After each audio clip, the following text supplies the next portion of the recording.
Chapter 533. What happened?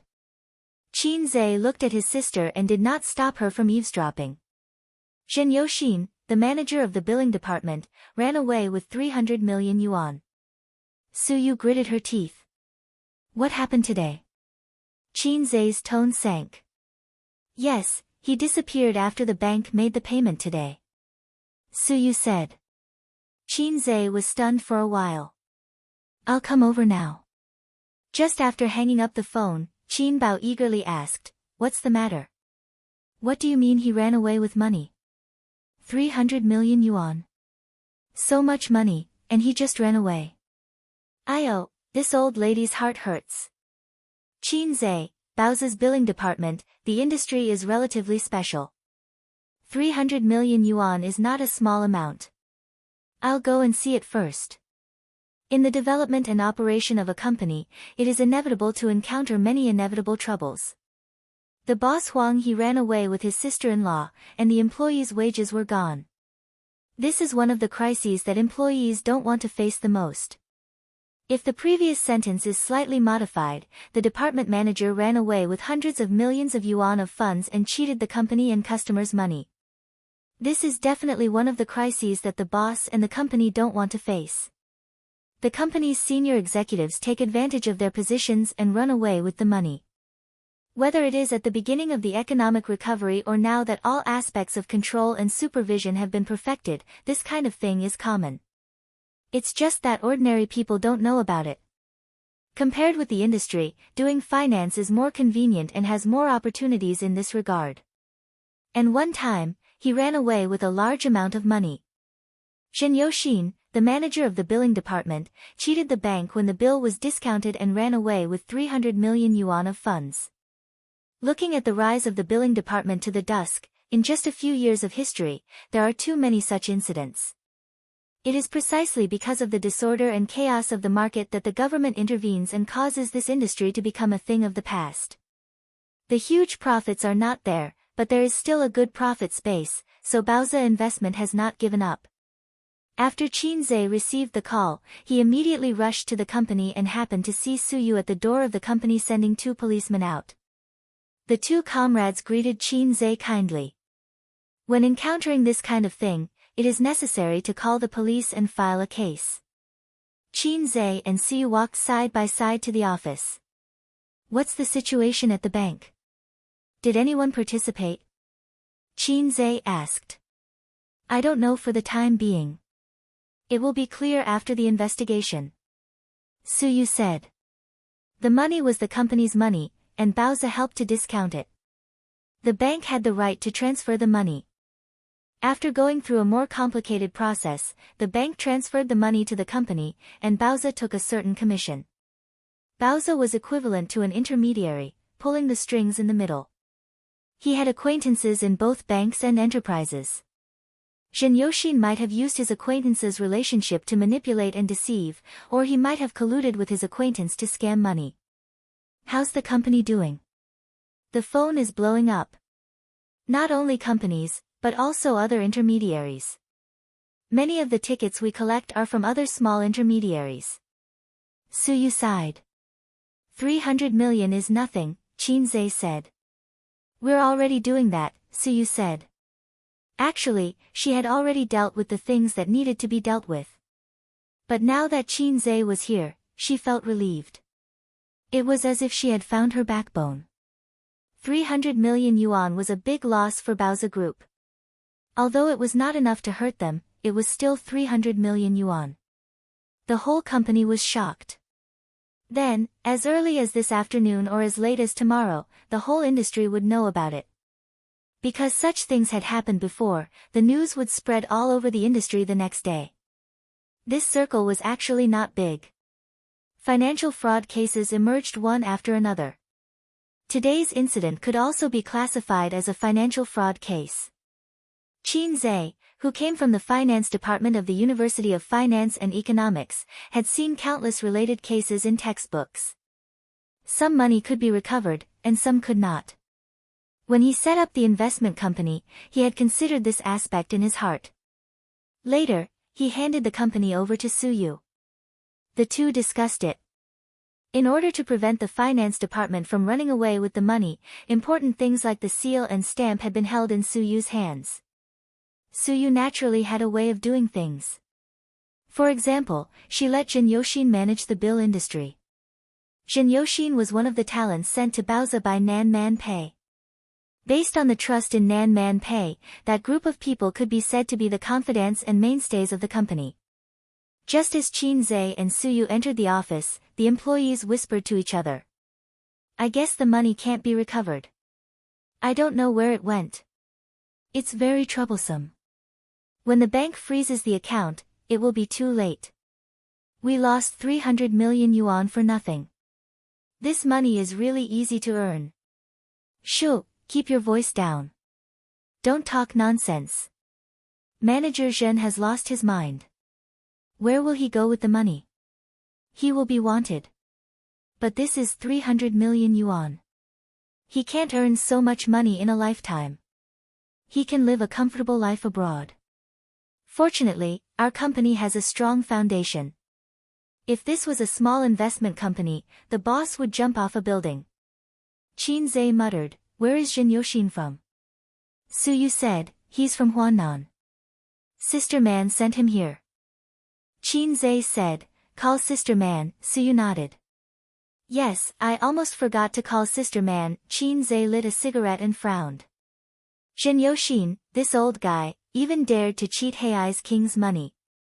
Looking back on the past year, Qin Zhe had always valued this group of old people who came from Nan Man Pei. They had no shortage of benefits, wages, and bonuses. What an ungrateful person. Suyu hung up the phone and turned his head. Sister Man said she knows. The loss is on her and will be deducted from her dividend. Qin Zhe ignored him. He knew that Suyu would not agree. Sharing the risk was what every partner had to do. Summon all the managers for a meeting, Qin Zhe said. 10 minutes later, Qin Zhe held a simple meeting with the senior management and made a brief discussion about Jin Yoshin's matter. Jin Yoshin's matter makes me very sad and even angry. I don't think I've mistreated him or anyone here. Qin Zhe glanced at everyone. I don't believe that a person will change without warning. Something must have happened to him. But no matter what happened, what he did was digging his own grave. It's best to get the 300 million back. If not, he will spend the rest of his life in prison unless he doesn't come back to China. We are all wise people. If you need anything, you can tell me or Boss Su. But don't follow Jin Yoshin's example. Boss Qin, Jin Yoshin may have owed a loan shark outside, someone said. Gambling? Qin Zhe frowned. He seemed to know the truth about Jin Yoshin running away with money. Yes, Boss Qin, a manager who came with Jin Yoshin said, he's a gambling addict. He's a frequent customer of the gambling company. Last year, he lost more than 1 million to buy balls outside. We tried to persuade him, but he didn't listen. Plus, his income is not bad. Then, at the beginning of the year, I heard that he went to AO Men with someone. When he came back, he was in a state of excitement. He told us that he won 2 million in 3 days. After that, he seemed to go to AO Men every weekend. Just like that, last month, he suddenly asked to borrow money from us. He said that he lost a lot of money and was being chased by loan sharks. He even said that he would definitely make a comeback and return the money to us after he won. Why didn't you tell me earlier? Suyu said angrily. We didn't borrow money. We tried to persuade him. He listened to us and thought that he would settle down. Now that she thought about it, Jin Yoshin was probably possessed. He was planning to cheat the company so that he would have enough money to repay his debt or make a comeback. Among prostitution, gambling, and drugs, gambling was undoubtedly the most dangerous. It was not rare for a multimillionaire to go bankrupt overnight. How much could a prostitute earn? A few million was enough to take drugs until you died. However, millions or even tens of millions could disappear overnight on the gambling table. Did you say that when the police asked you? Suyu asked. That person nodded. Yes. Qin Zhe said, then that's it. go back to your work. Until now, Qin Zhe still did not show much anger. He was calm and collected, which made people feel at ease. Li Linfeng and a few managers, including Wang Guoqing and Jiang Jingua, were on good terms. They closed the door and smoked in the office. Li Linfeng lowered his head and took one puff after another.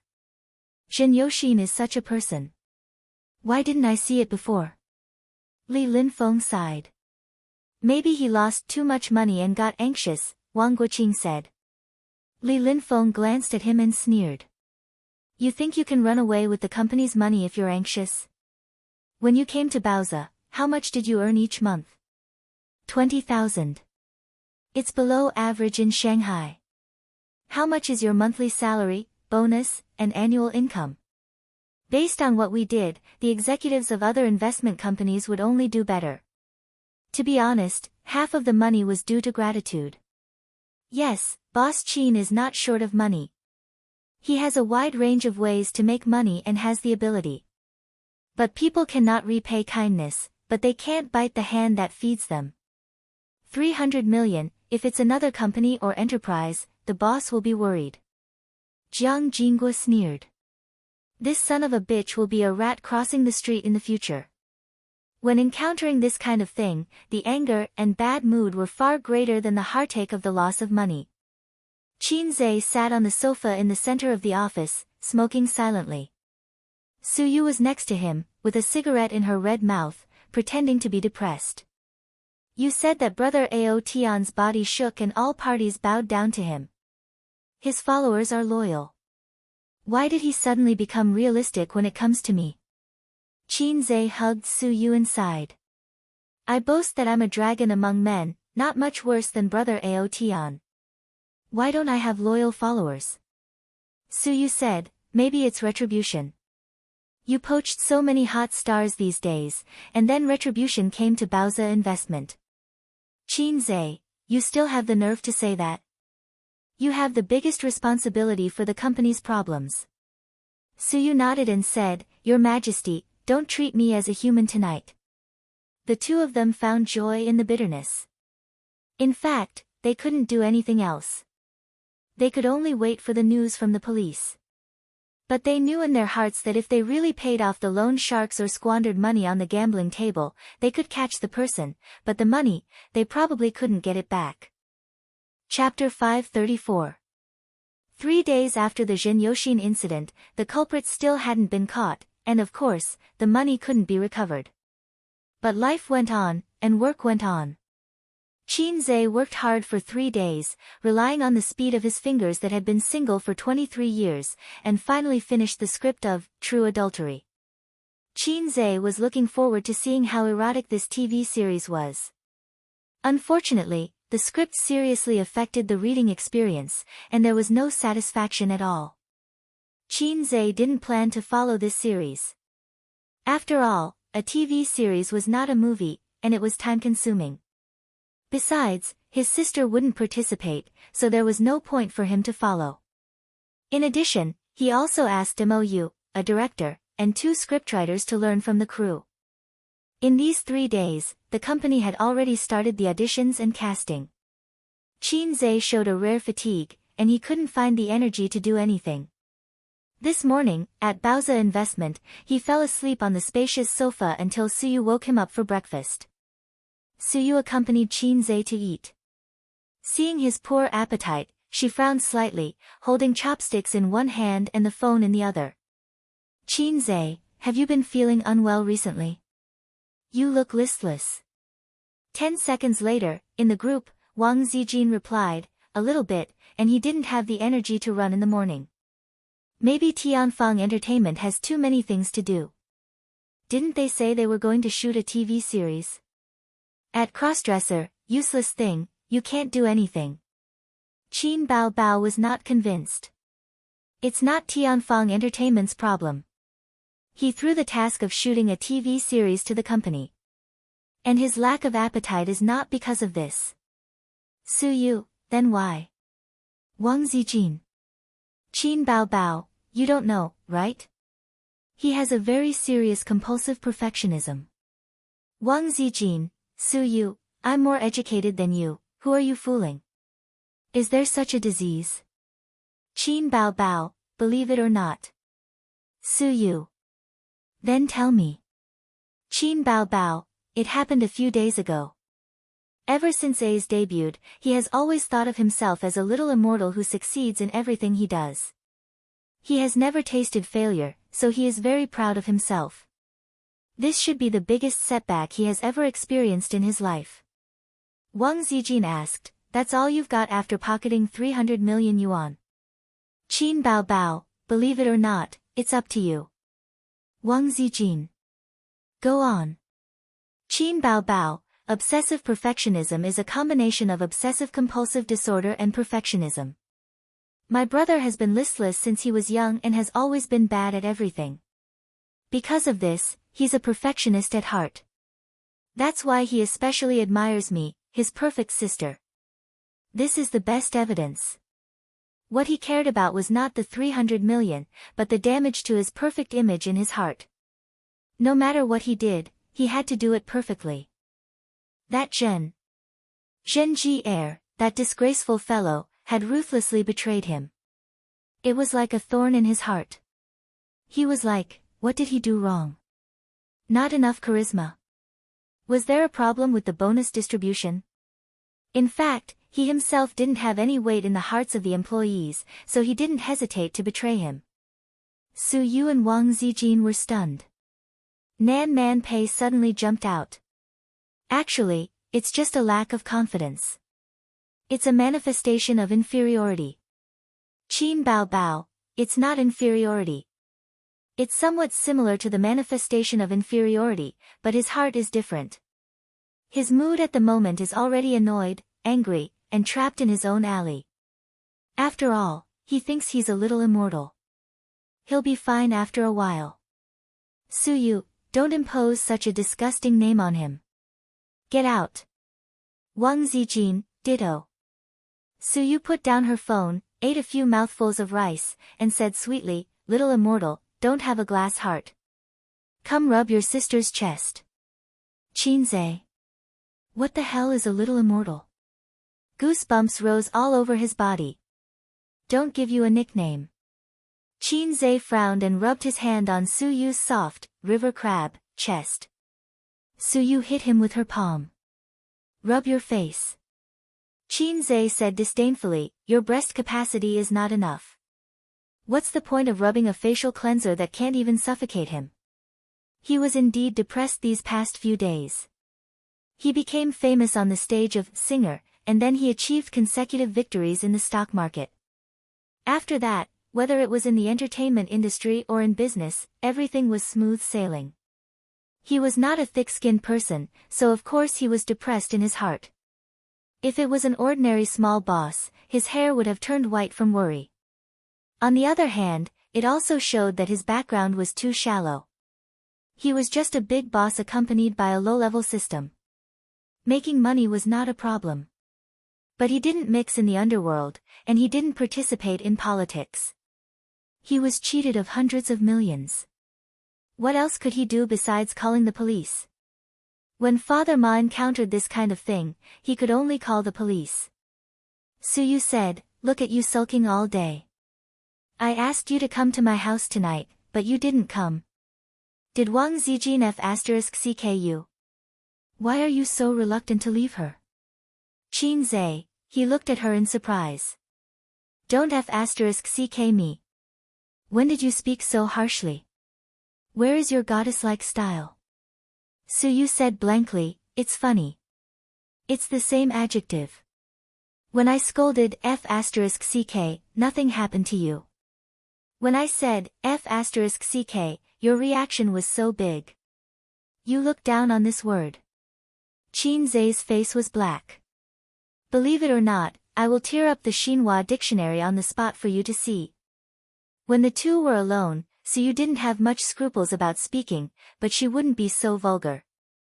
Qinze understood that she wanted to attract his attention and not always think about that thing. Suyu drank some water, stopped chopsticks, and took out a tissue to wipe the corners of her mouth. We should set up a regulatory department to supervise the use of funds by the managers of various departments. The funds don't have to be directly passed through by the managers. As for the bill department, there is not much way. Zhen Yoxin used the company and the bank to have a good relationship. He didn't bring the bill to the bank and directly let the bank transfer the money first. There are many defects and loopholes in this industry, and it's impossible to guard against them. The loss is not only the company's money, but also the company's reputation. Whether customers or banks, they no longer believe in our company. To put it bluntly, it still damages your credibility. Suyu said, I'm not going to make checks anymore. I'll concentrate on making electric bills. Even a mosquito has meat. The electric bill system is safer. Qin Zhe nodded. Okay. The two chatted for a long time. Suyu saw that the depression on his face disappeared a little and was relieved. What is obsessive perfectionism? She suddenly said. Ah. Qin Zhe was at a loss. Look at your phone yourself, Suyu said. Qin Zhe took out his phone and saw a series of conversations between his sisters. Suyu came over excitedly. She didn't expect Qin Zhe's body to hide. What are you doing? I've seen it all. Suyu said. Qin Zhe ignored her and changed the group note back. He would never change the group note again. He always felt that he would be found out. After reading the conversation in the group, Qin Zhe's mouth twitched. I have obsessive-compulsive disorder, I admit, but perfectionism doesn't count. It's too shameful to be called a little immortal. Suyu said, actually, I think Qin Bao Bao is right. You are a perfectionist. Maybe you don't realize it yourself. It's always hard for you to see yourself clearly, but the people around you know it clearly. Let's not talk about work. For example, when we have sex. Qin Zhe knocked her head hard. Don't talk about sex. Let's talk about sex. Suyu, what's the difference? Qin Zhe said, by the way, how are PE and VC doing recently? Especially PE. I remember that last year they were preparing for the listing of Feng Lin Animal Husbandry. Suyu said, it's already in progress. The earliest is September, the latest is November. Feng Lin will be listed. At that time, we'll pull it up for a week and then ship it. After this, I want Qin Bao Bao and Wang Zijin to kneel down and call me daddy. Qin Zhe said, send me a report later. I'll try my best to help you this quarter. Private equity with potential mainly invested in PE and VC investments. Stock investments, wealth management, they were all just for fun. Risk investment and equity investment were the way to go. When it was almost time to get off work, Qin Zhe suddenly received a call from Nan Man Pei. Still investing in Baozi? He hadn't seen Sister Pei for a long time. He missed her voice. Yes, what's the matter? Qin Zhe said. Do you want to go to Chongming to have fun? Nan Man Pei smiled. Now? Yes. Not going. Nan Man Pei pretended not to hear and said, Old Madame Li was not in good health some time ago. She was in the hospital for half a month. She was bored. Today is Friday. My brother-in-law took her to Chongming. It's not good to go to places far away. I thought that you were quite bored recently. Let's go together. Qin Zhe whispered, now. Nan Man Pei said, we'll be at your company in 10 minutes. Suyu said, Sister Man. Qin Zhe nodded. She asked me to go to Chongming. The Li family is going too. The Li family from Shanghai. Qin Zhe had heard of them for a long time. They were Li Donglai and Pei Ziqi's father. He had only seen them on TV but had never seen them in person. Ever since he became friends with Nan Man Pei, Qin Zhe had never revealed his intention to get close to the Li family. Firstly, it was too far away. Secondly, with Nan Man Pei and the Wang family's relationship in Shanghai, most problems could be easily solved. Furthermore, he was the son-in-law of the Wang family. He should be quite famous in some circles. Qin Zhe was confused about the relationship between the Wang and Li families. He didn't want to do anything unnecessary. Qin Zhe sent a message to Wang Zijin. I'm going to Chongming with Sister Man today. Li Donglai and Pei Ziqi's family are going too. Wang Zijin replied quickly. Have fun, but don't hook up with those flirtatious B***cheese outside. These words had a double meaning. Qin Zhe smiled knowingly. Suyu leaned into his arms and said, Oh, I'm afraid you and Sister Man will be together. Qin Zhe said, Are you afraid? Suyu rolled her eyes. Sister Man is righteous. She won't bully her friend's wife. I believe in her. A few minutes later, downstairs, Suyu said with a bitter face, Sister Man, I'm going too. I'm going to Chongming too. Nan Man Pei said helplessly, Why are you going? There are too many outsiders. I'll be embarrassed too. Suyu said angrily, He's not an outsider. We've been friends for so many years. How long have you known him? Nan Man Pei held the steering wheel with both hands and said, He's Donglai's master and Ziqi's crush. I invited him to play, but why would I invite you? You're my friend. You have nothing to do with the Li family. Pei Ziqi's crush. Sister Man also knew how to say witty things. Okay. Qin Zhe patted Suyu's shoulder and laughed. Didn't you say you were relieved? It's okay. I won't hook up with those flirtatious B***cheese. Suyu pursed her lips. Now I'm worried. Chapter 535. Qin Zhe was both amused and annoyed. Sister Man is joking. Pei Ziqi has no breasts and no buttocks. How can I like her? He thought that Suyu had heard Pei Nanman's witty words and was worried. Suyu curled her lips. Who's worried about a silly girl with breasts and buttocks in the car? Visual estimation is 32D, only a little smaller than your sister. Qin Zhe finally knew Nan Man Pei's size. He always thought it was the same as his sister. Was this mountain the tallest in the world? Or was there another mountain higher than the sky? Even if his sister was at the peak, there were still people in the world who were taller than her. Qin Zhe had met someone at Tianfang Entertainment, but he couldn't even remember which department she was from. There was one time when he went to the washroom, and a young woman in her 30s brushed past him. How broad-minded she was. Her scale was enough for all the heroes in Wulin to have a sword fight. Nan Man Pei's scale was also very good. Although she couldn't be Mount Hua, she could be Ouyang Feng. In the south, even the sisters who had children were not as big as her. Sister Man was a northeast pervert. The gift of northeast perverts was envied by the south perverts. Qin Zhe, you drive. When Qin Zhe was about to get into the passenger seat, Nan Man Pei suddenly said, I don't know the way to Chongming. Qin Zhe was reluctant. It would take at least 1.5 hours to get to Chongming. Plus the evening rush hour, it would take 2 to 3 hours.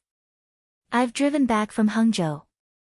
Nan Man Pei must have known this, so she asked him to drive. Sure enough, women were the most vicious. If you don't know, look at the navigation. Can't you drive straight along the Yangtze River Bridge? Nan Man Pei said lightly and looked at him with disdain. Qin Zhe sighed and saw a bottle of chewing gum in the sink beside his seat. He unscrewed the cap and poured half a cup in one go. He chewed and said vaguely, Eat some bubble gum to refresh yourself. I like to eat big mouthfuls of sugar and drink big mouthfuls of wine.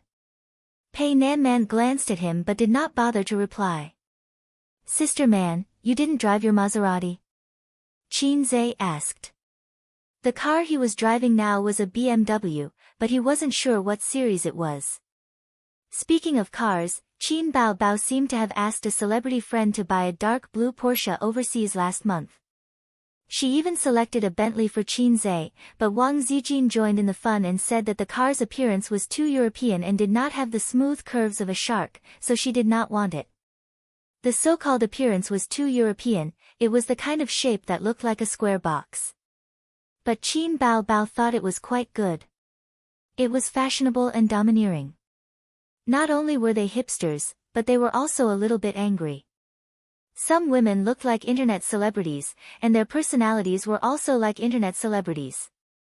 They worshipped foreign things. The sister with the sharp fox face was hit 10,000 times in the heart. She laughed and said, "A certain walking steamed bun face, fight me if you dare." So the internet celebrity fought with the steamed bun.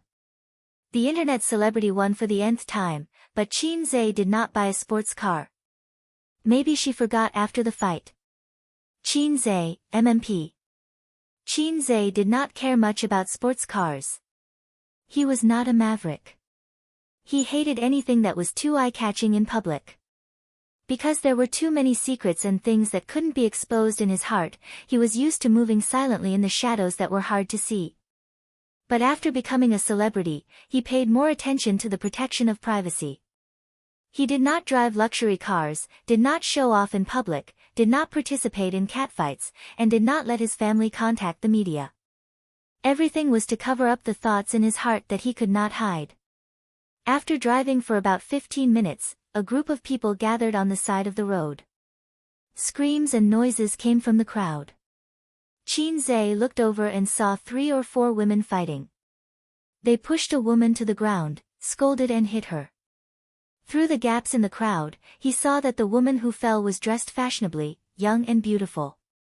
Nan Man Pei also saw it, but she did not care about it. She leaned lazily on the seat with her eyes half closed. Qin Zhe asked, "Sister Man, are we in a hurry?" Nan Man Pei said softly, "Just in time for dinner, 8 o'clock." Qin Zhe looked at the time. It was 5:40. He said, "Oh," and stopped the car by the side of the road. Nan Man Pei tilted her head slightly. Her dark and bright eyes stared at him calmly with some doubts. Qin Zhe explained, "If we are not in a hurry, let's watch for a while before we go. I think they are about to take off their clothes." As he spoke, he turned on the video recording function and pointed the camera out of the window. Nan Man Pei's mouth twitched a few times. She seemed to want to teach this fellow a lesson, but she thought of something and held back. In a place like Shanghai, one would notice a phenomenon.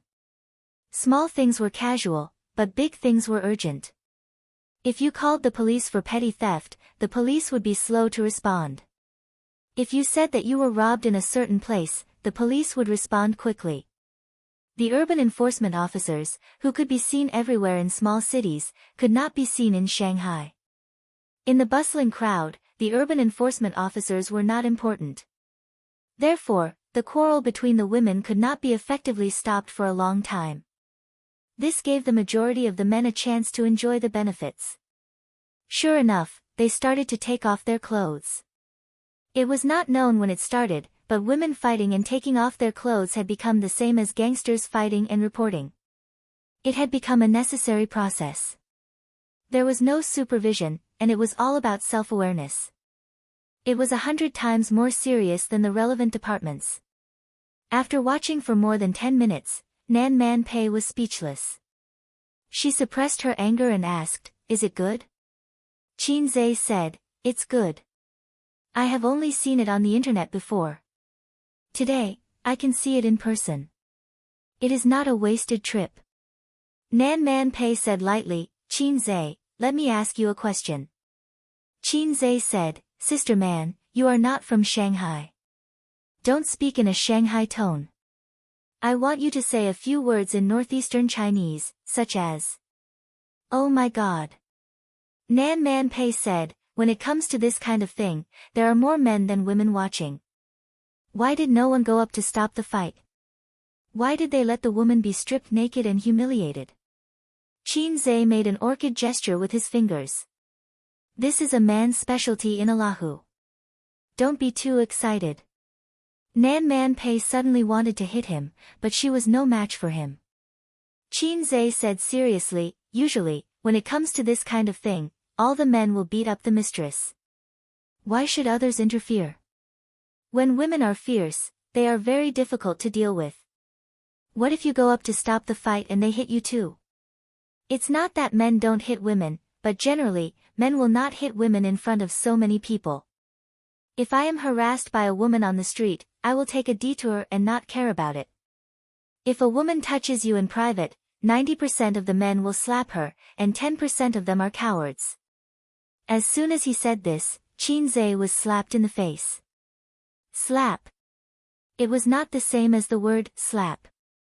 It was a literal slap in the face. Qinze's face gradually stiffened. Slowly, he turned his head and looked at her. She was not on guard at all, and she did not have a trace of hesitation. Can I take back what I said just now? Or change it slightly? 9% are cowards, and the last 1% are real gentlemen. For example, me. Nan Man Pei shook her hand. Oh, you are quite thick-skinned. After that, she turned her face and put her white and beautiful left face close to him. Do you want a big slap? Qinze was angry. If a tiger does not show its power, do you think I am happy? I will King, take out an 18-centimeter large artifact and slap you. Salted Fish Lake Evolution, Sea Swamp King, Qinze raised his hand. Salted Fish Lake Evolution, Sea Swamp King. Evolution failed. Qinze put down his hand and snorted. I am too lazy to plan with a woman like you. Nan Man Pei was not angry at all. Her white face raised a charming smile unique to a young woman. Tisk, coward. Su Yu is right. Okay, I am a coward, okay. Qinze put away his phone and was ready to start the car.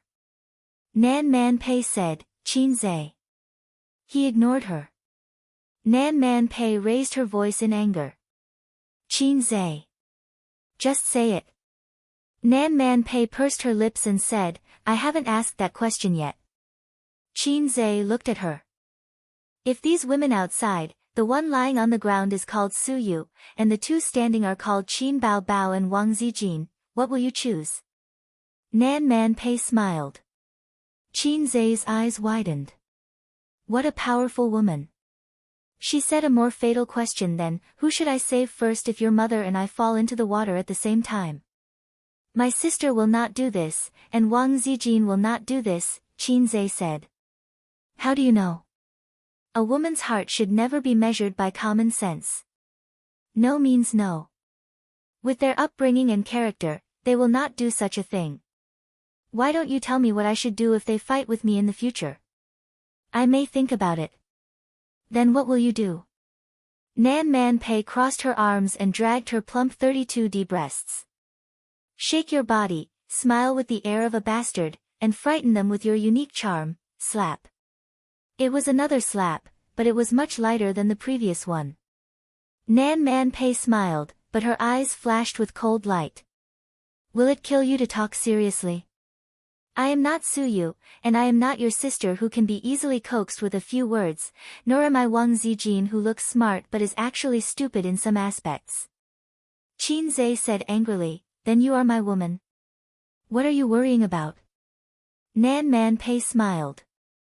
Do you want to be my man? Qinze, the noise outside the car window continued, and it was very lively.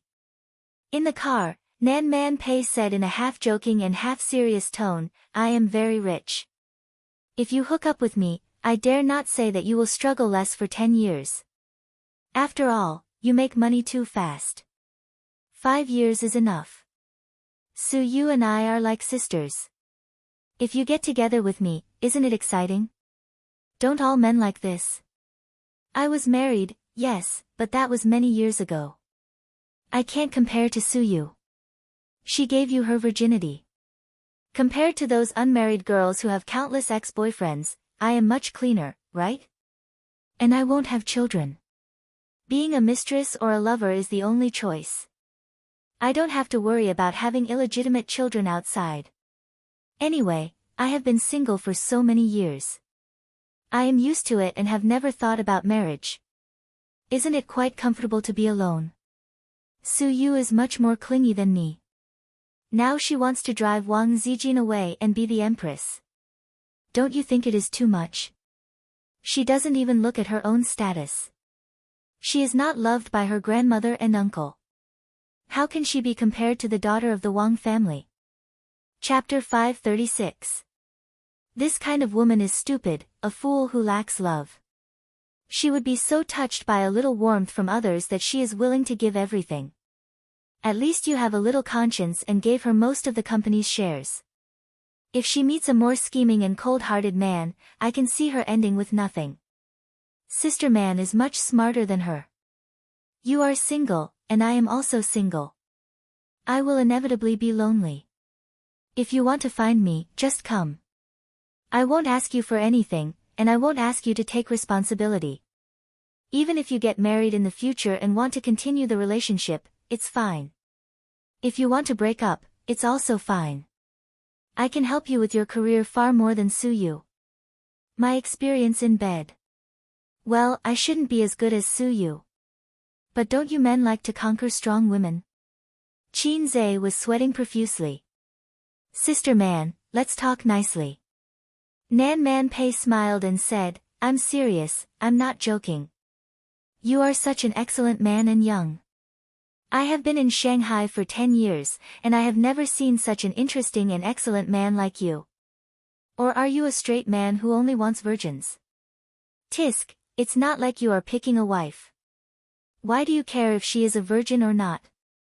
Qin Zhe was completely dumbfounded. Did Sister Man take drugs today?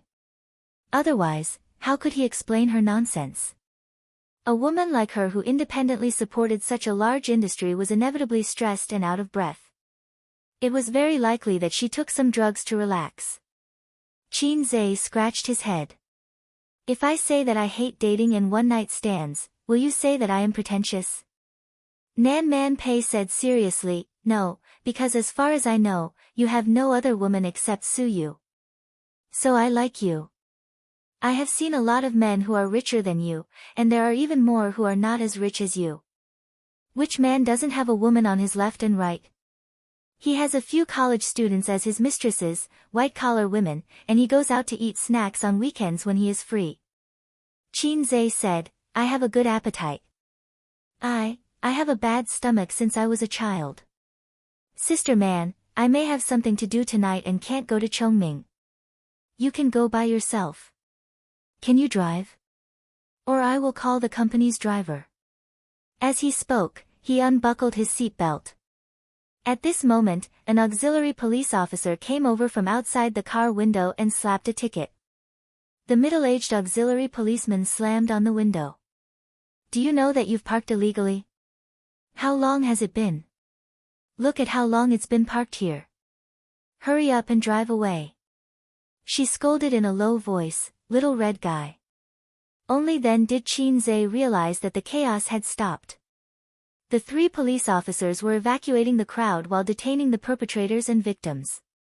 There was no parking space by the roadside, so it didn't matter if they stopped for a while. Qin Zhe stopped for about 10 minutes. Nan Man Pei raised his eyebrows and said, still not leaving?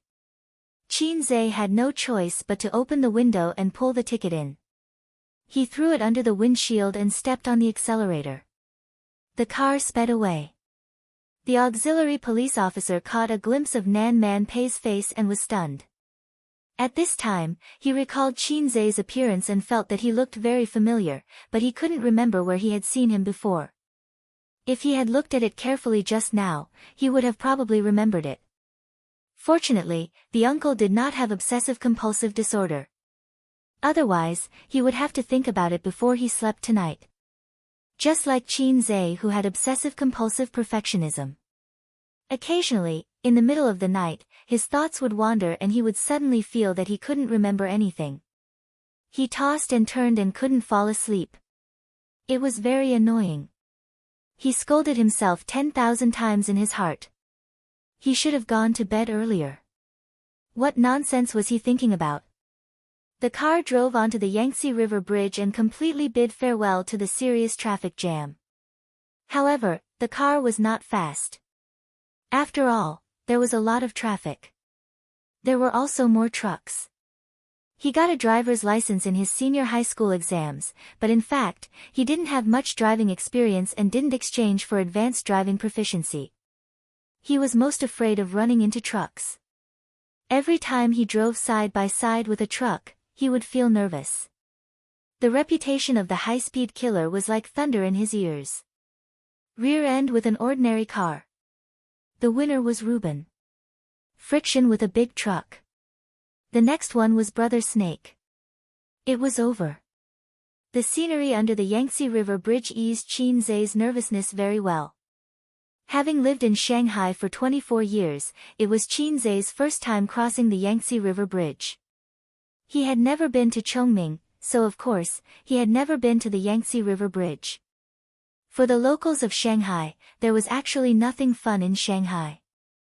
Just like the Oriental Pearl Tower, the Bund, and some other small tourist attractions, the locals of Shanghai were too lazy to go there. It was the same for the people in other places with famous scenery. There were many places that Qin Zai had never been to. He had never been to Chongming. This place was not part of Shanghai at that time.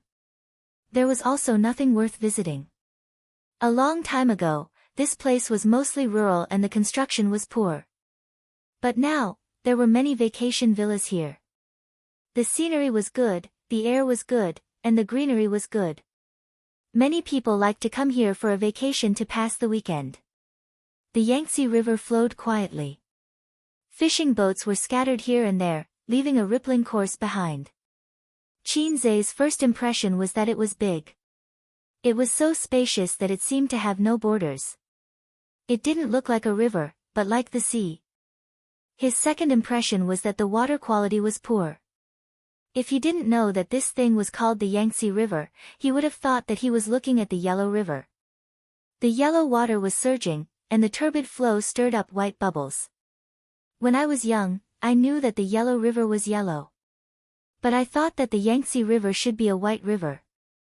Now I know that it's a yellow river. Qin Zai lamented. Nan Man Pei leaned on the chair and closed his eyes. He said impatiently, "Shut up. Do you believe that I'll throw you into the Huangpu River? You've said that many times." Qin Zai muttered. Just now, Nan Man Pei said faintly, "If you had nodded, we wouldn't be going to Chongming now. You would be in a sack and thrown into the Huangpu River." Really? Qin Zai was speechless. Just now. So what you said just now was just to test me? Fortunately, I didn't move and wasn't tempted by beauty. After all, I was born in China, grew up under the red flag, and tried my best to kill me before I was even born, but failed. Sister Man is indeed deeply dissatisfied with me. By the way, Sister Man, if those women on the street were Su Yu, Wang Zijin, and my sister, what would I choose? But I said that they wouldn't do that, but you didn't believe me. Qin Zai said, "Then I want to ask you. Back then, when my ex-husband cheated on the daughter of an official, why did you strip her clothes?" Nan Man Pei didn't respond to this question. Qin Zai said, "Oh, I forgot. There was no such tradition at that time." Nan Man Pei seemed to be asleep. At this time, it was already dark. The fishing boats at the estuary of the Yangtze River came and went like light boats. The fishing boats were brightly lit. Nan Man Pei didn't sleep. She was looking for her boat. At this time, it was about to cross the Yangtze River Bridge. A fishing boat. After breaking through the turbid waves and entering the sea, it gradually drifted away from other boats. Under the cover of darkness, it disappeared from sight. In the cabin, there were 7 or 8 men who were not tall, but burly and strong, wearing vests, revealing explosive muscles. Some of them had cigarettes in their mouths, some held steel pipes in their hands, and some crossed their arms in front of their chests, laughing and watching the fun. A man in a suit was lying on the ground. His expensive suit was stained with blood. His face and hair were dirty with blood. His face was unrecognizable. It was vaguely seen that he was a gentle middle-aged man. "The money is gone, the money is really gone." The man's voice was like a worn-out blower. Every time he said a word, his chest rose and fell violently. "Damn, this son of a bitch is really fast. In 2 days, the money disappeared. I can't find it. A man with a scar on his face spat out a mouthful of phlegm and beat him with a steel pipe. The man was beaten until he let out a hoarse wail, like a desperate wild dog. I washed the money away from the underground money house. AO Men has a special place to do this, River Crab, so I don't use the real name, don't say I made a mistake. Blood with white foam flowed out of the man's mouth. He said with difficulty, I owe a lot of money. If I don't pay it back, I will be killed. The scarred man kicked him. Where is the rest of the money? Zhen Yoxin laughed. Brother, do you want a cigarette first? The scarred man snorted and took the cigarette from one of his men and lit it for him. Zhen Yoxin said, that's right. After paying back 40 million, I still have more than 200 million. It is enough for me to make a comeback. If not, I can still do well overseas. After he took the money, the police opened a case on the afternoon of the same day. Such a big case could not be delayed. Actually, he did not have much time left. He could only transfer the money through some channels. Before he decided to do this, he had already prepared a backup plan and contacted the channels. However, he could not leave Shanghai as fast as he could. In those television dramas, the bad guys broke the law and sat calmly in the airport, waiting for their flight. The police rushed over like crazy, but they were too late. The flight had already taken off. Or there was a chase on the highway. In fact, it was all nonsense. It was about the country's eggs. Flights were not a natural rule. It was warm in the winter and cool in the summer. The operation was very simple. He just had to make a call to the airline company. We are XX Public Security Bureau. Long Out Yen has been blacklisted. Immediately check which flight he bought. With just a call, any flight could be delayed. Petty thieves did not need to escape overseas. Basically, those that needed to escape overseas were not small matters. In the face of such a big matter, the airline company would not dare to say, get lost. I want to fly. Moreover, flight delays were common. There were even simpler ones. They could directly enter the blacklist system and the airline company would receive the information. The ticket would be automatically screened during the ticket inspection. After committing a crime, it was like a joke to escape on a flight. Did the country not care about its reputation? Therefore, it was very impractical to escape on a flight. Either they had flown away before the case was opened, or they were caught directly. There was no third possibility. From morning to noon, Zhen Yoxin still had to convince the bank.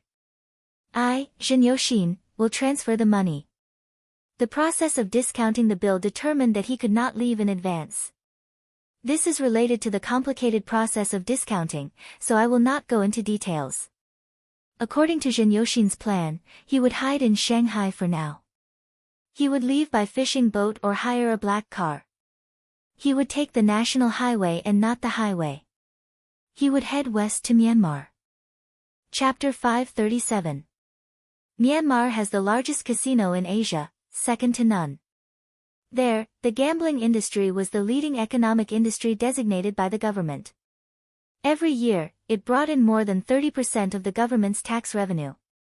At its peak, it even exceeded 50%. The game was a combination of Chinese and Western games, and there were as many as 50,000 employees. It was a paradise for gamblers. The gambling industry provided important conditions for the government to implement low tax and duty-free policies, attract foreign investment, and develop the export processing industry. This wasn't a joke on the news broadcast, it was real. Compared to that, the scale of AO Men was just a small matter. Furthermore, the lottery industry was responsible for most of the traffic in Hong Kong and Macau. As long as they reached Myanmar, it wouldn't be difficult for Zhen Yoxin to go to AO Men. The plan was beautiful, but the reality was cruel. He was caught the day after the incident. In the middle of the night, he was directly unlocked, put in a sack, and knocked unconscious. When he woke up, he was locked in a small dark room. A group of burly men forced him to return the money. He didn't know how these guys found him. Was Qin Zhe really that resourceful? Jin Yoshin choked on the cigarette and coughed. His face turned red. This cigarette is so F***king lousy. I only smoke big cock. No one answered him. Jin Yoshin curled his lips. In the end, he couldn't bear to throw it away. He took a small puff and held it in his mouth for a moment before spitting it out. He said leisurely, "That's right. We're all working for others. Why do we have to work so hard? Are you going to take the money back and send me to the police station? I still haven't received a call from Qin Zhe. I've been wondering why the big boss didn't show up. It's all you minions." He continued, "Now I understand. He probably doesn't know about this. You guys did it yourself, right? Damn it, you beat me up for so long. You just want money, right? Brothers, how about this? There are 7 of you here, I will give each of you 1 million yuan. If you let me go or send me to Myanmar, I will give each of you another 500,000 yuan. How many years would you have to work for him for one? 5 million. 1.5 million. The scar-faced man gave Jin Yoshin a similar look as the other men and kicked him in the face. 5 million. Jin Yoshin covered his head and said in a voice that sounded like an old blower, 5 million each. After a while, the expected blow did not come, and he calmed down a little. No one could resist the temptation of 5 million yuan. Jin Yoshin picked up the remaining half of the cigarette and sucked it hard. If I give you more, you can kill me. Leave some leeway when you do things. I still need to rely on that bit of money to make a comeback. Otherwise, I would have risked my life to become a wanted criminal to scam such a huge sum of money. It's impossible for me to lose everything. If you push me too far, I'll just break up." The scarred man chuckled. "Interesting." A certain burly man frowned and said, "I don't have time to talk nonsense. Where's the money?" Jin Yoshin rolled his eyes and ignored him. The man was furious and raised his foot to kick. The scar-faced man blocked it and stared at Jin Yoshin. "You won't spit it out?" Jin Yoshin sneered. 6 million. 6 million each. The scarred man shook his head. Jin Yoshin's mouth twitched. 7 million. 7 million at most. He carefully observed the expressions of the men, trying to see the struggle and desire in their eyes. But it seemed like there was none. At this moment, the scarred man clapped his hands. "Brothers, let's get to work." "Work? What kind of work? Are they going to beat me up again?" Jin Yoshin saw a man walk to the corner of the cabin and lift a dark green tarpaulin. Under the tarpaulin was an iron cage. It looked like a dog cage, but it was bigger and sturdier than a dog cage. It was also heavier. Jin Yoshin's heart sank for some reason. 2 men escorted him to the iron cage, opened the door, and pushed him in. You. What are you doing?" Jin Yoshin's voice trembled. Other than the scarred man, 6 other men carried the cage out of the cabin and onto the deck. At the same time, the lights outside the deck were turned off. The light in the cabin shone through and the men's faces were hidden in the darkness. "Let me out, let me out." Jin Yoshin's voice was filled with fear and agitation. The scarred man squatted in front of the iron cage and played with a dagger in his hand. The dagger hit the iron cage and made a crisp sound. Jin Yoshin shouted, "Murder is against the law, against the law. Send me to the police station. I want to turn myself in, I want to turn myself in." He laughed sinisterly, "If I throw you down from here, you'll be eaten alive in 7 days at most, leaving only a pile of bones. When the waves come, the scattered bones will roll out of the cage and disappear into the boundless sea. You'll never be found. Your 170 pounds of meat will only be used to feed the fish." The men pushed the iron cage to the side of the deck. In the darkness, the dark waves hit the boat and made splashing sounds. Jin Yoshin's last bit of rationality turned into fear. Endless fear, like the moonlight and the waves. The scarred man squatted in front of the iron cage and finished his cigarette in silence. He dialed a number. Boss, I'm done here. A cold female voice came. Give him the phone. Shin Yoshin heard an unfamiliar voice, but the wind and waves were so strong that he couldn't hear it clearly. The scarred man passed the phone into the cage. Boss wants to talk to you. Shin Yoshin was like a hopeless person who saw a ray of light. He trembled and quickly took the phone, put it to his ear, and cried, President Qin, I was wrong. I was really wrong. I will pay you back. I will definitely pay you back. Please forgive me and give me a chance to live. Qin Zai's voice didn't come from the phone. Instead, it was a cold and textured female voice. It was pleasant to the ears but cold and emotionless. It's me, the woman said.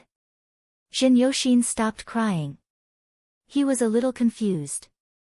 He didn't know the woman on the phone. Even though he was arranged by Pei Nanman to invest in Baozi, he had never met Pei Nanman in person. He was only a senior executive of a small company under Pei Nanman's management. He had a master's degree in finance and was outstanding in his abilities. Hence, he was assigned to Baozi Investment. It was the general manager of the company who arranged for him to come. Nanman Pei, the woman said. Shin Yoshin felt like he was struck by lightning. He remembered. He remembered who the woman on the phone was. She should be his real boss, the other major shareholder of Baozi Investment besides Qin Zai and Su Yu. With his status, it was impossible for him to know about this. But last year, he met Nanman Pei at the annual meeting. He had the same feeling as many men when they met Nanman Pei. I might have seen this sister somewhere before. He liked her and had a strong curiosity about her. So after that, he beat around the bush. Su Yu had replied to them like this, You're big boss. Boss, I was wrong. I was wrong. Shin Yoshin cried. I'll pay you back. Please let me go. Please, it's not him, the woman said. Shin Yoshin didn't understand what she meant. It's me who wants you to go, not him. It's not his fault, the woman repeated and then hung up. The scarred man smiled and waved his hand. Push him down. Under the cover of darkness, the iron cage was moved out of the deck inch by inch and slid into the deep abyss. During the process, Shin Yoshin screamed, wailed, and begged for mercy. In the loud splash, the scarred man had a cigarette in his mouth and watched Shin Yoshin's ferocious and twisted face drown in the sea. Fine bubbles appeared on the turbulent sea and then disappeared completely. The scarred man's dagger flew between his fingers. He looked in the direction of Shanghai and sighed. Sigh, I haven't worked for many years. Back then, it was the Huangpu River. Now, I can only take people out to sea. The BMW finally left the Yangtze River Bridge and drove into the street. Qin Zai's ears moved and he smiled faintly. Sister man, who's calling? Nanman Pei hung up and closed her eyes. Qin Zai asked, Sister man.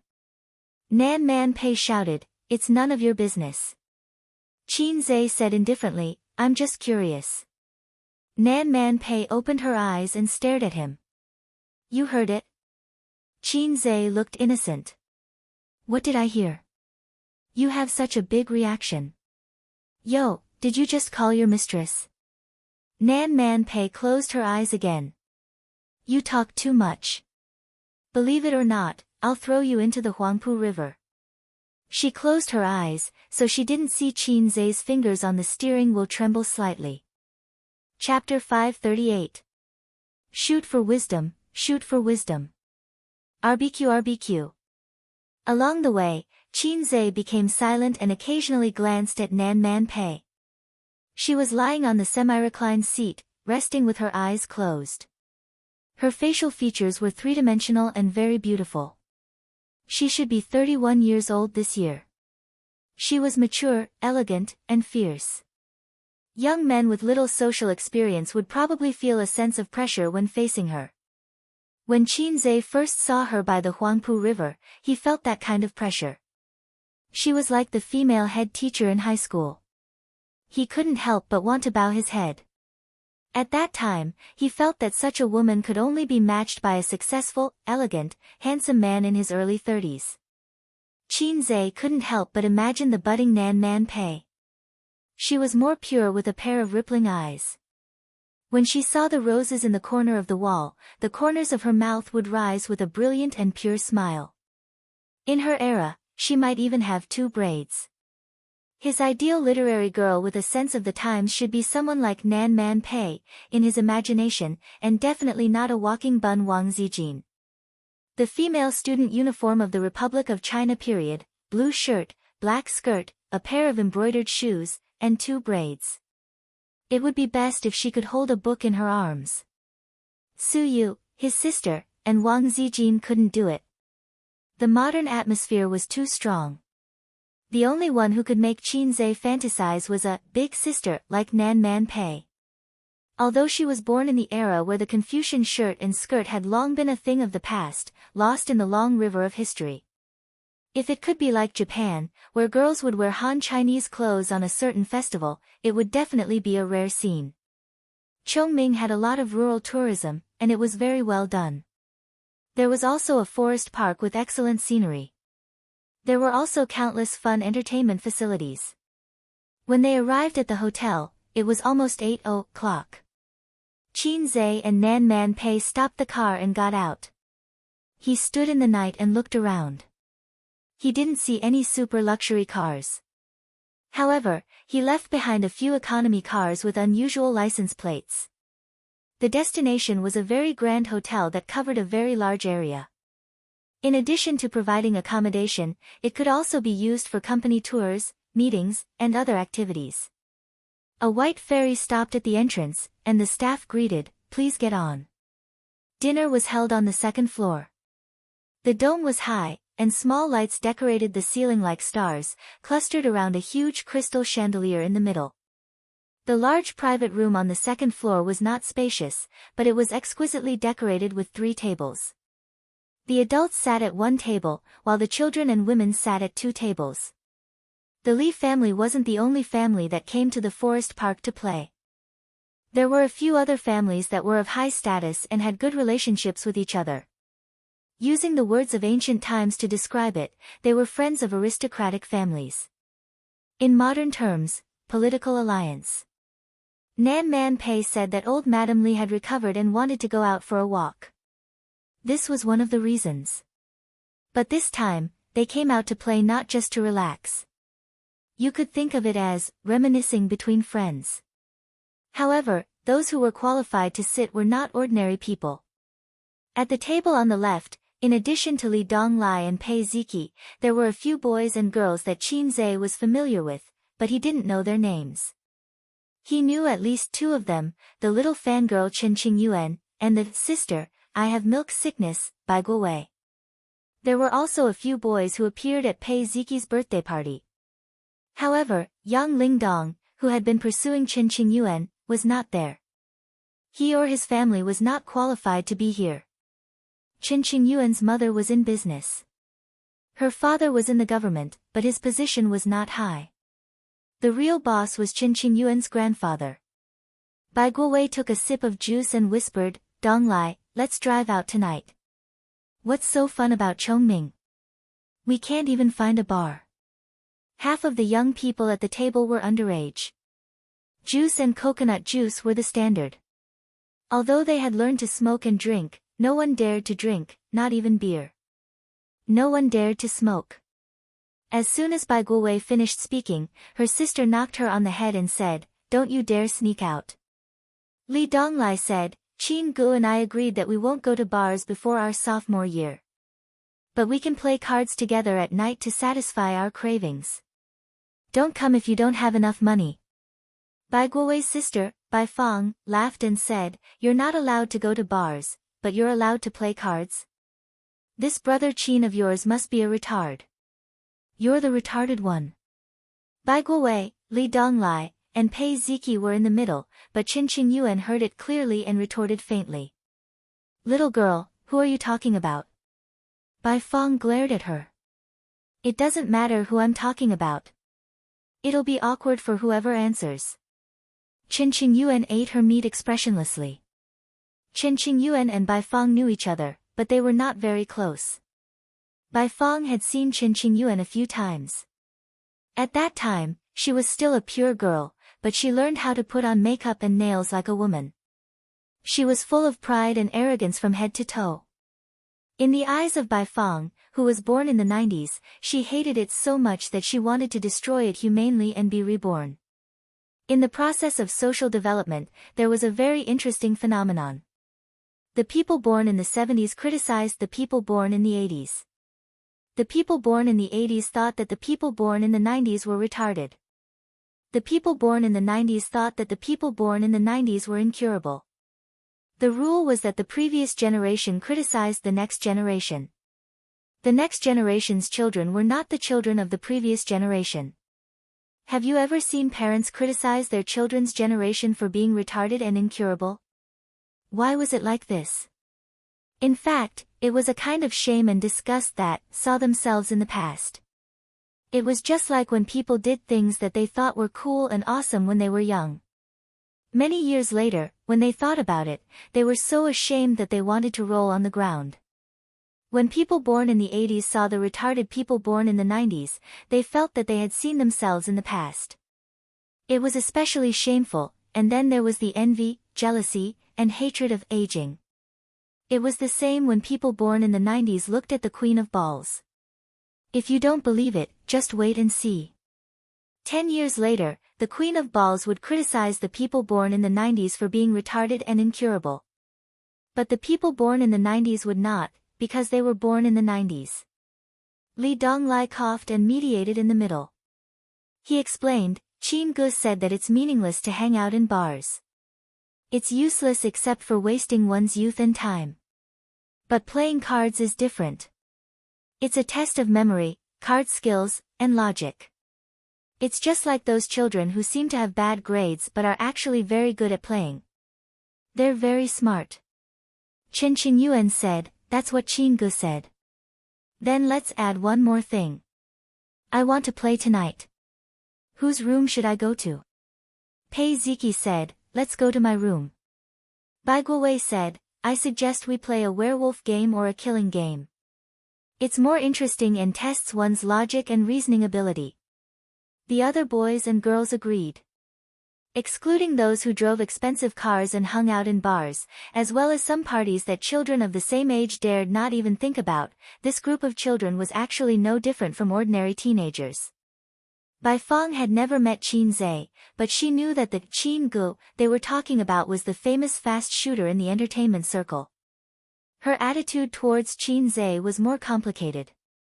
She admired and was curious, but also angry and resentful. Because last year, Bai Guowei said to her in a deranged manner, Sister, I have milk sickness. What hurt her the most was that when Bai Guowei glanced at her chest, she revealed a blank and confused expression. At that time, when Qin Zhe demonstrated to her, Qin Bao Bao's full chest was indeed worth fainting.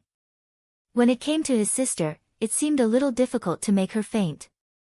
But in order to ease the relationship between the siblings, Bai Guowei forced herself to faint. Later, Bai Guowei told her that it was Qin Zhe who taught him to say that. It could be imagined that Qin Zhe taught her brother with an extremely bad attitude. It was like when a delinquent taught a child, go lift up your sister's skirt, and I'll give you a lollipop. Otherwise, there was no way to explain why you had such a devilish brother. Pei Ziki looked at her phone and frowned. Auntie is not here yet. Li Donglai, give her a call. Li Donglai laughed and said, why should I? You don't have a phone.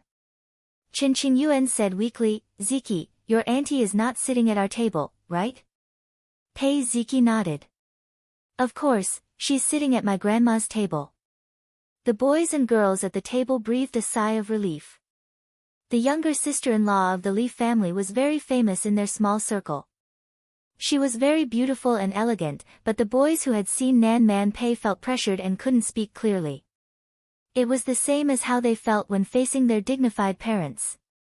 The table on the right. The silver-haired old lady smiled kindly under the sympathy of the table full of madams. The women at the table were gossiping about trivial matters of the family.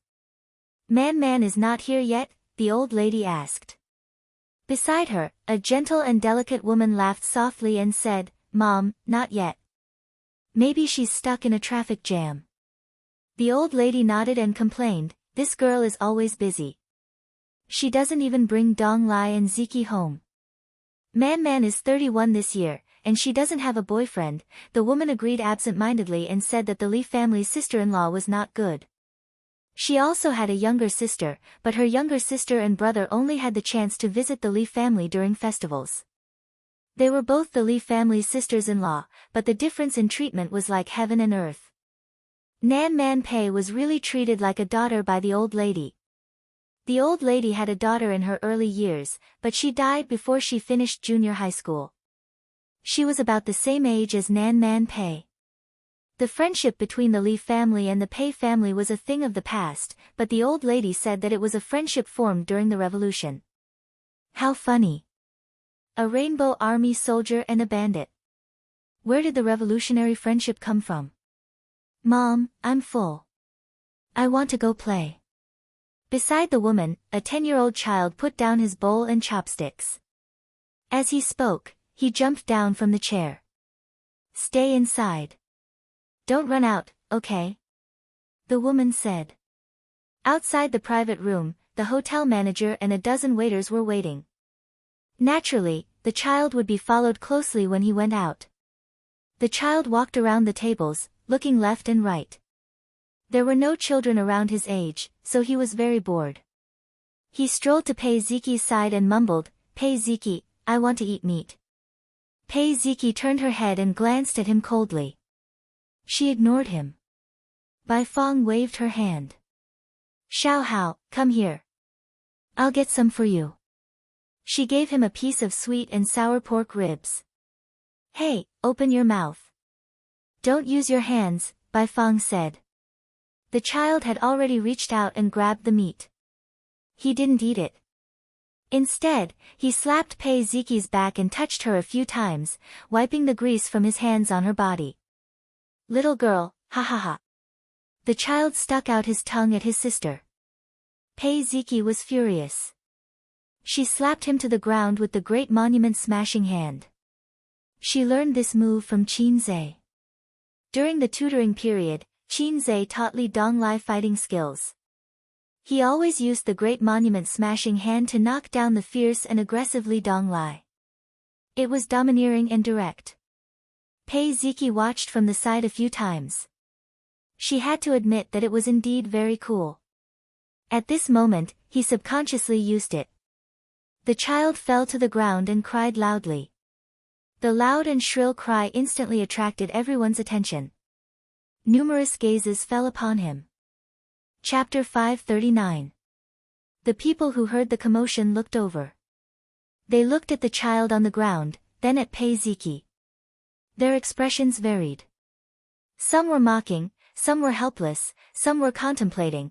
The children of the two ex-wives of the Li family did not return home all year round. They lived with their aunt, as if there was a huge conflict between them and their father. They were all family friends, so they knew about this. The root of the conflict was the stepmother and the son. There was a show to watch. How, what's wrong? The woman hurried over. She bullied me, sob. The child clutched his mother's sleeve tightly. Snot and tears were running down his face. He looked miserable. The woman frowned and looked at Pei Ziki. The two women, one old and one young, looked at each other silently. The old lady of the Li family stood up shakily. At the main table, a handsome middle-aged man with glasses hurried over to help his mother. The mother and son walked over. The old lady was not old. She was not even 70, but she had just recovered from a long illness. Her body was a little weak. What's wrong now? The old lady looked at her granddaughter, then at her daughter-in-law. The woman did not speak. She hugged her son and looked at Pei Ziki with deep hatred. Grandma, she bullied me. The grandson pointed at Pei Ziki and wailed. The old lady heard and said unhappily, Ziki, you bullied your brother again. Pei Ziki was not convinced. He was the one who started it. My clothes were dirted by him. Anne. The old lady was even angrier. He's still a child. How old are you? What kind of sister are you? It's fine if you make a scene at home, but don't you know where you are? Pei Ziki looked at her father. As usual, the man ignored her coldly. Pei Ziki's eyes reddened. Boys and girls of the same age would look down on other people's family matters. Moreover, it was the Li family's family matter. They had no right to interfere. Perhaps because he had his mother's support, Li Hao, who was young but sensible and hated his half-brothers and sisters since he was young, suddenly broke free from his mother's arms. He clenched his fist and punched Pei Ziki's waist. A 10-year-old child was actually quite strong. He did not know when to stop. Pei Ziki frowned in pain. She slapped him with the back of her hand. The child wailed loudly. It was heart-wrenching. The girl hurriedly hugged her son as tears welled up in her eyes. She looked at the old lady and sobbed, "Mother." Old Madame Li was furious. The Li family was located in Shanghai. In ancient times, they were considered wealthy. Face was the most important thing. The older generation was particular about family harmony and prosperity. Family scandals should not be aired in public. Behind closed doors, no matter how much Pei Ziki and Li Donglai quarreled with her stepmother, she didn't really like to pay attention to them. What kind of occasion was this now? Furthermore, she had always doted on her little grandson and was usually reluctant to hit him. This slap was a little too heavy. Damn girl, damn girl. The old lady hit her son a few times and said hatefully, "How did you teach your daughter? How did you teach your daughter?" Just then, the door to the private room was pushed open. The hotel manager led Nan Man Pei and Qin Zhe in. Everyone looked over. Nan Man Pei was quite famous in Shanghai. There were many young men who coveted her. If they married her, not only would they be able to connect with the Li family, but they would also be able to form a powerful alliance. However, the young man beside her was a bit unfamiliar. When they got closer, someone immediately recognized Qin Zhe. Qin Zhe, the rising star of the entertainment industry. In terms of popularity, almost no one in the room was more famous than Qin Zhe. Nan Man Pei's gigolo. That was the thought in everyone's mind. Rich people liked to keep young models and actresses. It was not strange for rich women to keep young men. Women weren't fairies who didn't belong to the mortal world. A few young men who thought they had the ability to hook up with Nan Man Pei suddenly felt jealous. Seeing the lively scene in the private room, Qin Zhe was a bit dumbfounded. Wasn't it supposed to be a family dinner? There were 3 tables full of people. Pei Ziki burst into tears. She choked and said, "Auntie." Nan Man Pei patted her head and smiled. "Old lady." The old lady put away her anger and waved at her. She complained, "You're too late." Nan Man Pei automatically took Big Brother Li's place and held the old lady's arm. "I went to pick up a friend." She looked at Qin Zhe. Qin Zhe immediately said, "Old lady, Mayor Li." The old lady nodded reservedly. Big Brother Li also smiled. Nan Man Pei looked at Pei Ziki and then looked at the crying child in his mother's arms. He smiled and said, "What's going on?" The old lady had a headache. "What's going on? They're making trouble again." Li Donglai was expressionless. Xiao Hao smeared his meat on Ziki's body, and Ziki pushed him. Then Xiao Hao punched Ziki, and Ziki slapped him. This round, the siblings are tied. There are all kinds of highlights. 1-1. Shall we continue with the second half? Qin Zhe, he looked at his disciple seriously. After not seeing him for a long time, his disciple had become even more outstanding. The old lady was furious. She grabbed Nan Man Pei's arm tightly. "Look, my Li family has given birth to 3 evil children in this generation. I'm so angry." Nan Man Pei said apologetically, "I didn't teach them well." The old lady glared at her son. Some people don't know how to give birth. Nan Man Pei smiled and nodded. You're right. Big Brother Lee was a little embarrassed. He frowned. Stop crying. Li Hao was suddenly enlightened. He had always been afraid of his father. He looked at his mother carefully and felt relieved. He didn't care and continued crying. Nan Man Pei saw this and smiled. It's not all brother-in-law's fault. It's the father's fault for not teaching the son well. Isn't there a saying that goes, a loving mother will spoil the son? My sister left early and didn't have time to teach him. But as his mother, she can't spoil him too much. He's always causing trouble. He's still young now. What can he do when he grows up? She looked at the woman and said, Sister-in-law, is what I said reasonable? The woman secretly gritted her teeth and forced a smile. It's my fault. Nan Man Pei said unhappily, Ziki, your mother has apologized. What are you doing? The woman, Nan Man Pei said again, Xiao Hao, have you finished your summer homework? Li Hao ignored her. Nan Man Pei turned to the old lady and said, Auntie, education should be done early. Send Xiao Hao back tomorrow. He can come out to play when he finishes his homework. The old lady nodded. That makes sense. Li Hao cried even harder. Qin Zhe looked at Nan Man Pei with admiration. It was said that birds of a feather flock together. Su Yu was Sister Man's best friend. Why didn't she learn her palace skills from Sister Man? Nan Man Pei said, Qin Zhe is Donglai's tutor. Donglai's college entrance examination results are so good this year because of his teaching. The old lady looked at Qin Zhe in surprise and said, he's Donglai's tutor? He's so young. Good, good. If Donglai had met you earlier, he would have been able to get into Fudan University and Jiaodong University. Qin Zhe smiled modestly. Nan Man Pei was particularly talkative today and interrupted, why don't you ask him to be Xiao Hao's tutor? Or let sister-in-law ask him for advice on how to teach children to improve their grades. Qin Zhe answered truthfully, there's no good way. If the child cries and doesn't study hard, just beat him up. Li Hao cried even harder.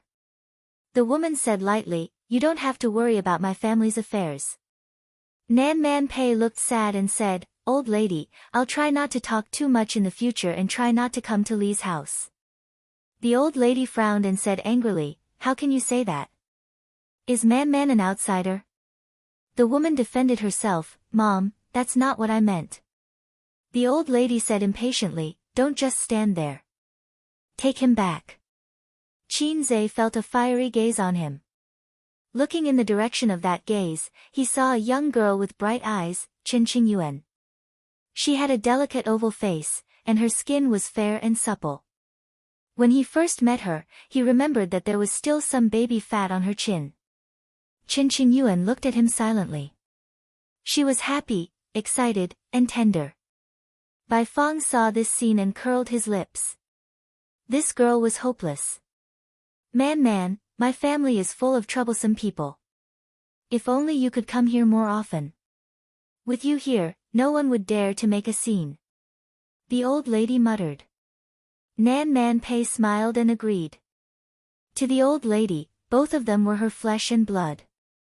If there was a conflict, the most she would do was to punish them 50 times and then continue to make a scene.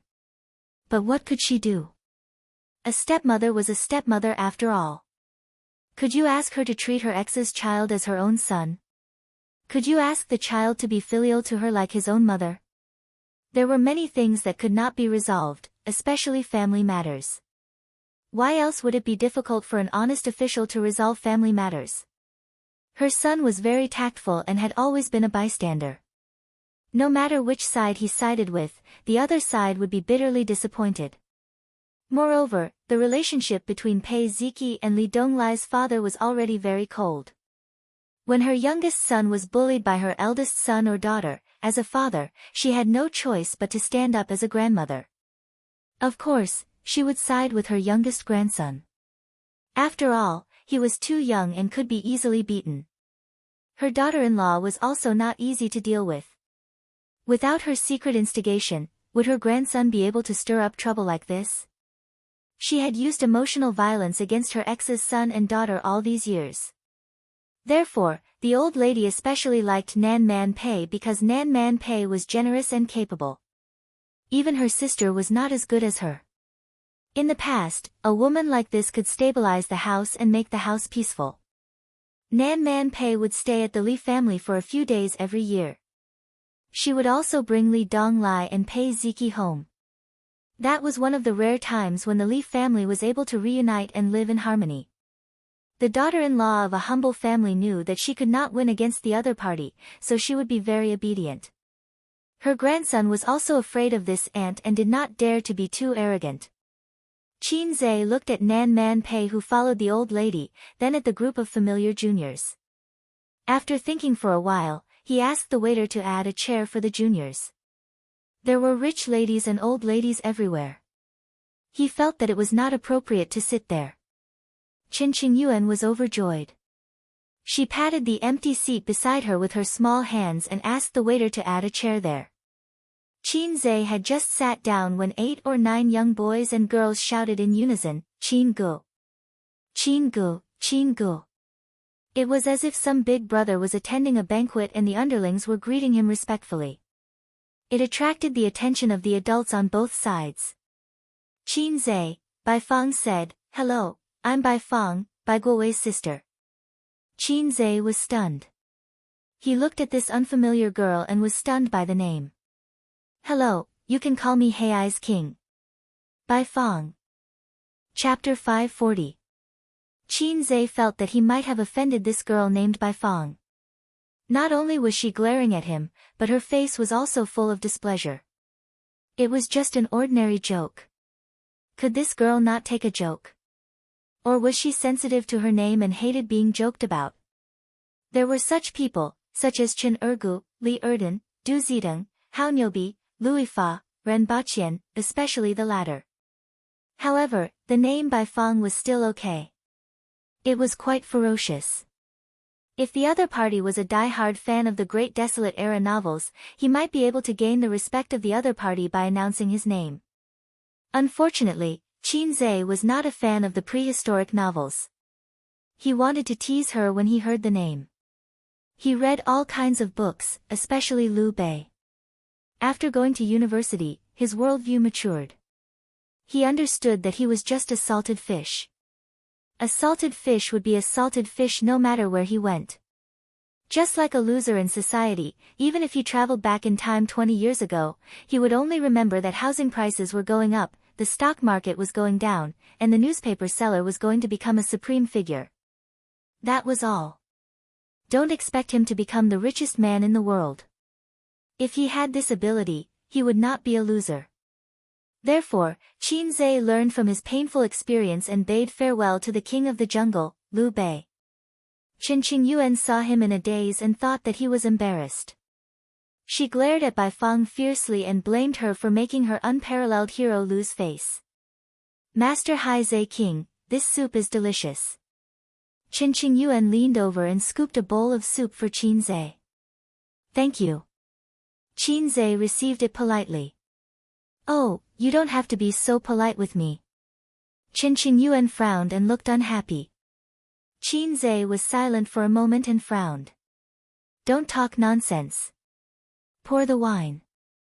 Qin Qingyuan immediately beamed with joy. She poured wine for Qin Zhe, picked up food, and sat obediently beside him like a beautiful wife. Qin Zhe was speechless. Su Yu, I have found your successor. She's actually your long-lost sister, right?" This scene inevitably made the boys and girls of the same age at the same table cry. After all, there were still many boys who were thinking about the little cabbage Qin Qingyuan, and there were probably even more girls who had a good impression of Qin Zhe. Qin Zhe had been impatient at the beginning. Later on, he was distressed by the fact that it was the hardest for him to bear the beauty's favor. Now, he was indifferent. His mental journey had changed a lot. It was not that he liked Qin Qingyuan. Perhaps he had a good impression of her. After all, she was a soft and cute girl. Even if he had a sister complex, it was hard for him to dislike her. However, it was still too early for him to like her, let alone love. He felt that when Qin Qingyuan was older, more sensible, and more sophisticated, this immature love would gradually be forgotten. After a few years, it would be great if they could meet, laugh, and chat. However, Qin Zhe didn't know Qin Qingyuan very well, so he didn't know how stubborn she was. She was actually a silly girl who was stubborn. Qin Zhe had unknowingly become the center of attention of the young boys and girls. The topic of conversation always revolved around him. The girls were curious about this and that, inadvertently bringing up the topic of conversation about him or bringing up all kinds of troubles. Then, they blinked their eyes and asked Qin Zhe what they should do. For example, people don't want to fall in love, but there are many boys chasing them. Qin Zhe, you men are so annoying. Qin Zhe said, no, we men don't hate you. We men just have a desire for knowledge and like to explore the depths of people. Another example, Qin Gu, you write songs so fast, it's amazing.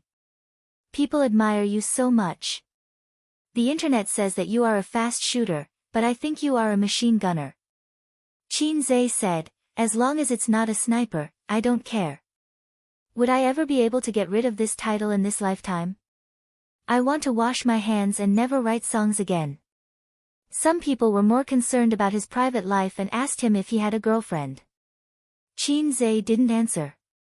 After all, this kind of thing was more sensitive. He glanced at Qin Qingyuan. The latter understood. She helped Qin Zhe peel the mantis shrimp and said crisply, don't worry, I will strive to be your sister-in-law as soon as possible. Pei Ziki glanced at Qin Qingyuan secretly. Donglai, are you interested in working in my company during the summer vacation? Qin Zhe asked. Qin Gu, we are not in the same profession. Li Donglai scratched his head. Qin Zhe slapped his scalp. You got into a second-rate university and you are so proud. You have passed the 2 biggest exams in your life. But your life hasn't started yet. Before you step into society, you should never be complacent about your insignificant achievements. Facing Qin Zhe's nagging, Li Donglai didn't dare to be impatient. First, he respected Qin Zhe. Second, he was afraid that Qin Zhe would slap him to death. Li Donglai smiled and said, yes. Study hard. I want to go to college every day. I will remember your teachings, Qin Gu. Qin Zhe didn't know whether to laugh or cry. He didn't expect that Li Donglai would remember the flirtatious words he said occasionally when he was chatting with others. In the future, he had to try to control himself in front of his students and not talk flirtatiously. Otherwise, when they met in the future, it would be a big scandal. One flirtatious words, and the other flirtatious words. Qin Zhe drank and ate under the service of Qin Qingyuan. He chatted with the teenagers who were 5 or 6 years younger than him.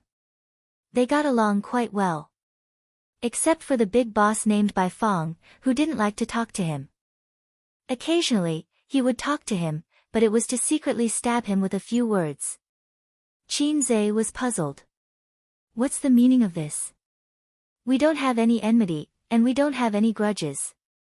Why are you always at odds with me? Pei Ziki said, Sister Bai, help me turn the soybean stewed pig trotters over. I will get a bowl. Bai Fong turned the dishes and said, there are no more pig trotters. There are only soybeans. Pei Ziki said, soybeans are delicious too. They are especially fragrant when stewed. Suddenly, she stuck out her tongue and laughed.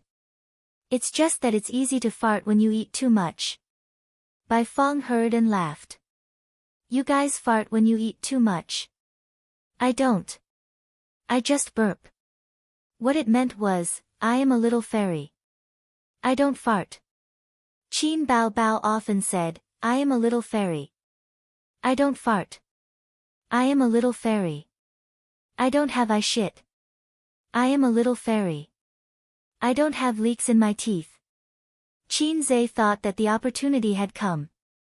He coughed and pretended to be inquisitive. Maybe it's the fart that got lost. Pei Ziki, by Fong, the table was filled with low laughter. Ding! His phone rang. Qin Zhe took out his phone to check the message. It was from Nan Man Pei.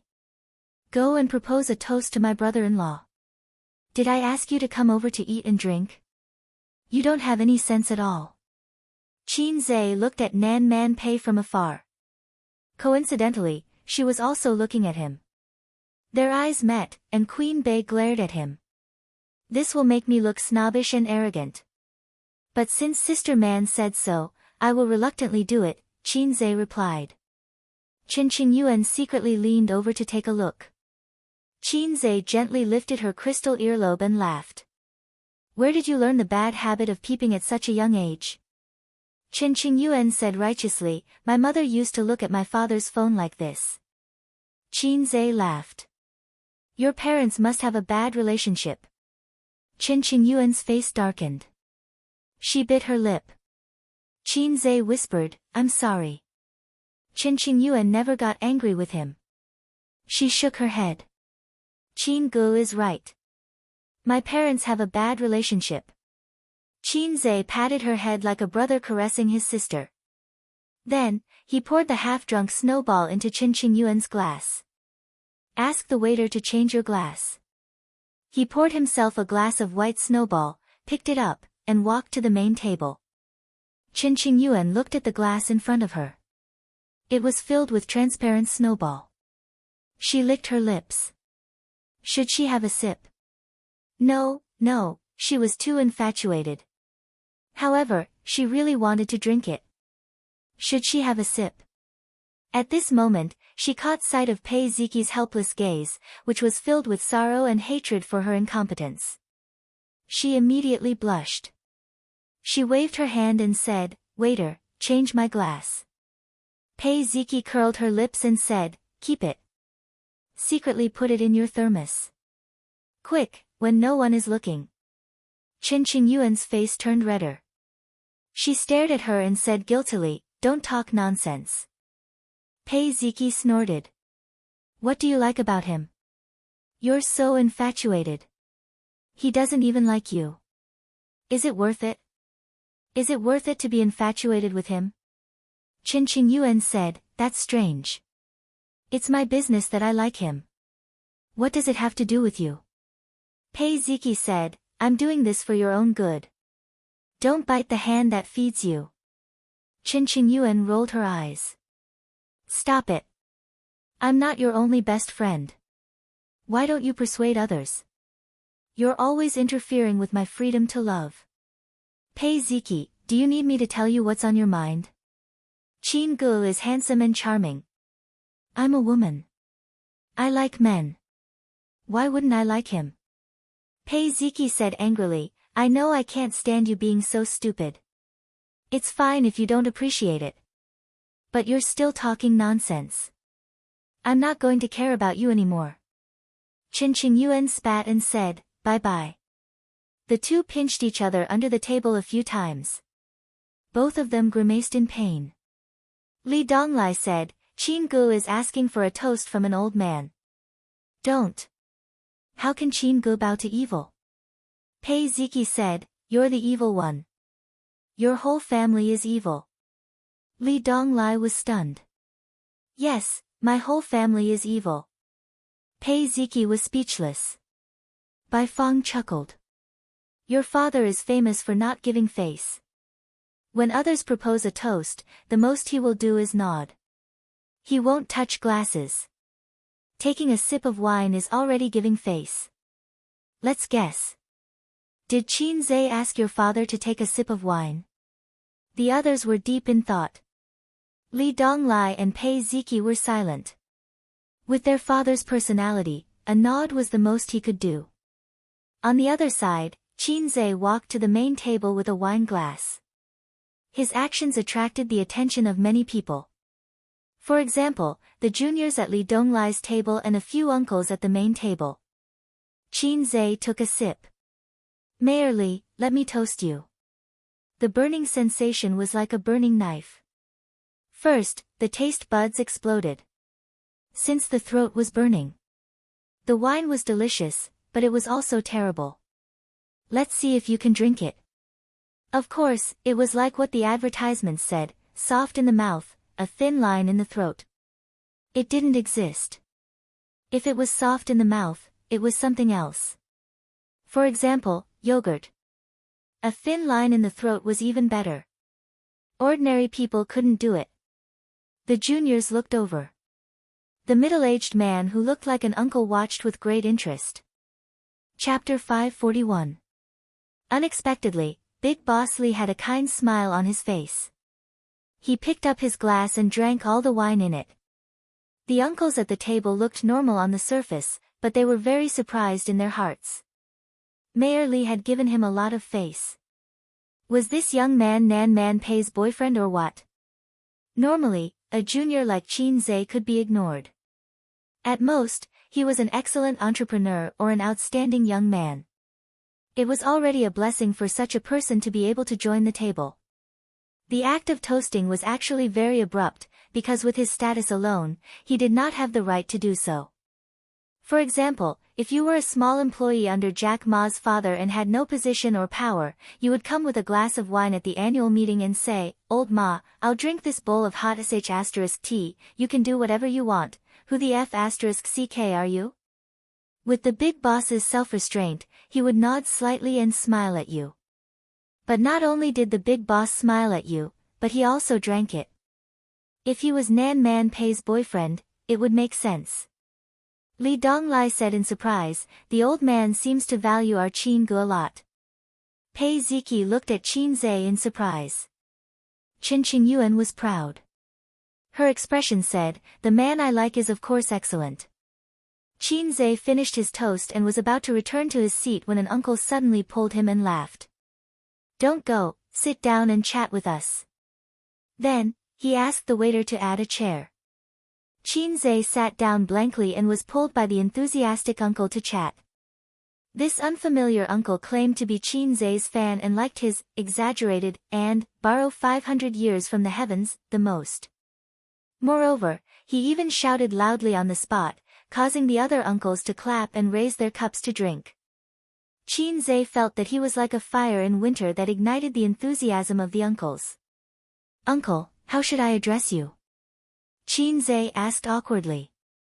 "Hey, you don't know me." The passionate uncle looked unhappy. "Oh, you're whispering sweet nothings to my daughter. I'm right in front of you. Don't you recognize me?" Qin Zhe said in his heart, "Dare I ask, what is the relationship between your beloved daughter's name and me?" The enthusiastic uncle said, "You can call me Uncle Chen. My daughter is Qin Qingyuan." He subconsciously turned his head and looked at the table. Qin Qingyuan was looking at him with bright eyes. She seemed to be very happy that he got along well with her father.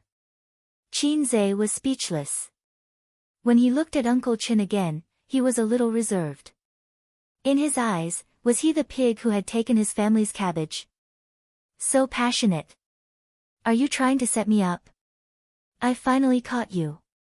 I asked Qin Yuan to bring you home for us to meet, but you refused." Uncle Chen poured Qin Zhe a full glass of wine. "Drink one glass as punishment." After Qin Zhe finished drinking, he said to everyone, "My daughter didn't learn well in the past. She fooled around outside every day.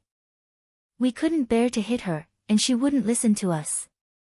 Mom and I have been worried about this." Everyone chuckled. They were all from families that knew each other very well. They all knew that there was a problem girl in the Chen family. In fact, the children in their family might not be very sensible, but they were more restrained. They were not like Qin Qingyuan, who unscrupulously put on smoky makeup, went to bars, karaoke, and went out with the teenagers they were familiar with on motorcycles. Chen Fuxing patted Qin Zhe and gave him a thumbs up. "It's all thanks to little Qin. Ever since I met little Qin, my daughter has stopped fooling around. She comes home on time every day and goes to bed at 10 o'clock sharp. Her grades have also improved steadily." As he spoke, he sighed. "But there's a new problem.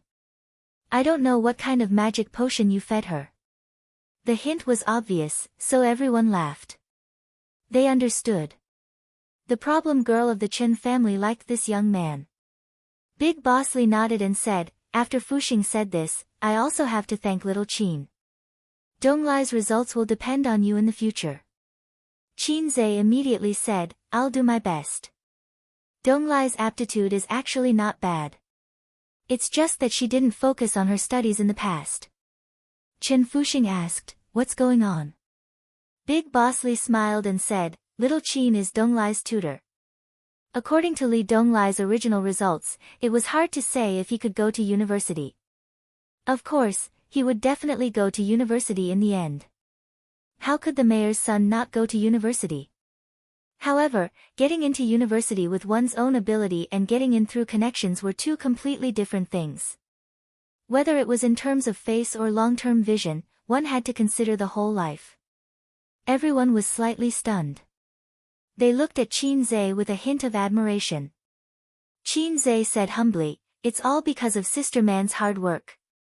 When he mentioned Pei Nan Man, there was a natural intimacy in his tone. This kid can't really have an affair with Nan Man Pei, right? If it was just a tutor, Big Boss Li wouldn't give him so much face. It was very likely that he had an intimate relationship with Nan Man Pei. Everyone knew that kind of relationship. Actually, it wasn't.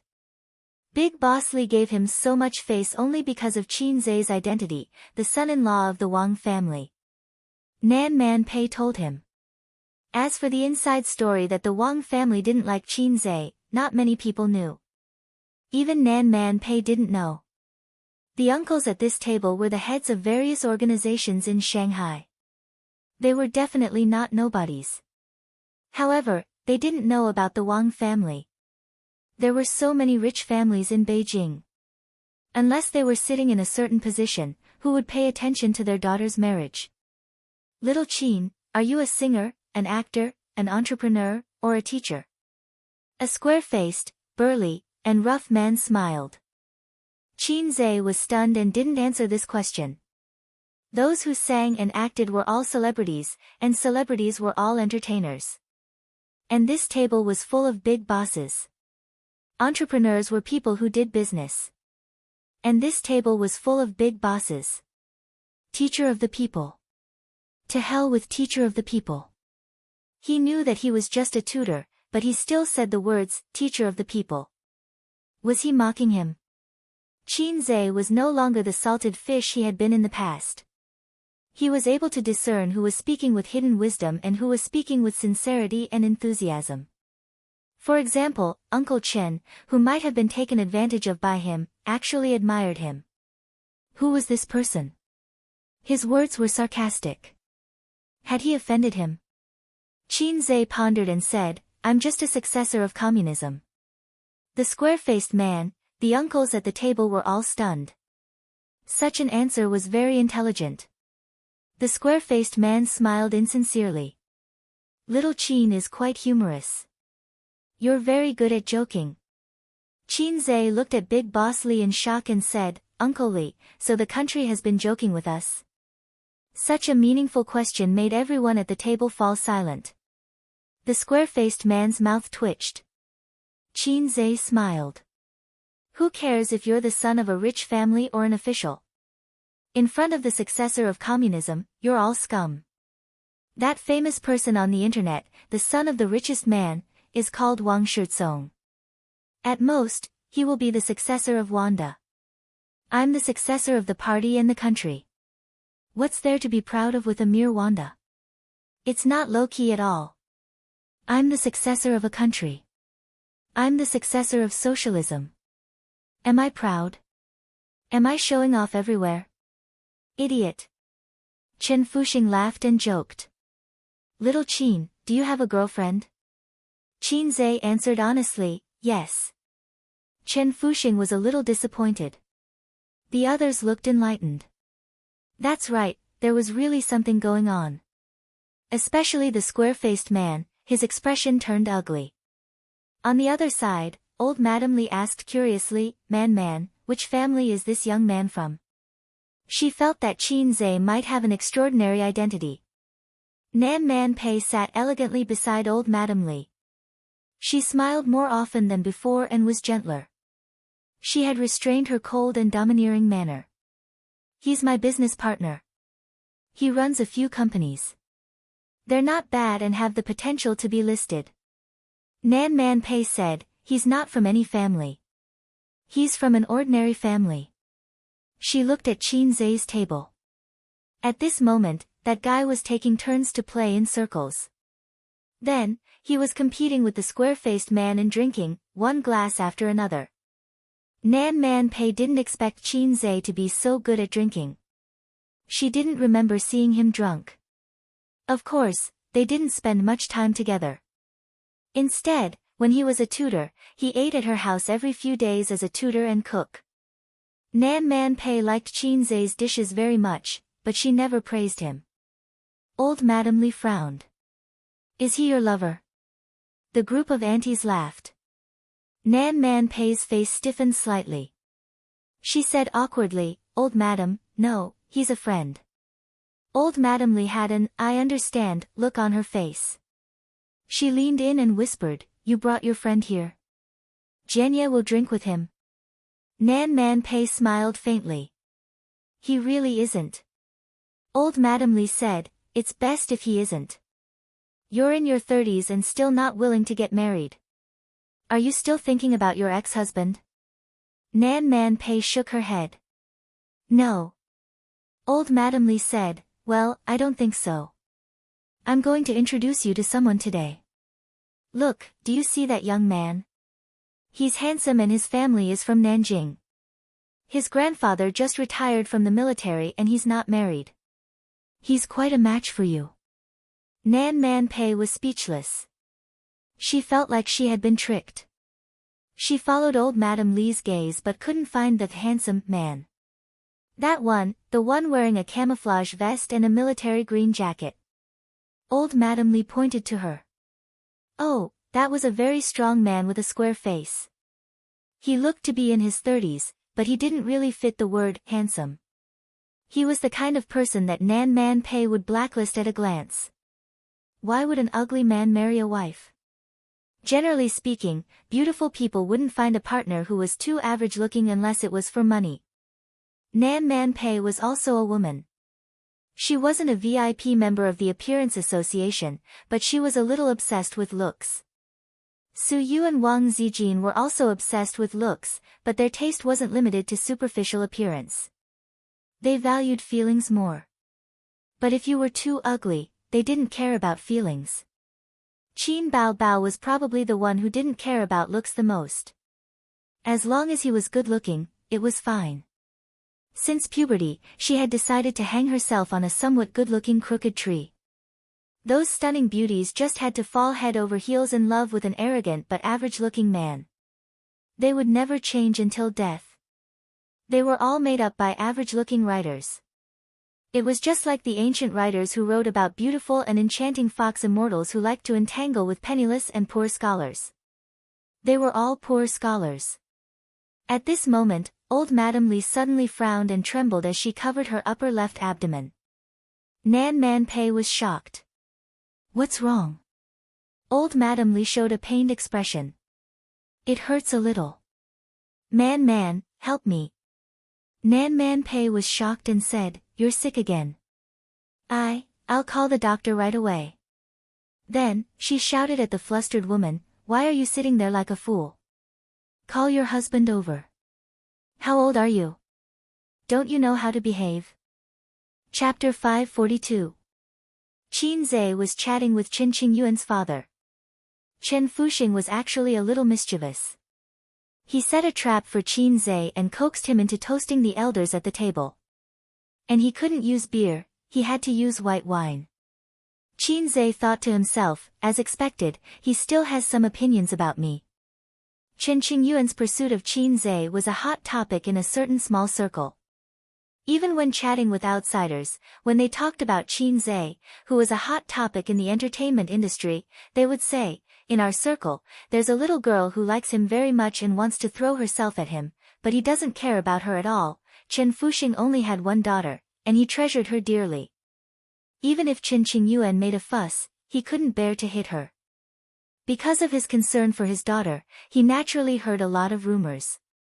Therefore, while he was grateful to Qin Zhe, he also felt resentment. This idiot, my daughter is so cute, but he turns a blind eye to it. Qin Zhe thought to himself, you're not Qin Fuxing, you're a holy paladin. The older the ginger, the spicier it was. Even if there were 10 Qin Zhe at the table, he still wouldn't be a match for the other party. He had no choice but to beat them one by one. Starting from Big Boss Li and a big fat uncle, the fat uncle praised, Little Qin, you're good at drinking. You're comparable to me in the past. I like young people like you who can drink and are forthright. I'll drink too. He drank half a glass of white wine and let out a long breath. I'm old, and my alcohol tolerance isn't as good as before. When I was in Shenzhen, I could drink 8 ounces per person. This was a very talkative uncle. Qin Zhe thought to himself, uncle used to drink a lot of Cantonese. I'm impressed. He drank another mouthful. Everyone cheered, and the scene was very lively. When the circle hit the square-faced guy, he reached out and pressed the rim of the glass. He glanced at Qin Zhe and said leisurely, I like to drink, and I'm also a drinker. I admire your alcohol tolerance. At this point, he paused. So? Qin Zhe stared at him, waiting for him to continue. It's not easy to drink with me. You have to drink me well before you can continue to circle. The square-faced man laughed. The uncles burst into laughter. This was the advantage of a wine table. It was suitable for bickering. Others might not think that you were insensible and might even kick up a fuss. They wouldn't kick up a fuss. They were all people of status. But if Qin Zhe didn't answer, it would seem too cowardly. Since the square-faced man dared to say so, it proved that he was very confident in his alcohol tolerance. Then, he bullied Qin Zhe and drank several glasses of white wine in a row. Qin Zhe smiled modestly. How do you drink it? He straightforwardly accepted the challenge and received a wave of kind applause. Let's drink 1 cup each. We can't go to the toilet during this period. Whoever surrenders first will stop, the square-faced man said. No problem. Qin Zhe was like a young boy full of fighting spirit. The square-faced man laughed. Great. He let go of the cup and used his eyes to signal Qin Zhe to pour wine for him. Boss, I'll pour wine for you. Qin Zhe poured wine for him and himself. The two clinked glasses gently and drank it in one gulp. The white wine was spicy and strong. The two of them sighed at the same time. It was the second cup. When they drank the third cup, the uncles couldn't help but cheer enthusiastically. Pei Ziki pouted and said, Idiot, being coaxed like a monkey. Li Donglai frowned and said, Don't be so arrogant. You're worried about him, aren't you? Pei Ziki was furious. Who's worried about him? Li Donglai, are you a dog? Li Donglai was confused. Why do you say I'm a dog? Pei Ziki, a dog's mouth can't spit out ivory. Li Donglai, he and Pei Ziki had always had a small argument every day and a big one every 3 days. The relationship between siblings was the most difficult in the Brothers and Sisters series. The relationship between siblings was usually good. The elder sister would do makeup for the younger sister and help her dress up. If the elder brother really loved the younger brother, he would bring the younger brother to the big sword and personally open the door to a new world for the younger brother. The relationship between siblings was also easy to manage. The elder sister usually doted on the younger brother more. Occasionally, they would even kiss and sob. Just like Qin Zhe and Qin Baobao. The relationship between siblings was very tricky. They either had an average relationship or quarreled all day. Even if it was the elder brother, it would be fine as long as there was love. Such a sister only existed in Japan. The soft and cute sister who called out, Oniai-chan, all day also only existed in Japan. Chen Qingyuan said worriedly, what if Qin Gu drinks too much later? Pei Ziki glanced at her. Isn't that good? You can sneak into his room and sleep with him. Chen Qingyuan touched her chin and seriously considered the feasibility of this matter. Over there, it should be the 5th cup. The square-faced man drank the 5th cup, which was longer than the previous 4 cups combined. After he endured the nausea and finished drinking, Qin Zhe immediately poured wine for him. I'll do it myself. He was tongue-tied. No, I'll do it. Qin Zhe insisted on filling his cup. Come, cheers. Qin Zhe picked up the cup and drank again. The square-faced man was speechless. His face was red and he looked at Qin Zhe unwillingly. If looks could speak, he would say, "Why aren't you drunk? Are we drinking the same wine?" Seeing that Qin Zhe was about to pour wine for him again, he quickly covered the mouth of the cup. I'll do it myself, Qin Zhe said righteously. No, I have to do it. The square-faced man said, you don't have to be so polite. Qin Zhe said, I'm not being polite. What if you cheat and don't fill it up? The square-faced man was speechless. Sigh, forget it. We've drunk enough. Someone advised. That's at least half a kilo, right? Someone mumbled. At this point, they were all shocked. Everyone was an experienced drinker. The number of banquets they had drunk together was enough to circle the earth. They had never seen someone who could drink so much. From the beginning until now, he had drunk 1 cup after another. There were more than 10 cups, and all of them were full. The scariest thing was that his face was not red and he was not out of breath. He did not look like he was going to vomit at all. That was very scary. Qin Zhe shook his head and said, fill it up. I have to drink you up first. There are still a few uncles waiting for me to play circles behind. The square-faced man said, let's stop here. You can go play circles. Qin Zhe said, so you admit defeat? He suddenly stopped talking. Qin Zhe said, fill it up. The square-faced man was speechless. His mind was not very clear now. He thought to himself, why is this kid so insensible? He looked at Mayor Li in a daze. The mayor pretended to look at the scenery around him. Qin Zhe finished his 6th cup and looked at him provocatively. Old Tai, double tap 666. Bah, hurry up and drink, old Tai. We can still drink 1 cup after another. A weakling dares to provoke me? Don't you know that I'm the liver emperor? A real man should put his life on the line and drink directly. The square-faced man probably could not stand his provocative gaze. This time, he became a man and drank directly. Then, he rushed in the direction of the bathroom. Qin Zhe shouted behind him, come back and continue drinking. Chen Qingyuan's father tugged at Qin Zhe's arm and said, why are you two fighting so fiercely? Qin Zhe said in a low voice, he competed with me first. Chen Fuxing said unhappily, even so, you can't be so stubborn. His family is a big boss in Nanjing. You should be more careful. Qin Zhe said, thank you, Uncle Chen. I'm not going to Nanjing to earn money. It has nothing to do with me. Also, I didn't offend him. Why did he stab me? Chen Fuxing was stunned. Yeah, why did he pick a fight?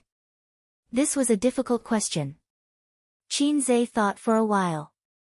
Maybe he's jealous of my good looks? Chen Fuxing was speechless.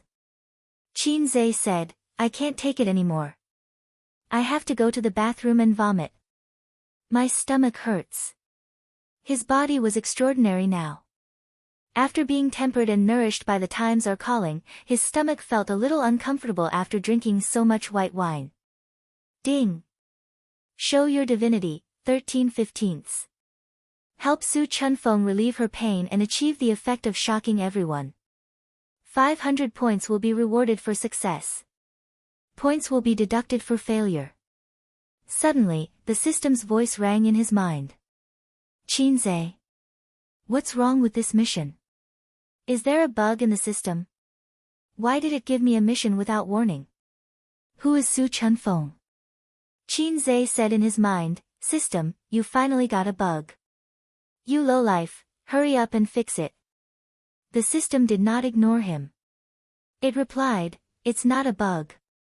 The system caught your desire to show your divinity in front of people. Since there's a chance now, I'll help you trigger it manually. Qin Zhe was speechless. This mission was triggered as if it was a joke. It shocked everyone again. There were 1.4 billion people in China, and they did nothing all day. They were either shocked or silent. Right, speaking of which, he had not done the Divinity Show series mission for a long time. The first mission in his life was the Divinity Show series. Then, after a year, he still had not finished this series of missions. Qin Zhe was a little ashamed. Qin Zhe said, who is Su Chunfeng? Do I know her? Let me see the mission details. The system said, Su Chunfeng, originally known as Su Chunfeng, is the owner of the devil fruit. She once wreaked havoc in the heavenly palace. Later, she turned over a new leaf and gave birth to 7 children with a snake demon. This is the origin of the Dragon Ball, Qin Zhe said, you're so happy just from being naughty. At this moment, Pei Ziqi's stepmother hurried over and said, honey, mom's stomach hurts. Maybe it's her old illness. Big brother Li was shocked. He quickly got up and followed his wife to check. Mom, how are you? Li Jianya asked with concern. It hurts here. The old lady pressed her right abdomen. If it hurts here, it should be pancreatitis again. Li Jianya frowned. Quick, call the doctor and send her to the hospital. I've already called, Nan Man Pei said. The right thing to do at this time was to call an ambulance. However, the old lady had a small team to take care of her life, including a private doctor, life assistant, and nutrition consultant. Since the old lady had just fallen ill, the doctor also came over. They were in the hotel room. When the doctor came over to check on the situation, they would send her to the hospital. It was always reassuring to have a professional by her side. Old lady, do you want to vomit? Qin Zhe came over and asked. But no one paid attention to him. Everyone was nervous and asked about the old lady's well-being. Pei Ziqi and Li Donglai also ran over and stood by the side. No one cared about this kid who was just here to join in the fun. Old lady, do you want to vomit? Qin Zhe asked again. Still, no one paid attention to him. Chapter 543. Nan Man Pei said gently, Old madam, do you want to throw up? The old lady shook her head. It just hurts. Big brother Li comforted her. The doctor will be here soon. Mom, bear with it. Qin Zhe squeezed through the aunties in front of him and pushed Pei Ziqi and Li Donglai back. Get out of the way, I'm going to show off. It's time to show off my real skills of showing off in front of the masses. Can you call it showing off when you're a scholar?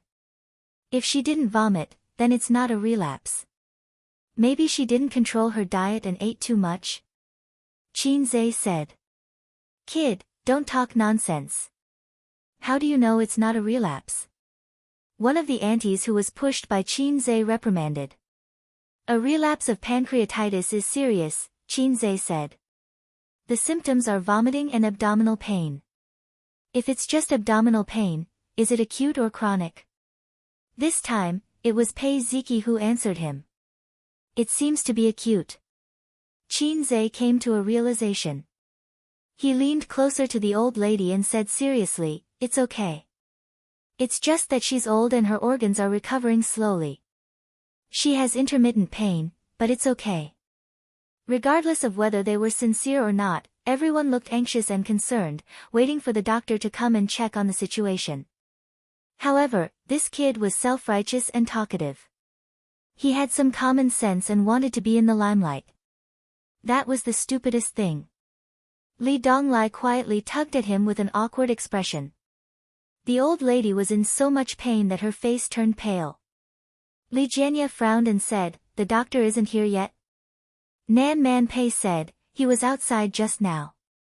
He's not in the hotel room. He's already on his way back. Should we send her to the hospital first? Someone asked. Li Jianye nodded. No, wait. Send her to the hospital. They wanted to wait for the doctor to come, but the old lady was in great pain and the doctor was outside.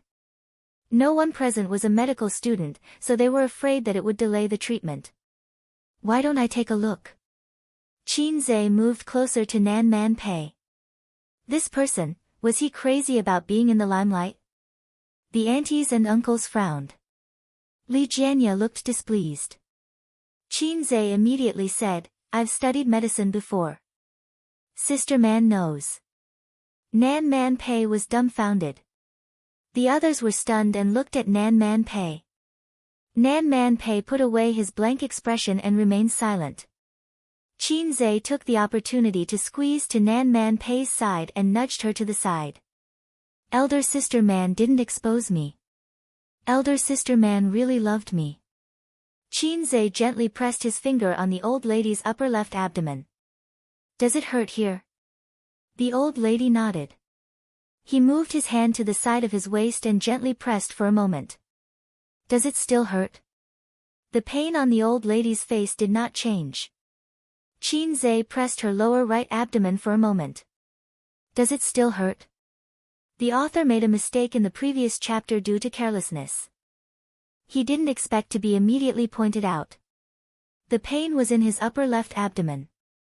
Comrade Mao Zedong, please sit down. Mao Zedong's eyes are very dangerous. The old lady frowned. It hurts. Qin Zhe massaged her arms and back for a moment. How about now? The old lady's eyebrows relaxed. Are you feeling better? Qin Zhe replied with an, oh, and continued to massage various acupoints. Everyone looked at him with confusion, doubt, and surprise. The old lady sat on the chair and slowly relaxed from frowning to enduring the pain. A few minutes later, she didn't look like she was in pain anymore. In fact, she even felt a little refreshed. Li Jianye stood on her left. His anxious expression slowly changed from half-squatting to relaxed and surprised. He also stood up. Nan Man Pei and Pei Ziqi's stepmother were on the right. Nan Man Pei looked a little dazed and looked a little cute. Qin Zhe followed the liver meridian to the gallbladder meridian and massaged it back and forth. Pancreatitis caused pain in the liver and gallbladder. Since the person was old and their organs were weak, Qin Zhe could help them sort out their qi and blood. It would have an immediate effect. Pancreatitis itself was a disease that required rest. Therefore, it was very effective to use traditional Chinese medicine techniques to nurse it. If it was any other disease, the patient would have been sent to the hospital. Treating pancreatitis was simple and troublesome. The real medicine was just an injection to suppress the secretion of the pancreas. However, the later recuperation was very troublesome. The patient couldn't eat or drink and had to rely on an 4 drip to maintain nutrition. This disease was caused by eating. It was commonly known as the disease of the rich and the elderly. Pancreatitis would turn into pancreatic cancer, which was one of the most painful cancers known to medicine. Qin Zhe said, "Old lady, you have to be careful when you eat. You haven't recovered from your illness." The old lady said, "I didn't eat much. I followed the menu." Qin Zhe said, "Did you eat meat?" "You can't eat meat. You're old, so the recovery period is slower than young people." The old lady said, "I ate a little." Qin Zhe nodded. "That's why you're in pain. Eat porridge for a month." The old lady replied, "Oh, young man, how did you treat me just now?" She asked the question that everyone present was wondering. Qin Zhe said, "The acupoint pushing technique in Chinese medicine is very simple." As he said this, he received a system prompt in his mind, mission completed. Reward, 500 points. How wonderful. Li Donglai wondered, "Qin Gu, how do you know Chinese medicine? You're from the finance department." This, he was accidentally exposed by his disciple. Qin Zhe looked at everyone and reprimanded, "We're the successors of communism. We have to know everything. If you don't have a few skills, how can you take over?" By the way, I've been waiting for 24 years. When will I take over? Waiting online, urgent. Li Donglai was speechless. The doctor finally rushed back with a first aid kit. He pushed the crowd aside and asked, "How is the old lady?" Seeing that the old lady was safe and sound, the doctor was stunned. He pushed the frame of his glasses up the bridge of his nose and looked at Li Jianya blankly. Li Jianya nodded slightly and said, "There was a sudden pain in the upper left abdomen just now, but it's fine now." "Doctor, can you take another look?" The doctor was experienced. After hearing this, he knew what was going on. It's normal to have pain after recovering from pancreatitis, but if you don't recuperate well and have similar pain often, acute pancreatitis will worsen and become chronic. Everyone was relieved when they heard what the professional said. The doctor then briefly checked the old lady's body. There was nothing serious. He planned to stay and observe for a while to see if there would be any follow-up pain. Chen Fuxing laughed and pulled Qin Zhe to continue drinking. Li Jianya said, "Little Qin drank a lot. It's about time." There was a hint of friendliness in his tone. "By the way, why didn't Nihang come back?" Li Jianya asked. The middle-aged man said, "I'll go and take a look. He just wanted to go to the toilet." The doctor expressed his interest in Qin Zhe's Chinese medicine. He felt that he had met someone of the same kind, so he casually chatted with him. After realizing that he didn't know anything about Western medicine, he only talked about Chinese medicine. As expected of a private doctor, he was very knowledgeable and actually had a lot of knowledge about Chinese medicine. When Qin Zhe said that Chinese medicine relied on experience and took a long time to accumulate. Moreover, the background of the existence of Chinese medicine was an era when medical equipment was not developed. Therefore, it was inevitable that Chinese medicine would be overtaken by Western medicine. However, it was too much to say that Chinese medicine was a lie. The essence and magic of Chinese medicine couldn't be denied. The two of them agreed. Take pancreatitis for example. It was a terminal illness decades ago, but with the development of the medical industry, it can be cured. Times are improving, and medicine has also entered a new era, the doctor said. In the current medical industry, Chinese medicine and Western medicine have long been combined. However, serious diseases still have to be treated with Western medicine. For example, Chinese medicine can't do surgery, Qin Zhe said. They chatted happily. The doctor and Qin Zhe exchanged business cards. Orthopedics? Qin Zhe was stunned. The doctor's business card had many departments, and he was a well-rounded doctor. As a private doctor, you can't be limited to a single department. Otherwise, you won't be able to do well in this industry, the doctor said with a smile. I studied orthopedics in Germany and got a doctorate. Qin Zhe's small hand trembled. The doctor joked, in the future, if you have a serious injury, you can come to me. I'll give you a 50% discount. Qin Zhe's small hand trembled again. He tore it off. He would tear the business card off later. As the two of them were talking, the middle-aged man came back with a funny expression. Yihang passed out in the toilet and vomited all over the floor. He was lying on his own vomit. I asked the waiter to send him back to his room. Everyone immediately looked at Qin Zhe.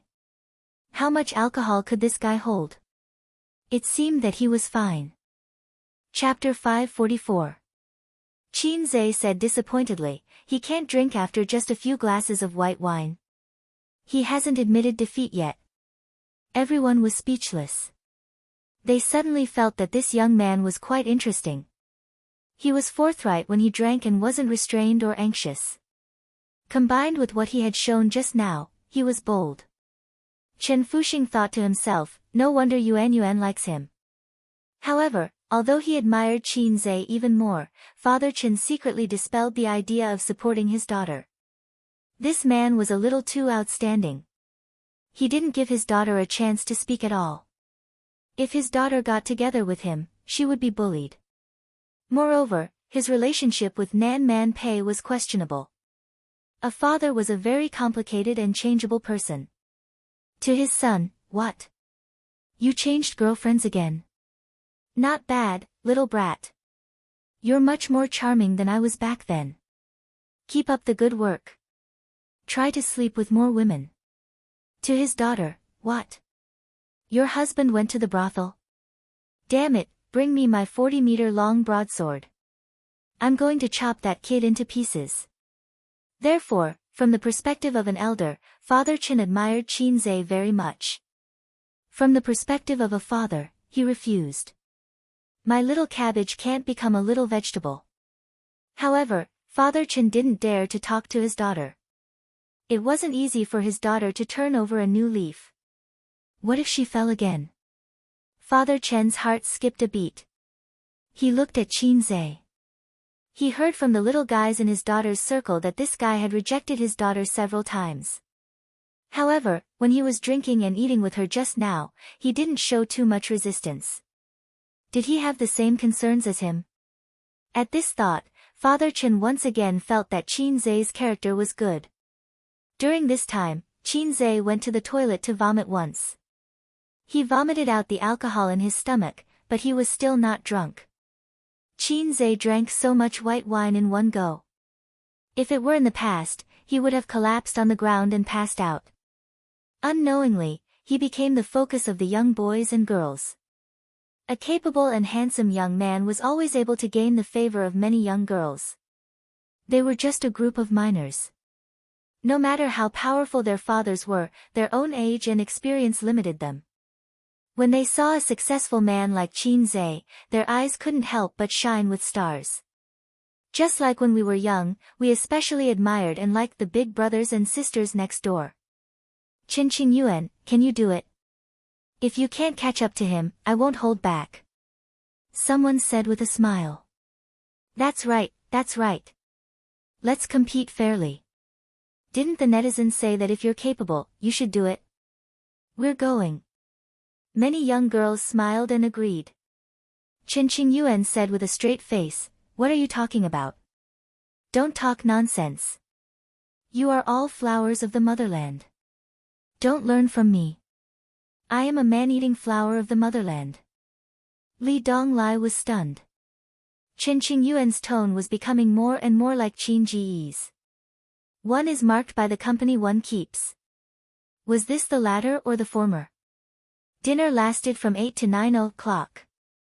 Qinze noticed that the total price of the dishes did not exceed 5,000 yuan.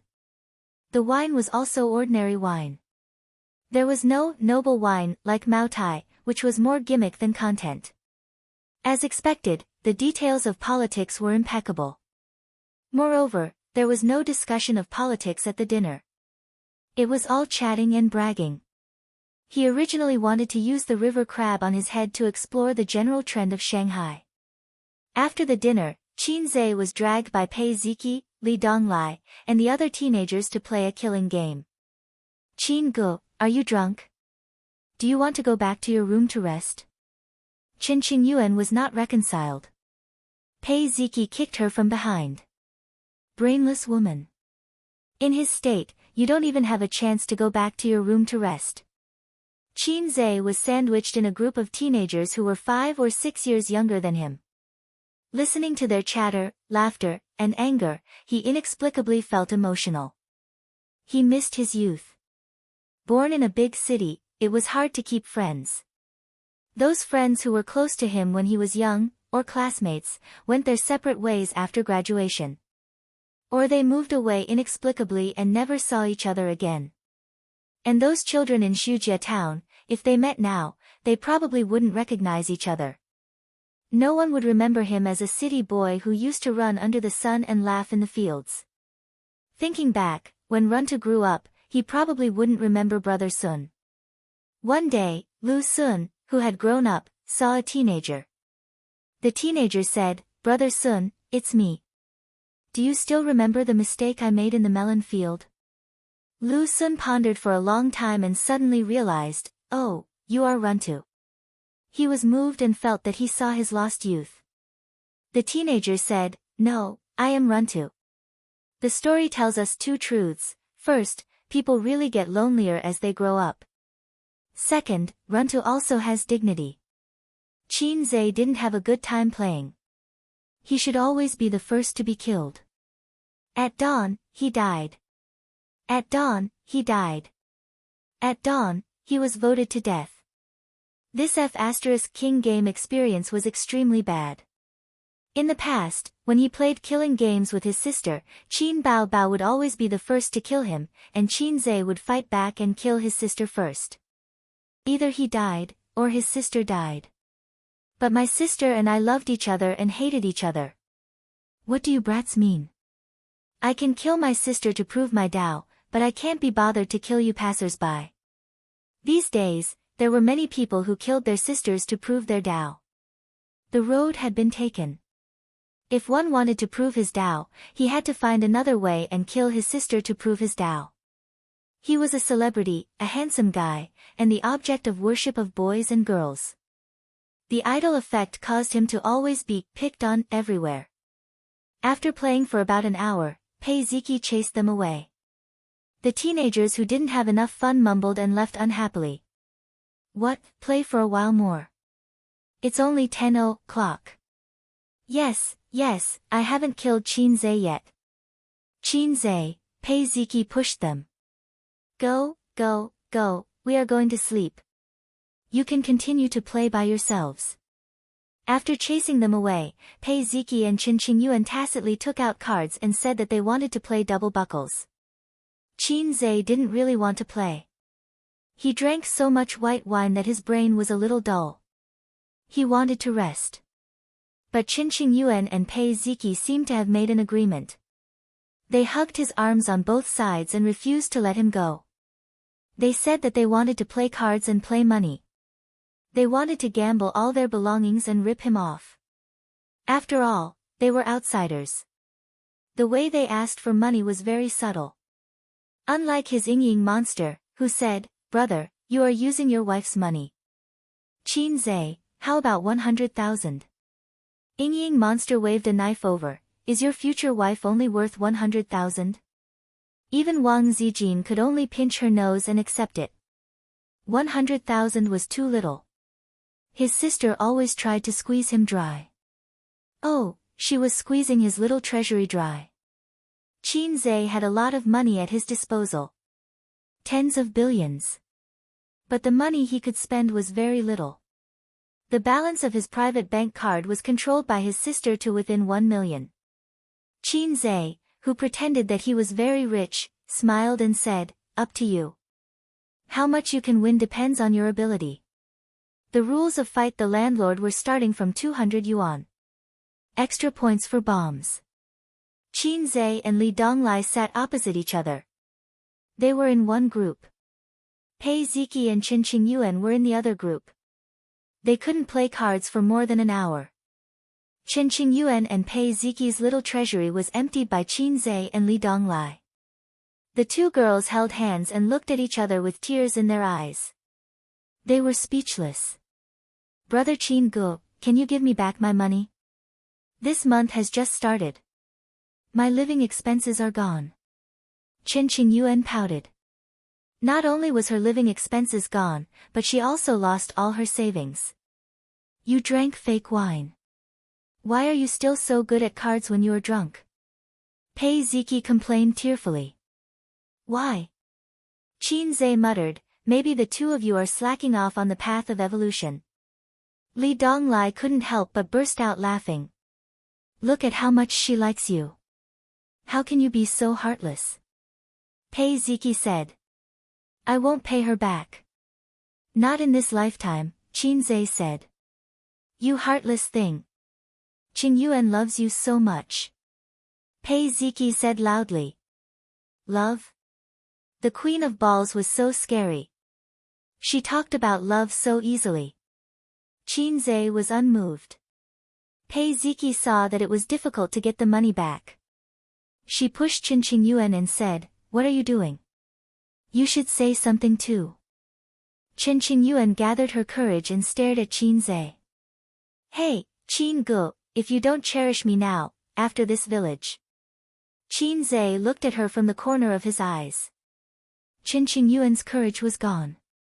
She said weakly, I'll wait for you in the next village. Useless thing. Pei Ziki slapped her onto the bed with a great stone-smashing hand. Girls had shallow eyes. They lost tens of thousands in one go. Their hearts were bleeding. They had to get the money back even if they had to make a scene. In the end, Qin Zhe gave each of them 1,000 yuan. The two little girls smiled through their tears. It was a game of cards. One had to admit defeat. Qin Zhe was a man of principle. He insisted on equality between men and women. In the room, Qin Qingyuan and Pei Ziki were whispering. They were probably discussing how to swindle some money from Qin Zhe to recoup their losses. On the balcony, Qin Zhe and Li Donglai were smoking. They sat on soft chairs, facing the window with their backs to the room. They looked at the dark night sky and talked about men's topics. They talked about life, dreams, and careers. What are your plans in the future? Do you want to follow your father's path or be self-reliant? Qin Zhe exhaled a puff of smoke.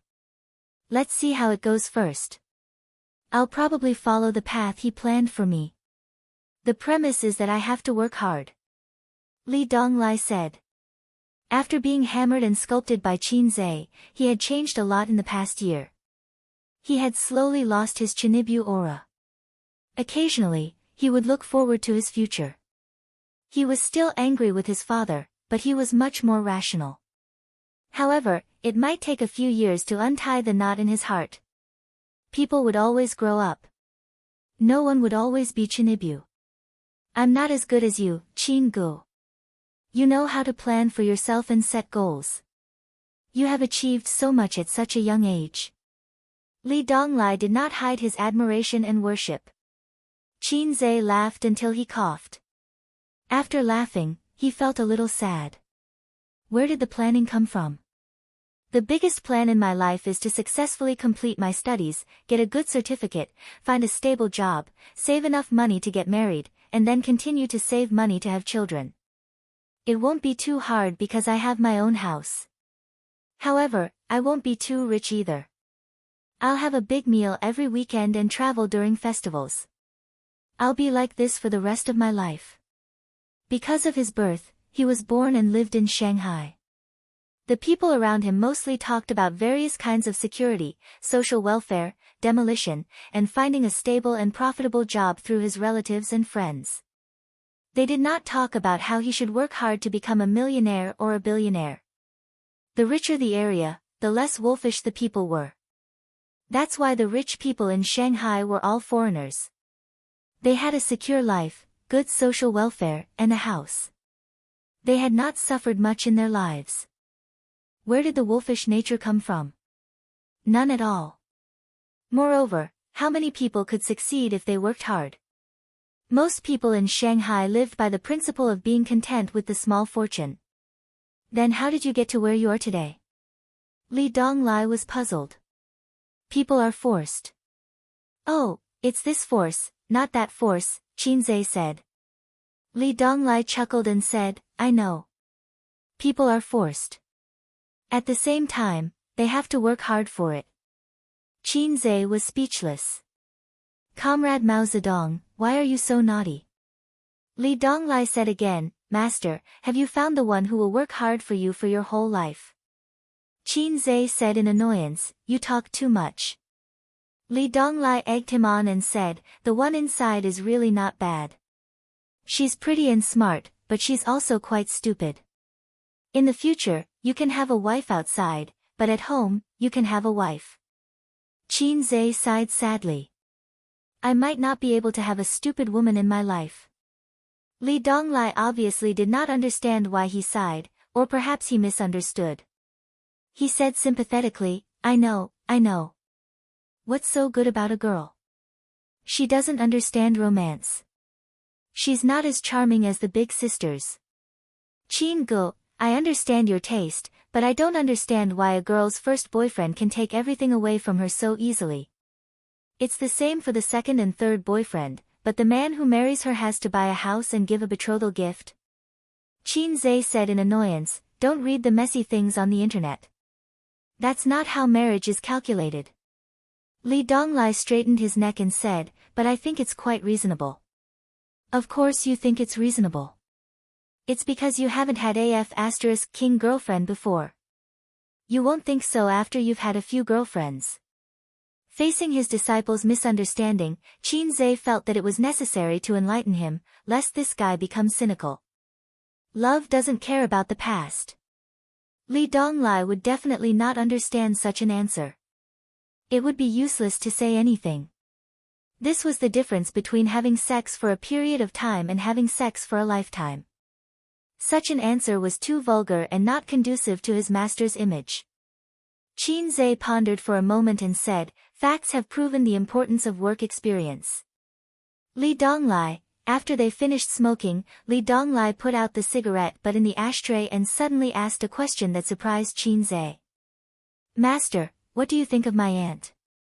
Huh? Was the next sentence going to be my aunt's husband? Qin Zhe answered truthfully, your aunt is very good. She's beautiful, has a good figure, and is very feminine. It's just that she's a little old. If he answered this question from a rational point of view, his parents would definitely not agree to him marrying a 31-year-old woman. The age difference was too big. As soon as he finished speaking, Qin Zhe felt a murderous aura coming at him. He was stunned and did not dare to look back. Li Donglai turned his head in a daze and trembled in fear. He stuttered, Aunt, Qin Zhe, it was over. He was going to be drowned in the Huangpu River. Qin Zhe felt that he was going to die if he talked about a woman's age at the most sensitive stage of her life. He looked at Li Donglai for help. Li Donglai himself was scared to death. He did not know when his aunt was standing behind him. He heard footsteps, but they all thought it was Pei Ziki or Qin Qingyuan. Even so, he did not give up on Qin Gu. Li Donglai looked at Nan Man Pei, who was as calm as water, and then at Pei Ziki, who was gloating. He swallowed and said, Old Master Qin was a respectable person when he was alive. You can leave after burning some incense. He meant that he wanted to stay. After all, there were more people, and Qin Zhe could still be saved. Pei Ziki looked back at her brother and thought of the despair of emptying her little treasury. She sneered, Old Master Qin was a respectable person when he was alive. You can leave after spitting. Li Donglai. Qin Zhe. Chapter 545. What an ungrateful woman. She was so young, but she had a heart as venomous as snakes and scorpions. Qin Zhe turned his head with difficulty and looked at Pei Ziki. Please return my 1,000 yuan. Bastard. He was looking at Pei Nanman. Her beautiful face was as cold as ice. She was rarely angry. Qin Zhe looked at Qin Qingyuan, hoping that she could help him resolve the awkwardness. Qin Qingyuan glanced at Nan Man Pei. She was scared to death. Her eyes darted around and she stammered, Qin Gu, I'm so sleepy. I'm going back to my room to sleep. I'll play with you tomorrow. Qin Zhe was speechless. What a pompous woman. Just a moment ago, she said that she loved him. Love after Eggy was indeed cheap. Old Master Qin was a respectable man when he was alive. Why didn't anyone save him? The three of them retreated without any sense of loyalty. Before they left, they even pretended to be sensible and said that they shouldn't disturb Qin Zhe and Pei Nanman's discussion. Nan Man Pei sat where Li Donglai was and stared at him coldly. Qin Zhe felt like he was sitting on pins and needles. He was not afraid that Nan Man Pei would beat him up. He was just embarrassed that he was caught gossiping behind someone's back. Sister man, it's so late. Why are you still awake? Qin Zhe laughed dryly. Nan Man Pei glared at him. Shut up. Go boil some water and make some tea. Okay. Qin Zhe ran to boil the water. After boiling the water, Qin Zhe took out 2 disposable cups from the cabinet and made 2 cups with the cheap tea from the hotel. Nan Man Pei looked at him for a while and asked curiously, You drank so much. Aren't you drunk? Qin Zhe waved his hand. Drunk doesn't exist. I can even drink a bottle of white wine. Do you believe me? Nan Man Pei sneered, show off. Qin Zhe grinned. Nan Man Pei sipped his tea and frowned slightly. For someone who loved tea, it was hard for him to swallow inferior tea. Spend more time with them tomorrow. Remember to perform well during the meal. It's easy to get familiar with one's social network. Even if you can't make friends with them, you should at least be able to get acquainted with them. If you have any problems, you should be able to find a way to deal with them. Of course, it's up to you how far you can run it. Your brother-in-law is quite satisfied with me. If it's a small matter, don't look for him. If it's a big matter, don't look for him. What's the use of you befriending my brother-in-law? Nan Man Pei snapped. What he said made sense. They couldn't possibly go to him every time they encountered some trivial matters. After all, he was a big shot who dealt with thousands of things every day. Therefore, Nan Man Pei's intention was to make friends with people who were powerful but not so prominent. Chen Qingyuan's father is quite fond of me, Qin Zhe said. Do you really want to be his son-in-law? Nan Man Pei had a half-smile on her face. Of course not. I'm a loyal person. Qin Zhe finished speaking and saw Nan Man Pei's hand tighten around the cup. The disposable cup was deformed by her grip. He quickly corrected himself, third class. It wouldn't be fun if she splashed hot water on him. His somewhat handsome face would be ruined. He really didn't have the right to say the word, third class, in front of Nan Man Pei. Nan Man Pei was stunned at first. Then, with a strange expression, she raised her eyebrows and said, third class? She remembered that except for a nominal girlfriend, Wang Zijin, and a real girlfriend, Su Yu, Qin Zhe had no ambiguous relationship with that woman. Although she and Qin Zhe didn't have much interaction in life, she was confident that she still knew and was familiar with Qin Zhe because Su Yu would tell her everything. She was so detailed that she complained to her that Qin Zhe's needs were getting stronger and stronger. She couldn't handle it alone. She would say this kind of thing. Then why was it third class? Nan Man Pei thought about it and realized that something was wrong. If Qin Zhe had a special intersection with any woman in his life, she might be one of them. She seemed to have shares in all the industries under the name of the little red guy. He also helped her to fight against her ex-husband. So, has this guy been coveting me? Otherwise, why did the little red guy's face change slightly? Nan Man Pei's face darkened. She wanted to curse him 1,000 times in her heart. Qin Zhe's face changed slightly. He felt that he had said something wrong. In a moment of carelessness, he had included the wailing monster at home. It was a technical mistake. Just kidding. I don't like second class. I prefer third class. Qin Zhe casually said, if you can't win the third class, 3 lives, 3 days and 2 sleeps, 1 day and 3 days, Nan Man Pei was stunned. What do you mean by no more than 3? Qin Zhe, you can't win the third class. Maybe I drank too much and spoke too much. However, it's difficult to integrate into their small circle. Qin Zhe sighed with a serious face. I was inexplicably insulted by a guy today. The one who competed with you in drinking. Nan Man Pei smiled. Yes, fortunately, I have some skills. He couldn't beat me in drinking. Qin Zhe was proud. If he didn't have some skills, how could he be the successor of communism? Nan Man Pei showed a sly smile. That man is called Zhang Yihang, from Nanjing. The old lady was going to introduce him to me. He may think that we have something to do with each other, so he made things difficult for you. I didn't expect him to fall. It saved me a lot of trouble. Qin Zhe said angrily, that's it. Insulting me?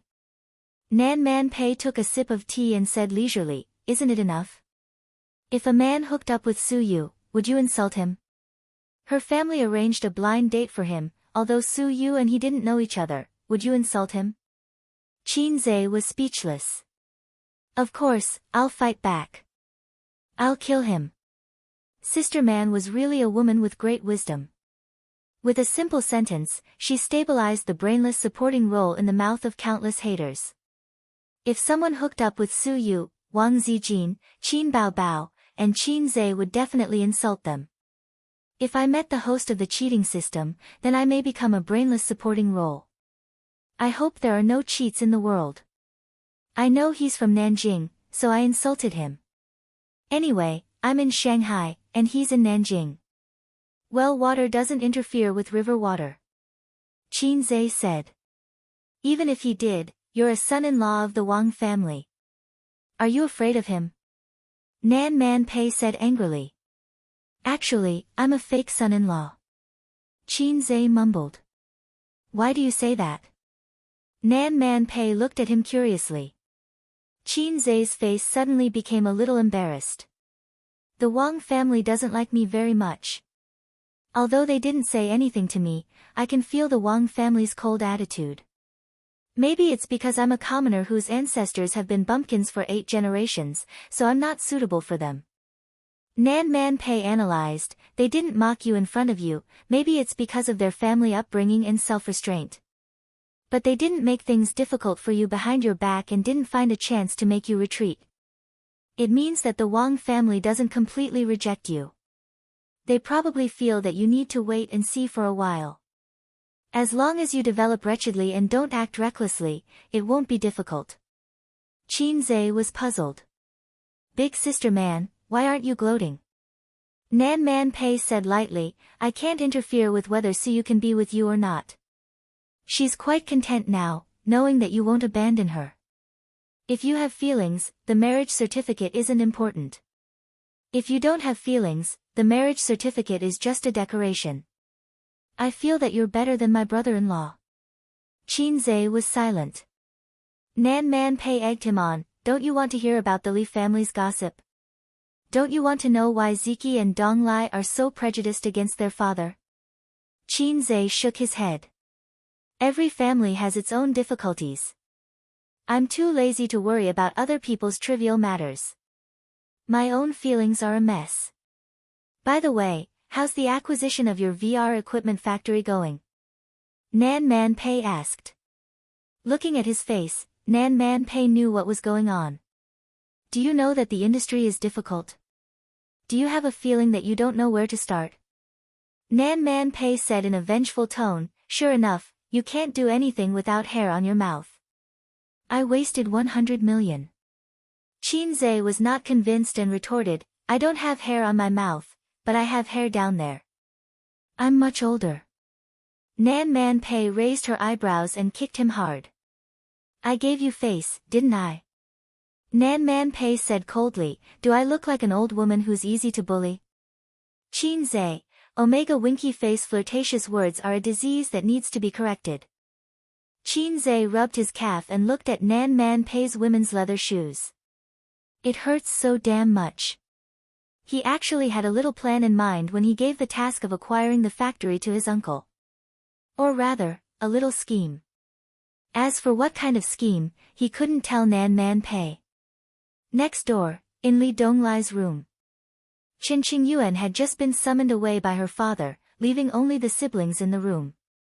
Pei Ziki wore a pair of hot pants and sat cross-legged on the bed with her fair and tender legs.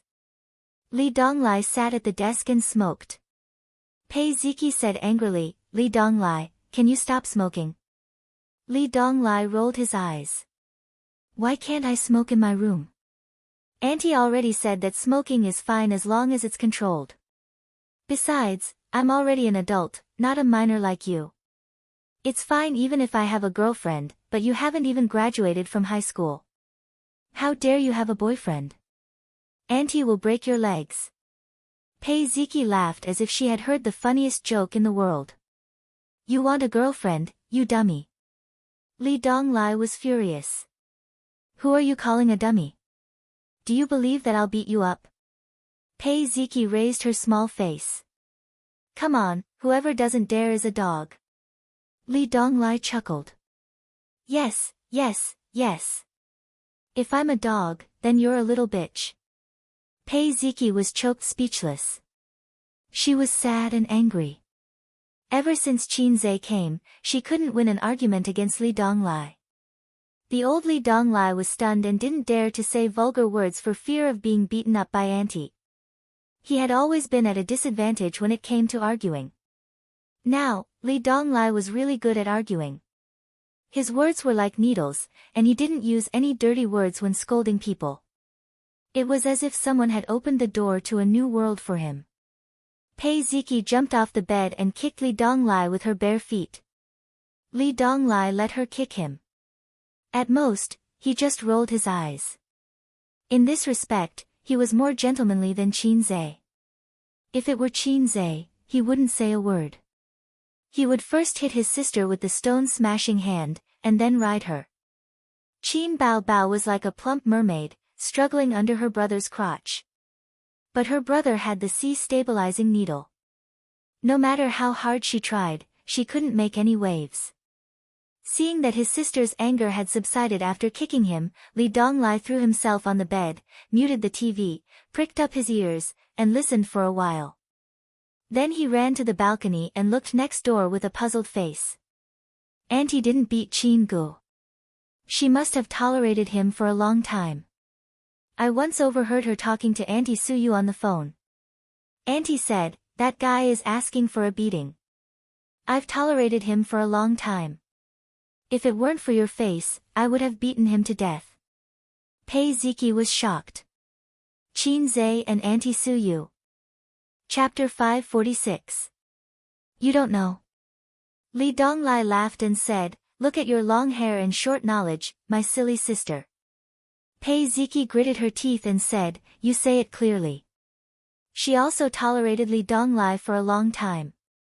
He said a few words and then he would be eccentric, or there were hidden needles in his words, or his mouth was flowery.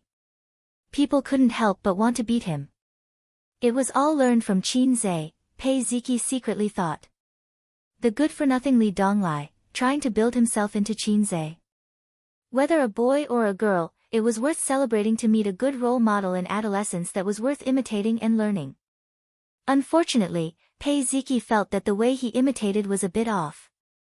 He imitated Qin Zhe's flowery mouth and occasionally cheap bad habits vividly, but he imitated Qin Zhe's talent and ability. For example, some time ago, her aunt urged Li Donglai to study. She bought a lot of university textbooks and asked him to read a textbook in half a month. She wanted to check the content. As a result, Li Donglai finished reading in a week. Nan Man Pei said with relief and surprise, "So fast." Li Donglai was arrogant at that time, with his nose in the air, and a very manly tone. Qin Gu said that if a man is not happy, how can there be a happy life? The beating was miserable. From the living room to the room, the whole villa echoed with Li Donglai's wailing. Pei Ziki could remember, the number of times her aunt beat her brother like this can be counted with one hand. The most recent time was in junior high school. Under the instigation of his bad friends, he lifted the skirt of the female head teacher. In those years, Li Donglai was a rebellious young man who was undisciplined and sulking at his father. He was a rebellious young man who was willing to degenerate. Li Donglai didn't know his sister's rich inner drama. He reviewed his dark history and said, "Aunt Suyu used to work in her own family's investment company. Later, she went out with Qin Gu to set up her own company. The relationship between the two of them was unusual. Suyu used to ask his aunt out to play every weekend. Now his aunt spent more time at home on weekends, which meant that someone occupied Suyu's aunt's weekend time. Coupled with Auntie's phone call, even a fool can figure it out.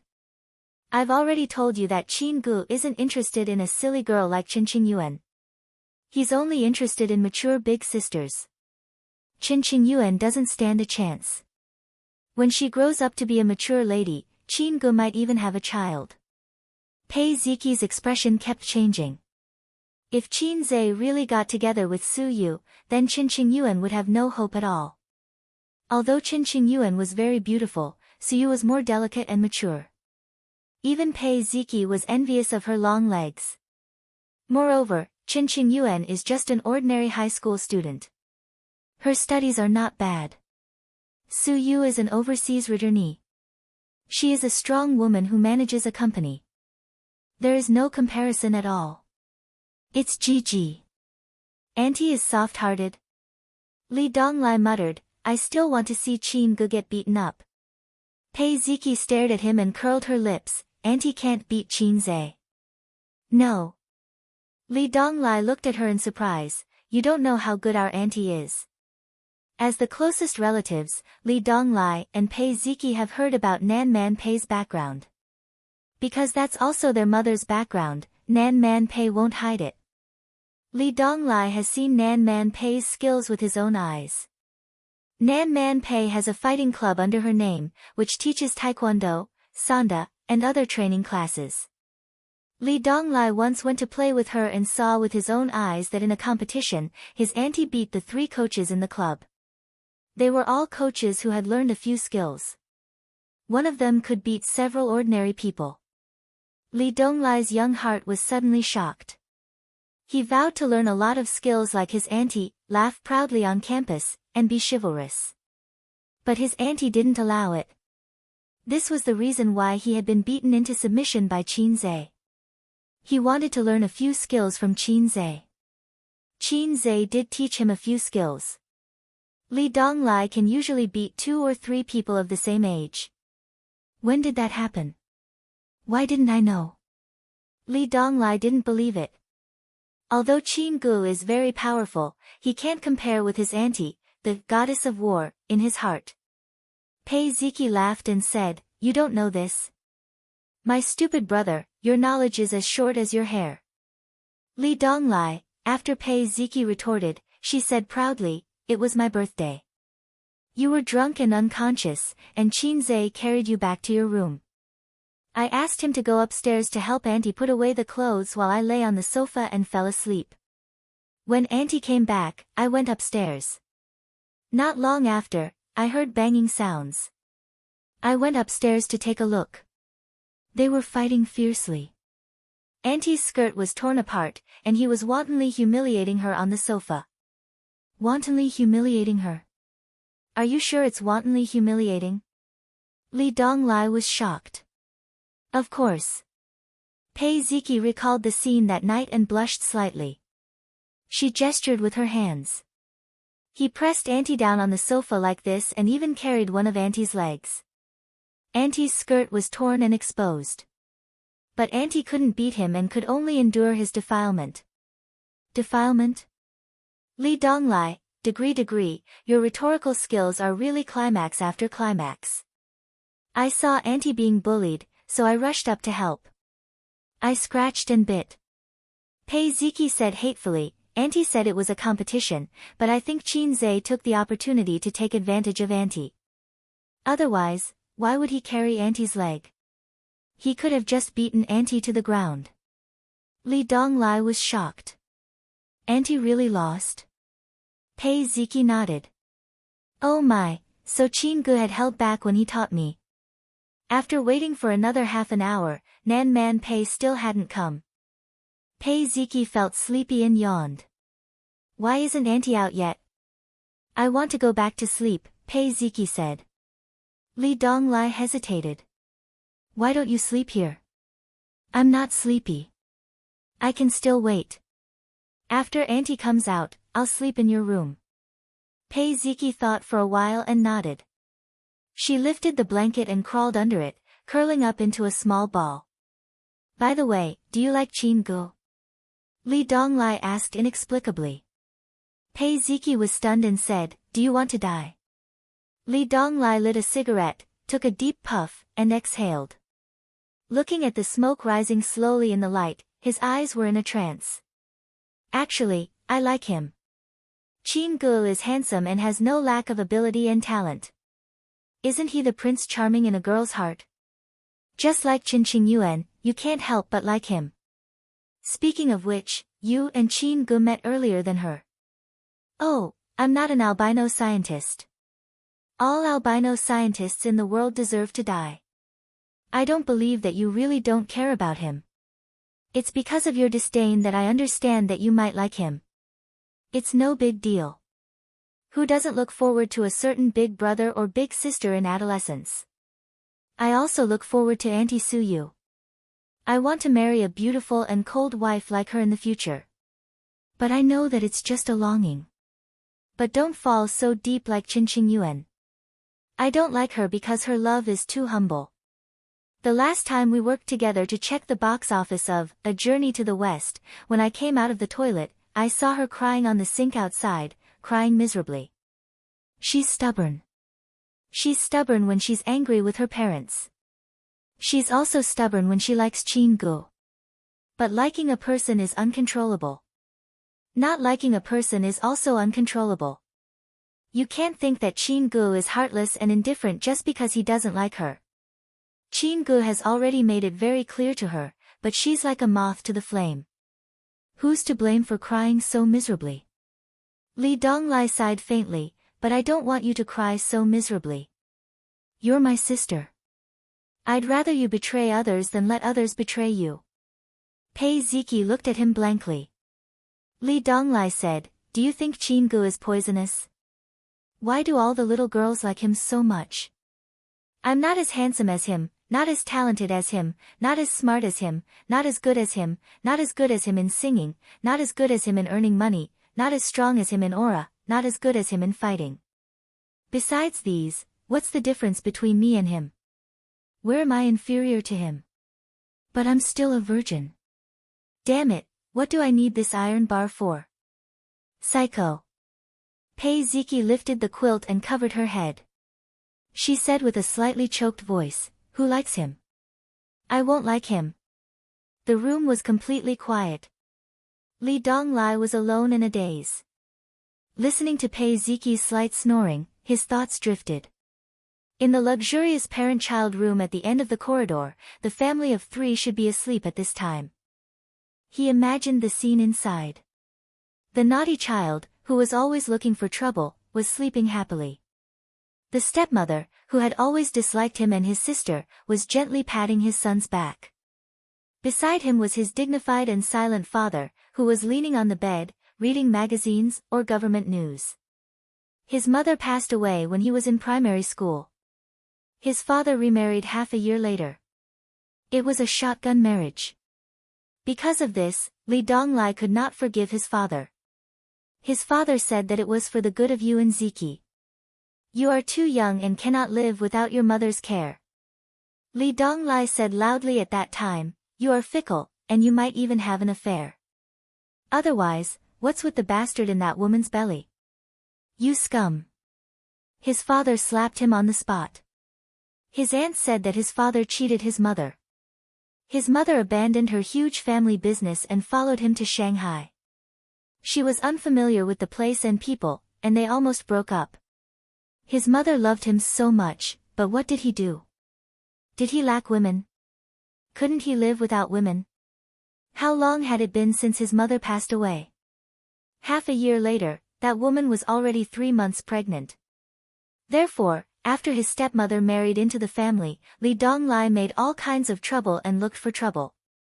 Looking at her wronged appearance, he was proud, like a little lion defending its territory. He was angry with his father in this way. But after so many years, he was just constantly exhausting his father and grandmother's patience. Over the years, Li Donglai had come to understand that this woman was really a scheming bitch. She was not like other stepmothers who were harsh with their words and even abused their stepson and stepdaughter. She had created the image of a weak stepmother for herself and silently endured the difficulties and willfulness of her stepson. She even never spoke ill of Pei Ziki and Li Donglai. But after her son was born and gradually grew up, the little brat gradually found trouble to take revenge on Li Donglai and Pei Ziki. Whether he was at a disadvantage or not, he would cry in the end. His father looked on coldly. He did not care about his younger son's bad deeds, nor did he care about his elder son beating his younger son. In the end, Li Donglai or Pei Ziki would definitely be scolded by his grandmother. In a family, if the elder bullied the younger, no matter what the reason was, the parents would definitely scold the elder. Because you were the elder brother and the elder sister, you had to act like an elder brother and an elder sister. Li Donglai did not hate his stepmother, only disdain. He and Pei Ziki were not born by a woman. No stepmother would like to make things difficult for her stepson. She was not a saint. He just could not forgive his father. In this world, there were two kinds of knots that were the most difficult to untie. The knots between father and son. The knots between lovers. Although he and Pei Ziki often quarreled and bickered, and both of them were very angry, their relationship was actually very good. Just like when he was beaten like a dog at the KTV, Pei Ziki would scream and be the first to rush up. And if Pei Ziki was hurt, he would fight with the other party without caring about anything. In a pretentious way of saying, this world is very cold, we hug each other for warmth. Chapter 547. In a secluded part of the forest park. Nan Man Pei said in a cool and pleasant voice, "Qin Zhe, I don't want you to wear a condom." Qin Zhe said in a distressed tone, "No, Sister Man. It's safe to wear a condom. If I don't, I'll die." Sunlight shone through the branches and leaves and scattered spots of light on the ground. Nan Man Pei wiped the sweat on her forehead and said, "Don't wear a condom. It's not exciting." Qin Zhe said firmly, "No, it's too exciting. If I don't wear one, I won't last a minute." Nan Man Pei sneered, "You promised me that you'd listen to everything I say." "I don't want you to wear a condom." Qin Zhe refused, "If you don't let me wear one, I won't stab you." Nan Man Pei hit him and said angrily, "Do you men talk like farts?" Qin Zhe was silent. He had to wear a condom for this kind of thing. Otherwise, someone would die. He didn't want to die so early. His sister wouldn't agree. Sister Ziwei wouldn't agree. His little Teddy wouldn't agree either. Nan Man Pei said disdainfully, "Useless. Coward." The park staff looked at them in confusion and said unhappily, "Do you two need help? If you want to argue, don't disturb our work." 20 to 30 meters in front of them, between the green branches of a tall tree, there was a hornet's nest. Recently, a tourist had been stung by a hornet in the forest park. The park staff investigated and found the hornet's nest here. This thing was very harmful and aggressive. Moreover, a sting could cause a person to feel pain for half a day. The emergency response was to apply soap water. Because the wasp's venom was acidic, alkaline soap water could neutralize the venom and reduce the pain. Qin Zhe said angrily, "You're not the one doing it. Don't be sarcastic." Coincidentally, Qin Zhe, Pei Nan Man, and the others who were passing by saw this scene. Nan Man Pei pointed at the hornet's nest and said, "If you stab it down, this old woman will forget about what happened last night. Poking a hornet's nest or sinking into the Huangpu River, you choose." Qin Zhe patted his chest and said no problem, so easy. Nan Man Pei did not insist. He watched as Qin Zhe put on cotton gloves, a hood with a cotton net hanging down, and a military coat with the help of the staff. Then, he carried the ladder and walked valiantly towards Hornet's Nest. Nan Man Pei was not only accompanied by Pei Ziki, Li Donglai and his sister, Qin Qingyuan, but also Zhang Yihang. They had just parted ways with their elders. After all, it was not fun to wander around the forest park with the elders. Young people preferred to play by themselves. Nan Man Pei was forcefully pushed out by old Madam Li. Mrs. Li said, "You young people should play together and improve your relationship." Nan Man Pei could not refuse, so he played alone with a group of juniors and brought Qin Zhe along. Qin Zhe was having a good time with a group of big shots. He was not reserved at all. After all, he was a young man who had talked to old Master Wang and said flirtatious words. This kind of scene could definitely be handled. Salted Fish Zhe was no longer the salted fish he used to be. In the past year, he had cultivated unparalleled confidence. No one said that his temperament was not worthy of his handsomeness. He was like a person who played games with cheats. He was not afraid of anyone. Zhang Yihang was of average height, but he was very burly and had a valiant temperament. However, his slightly pale face ruined his masculine image. Zhang Yihang accompanied Nan Man Pei and looked at Qin Zhe's back. He smiled and said, "This young man is very interesting." Nan Man Pei replied politely, "Yes, he can drink better." Zhang Yihang suddenly felt very uncomfortable. When he woke up this morning, his head was so painful that it felt like it was going to split open. It took him a long time to remember who he was and why he was sleeping in a hotel. He recalled last night. He choked on a glass of erguotu and cried. It was all because of this young man. When he woke up this morning and had breakfast in the hotel, he found a few people who sat at the same table as him last night and asked them a few questions. He was right. Nan Man Pei had a special relationship with this young man. As for the extent of their relationship, he knew better than those guys. His old man had a good relationship with Li Jianye. This time, he came to Shanghai for a blind date. Old Madame Li took the lead. At that time, she sent a photo of Nan Man Pei a few years ago. Zhang Yihang liked him at first glance. Even though he knew that he was divorced, he did not mind at all. In this day and age, it really did not matter whether he was divorced or not. Which young people nowadays did not have a few exes? What was the difference between getting married and doing all the things that a married couple should do? Zhang Yihang was divorced himself. He had a son who was not in primary school yet. After the divorce, he lived with him. Therefore, he did not care whether Nan Man Pei could bear children or not. In fact, he even felt relieved. If she did not have children, even if she was a stepmother, she would not be too bad to her stepson. When he saw Nan Man Pei last night, Zhang Yihang was stunned by her. She was more beautiful and mature than in the photo. She had a unique temperament. This kind of woman was not an ordinary pretty girl from a humble family. Only this kind of woman was worthy of his family background. At his level, he needed a woman with a strong aura to set him off.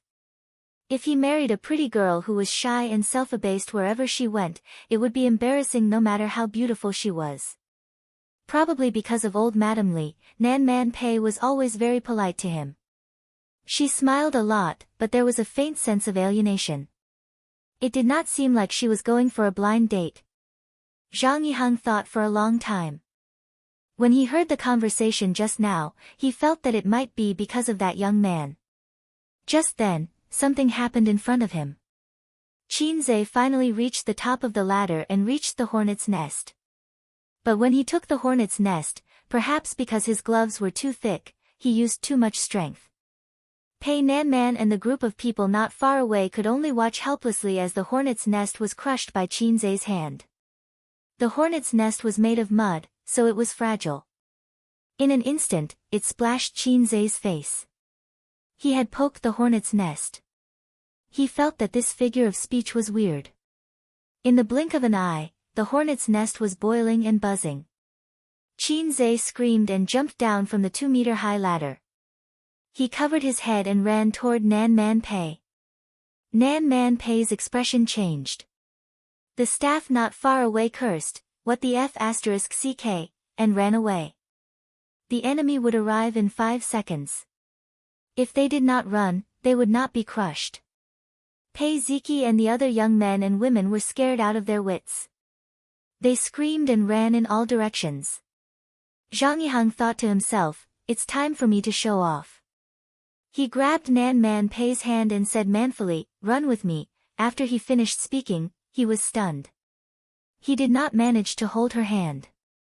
In his line of sight, he saw Pei Nanman galloping away, her low-heeled shoes clicking loudly. She was fast. Was this woman a sprinter in the past? The thought rose in Zhang Yihang's mind. Suddenly, he heard a buzzing sound. A hornet landed on his head, and then he felt a stinging pain on his scalp. The enemy was here. If he did not run, he would be crushed. Zhang Yihang covered his head and caught up with Nan Man Pei. 10 minutes later, a group of people stood or sat in the pavilion outside the racecourse. They looked scared. The park staff brought soap water.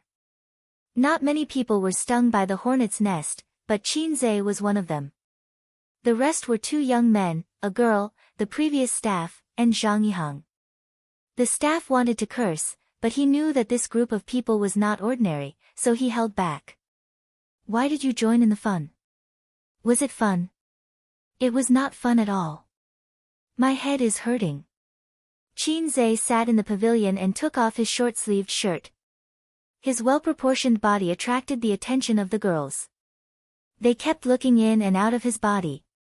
There was a big bump on his left chest. It did not look very harmonious.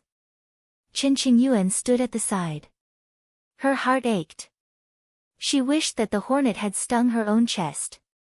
Chen Qingyuan was supposed to help her sweetheart apply soap water, but Nan Man Pei beat her to it. She was very unhappy, but she did not dare to say anything. Aunt Pei was an adult. How could she not know how to behave? How could she touch a man's chest so casually? Nan Man Pei helped him apply the soap water. Does it still hurt? Qin Zhe was flattered. Much better. Nan Man Pei frowned. Why is it so swollen? Wild hornets were very venomous. Although he was wearing a military coat, there were still gaps. Hornets were more terrifying than eels. They could enter any opening. When Qin Zhe was escaping, the hornet had entered his body. He only managed to kill it when he escaped to the pavilion. During this period of time, the hornet had injected Qin Zhe crazily. The injection volume was very scary. Otherwise, why would there be such a big bump? Pei Ziki mocked. Your chest looks like a woman's. Qin Zhe looked at her and retorted. Do you feel inferior? Your chest looks like a man's. Pei Ziki was furious. She kicked her little leg. Qin Zhe blocked it with his leg. The brat staggered and almost fell. Auntie, he bullied me. Auntie, he bullied me. Nan Man Pei glared at Qin Zhe. Qin Zhe grinned and touched the bump on his left chest. It still hurt a little. Was the hornet's venom so strong? He glanced at his crotch. I suddenly had a bold idea. No, 18 centimeters is scary enough. This idea is still very immature and can't be implemented. Otherwise, so you will cry. Qin Zhe saw the staff with a bitter look. He walked to the edge of the pavilion, sat on the steps, and handed him a cigarette. I'm sorry, I screwed up. Although I'm Heiai's king, I'm not an all-around player, and I occasionally make mistakes. The staff was very young, in his 20s, and he said insincerely. I understand, I'm just playing with my girlfriend. Nan Man Pei is very well maintained. She is mature and beautiful, fashionable and young. You can't see that she is 30 years old. In fact, a woman in her 30s is the most beautiful stage in her life. The most attractive age in a woman's life is 6 to 10 years old, 25 to 35 years old. Otherwise, how can there be two camps of Lelacan and Big Sis? Young women are beautiful, but they are not seductive. In this world, only Lelacan and Big Sis are eternal. Things like Siscan are crooked.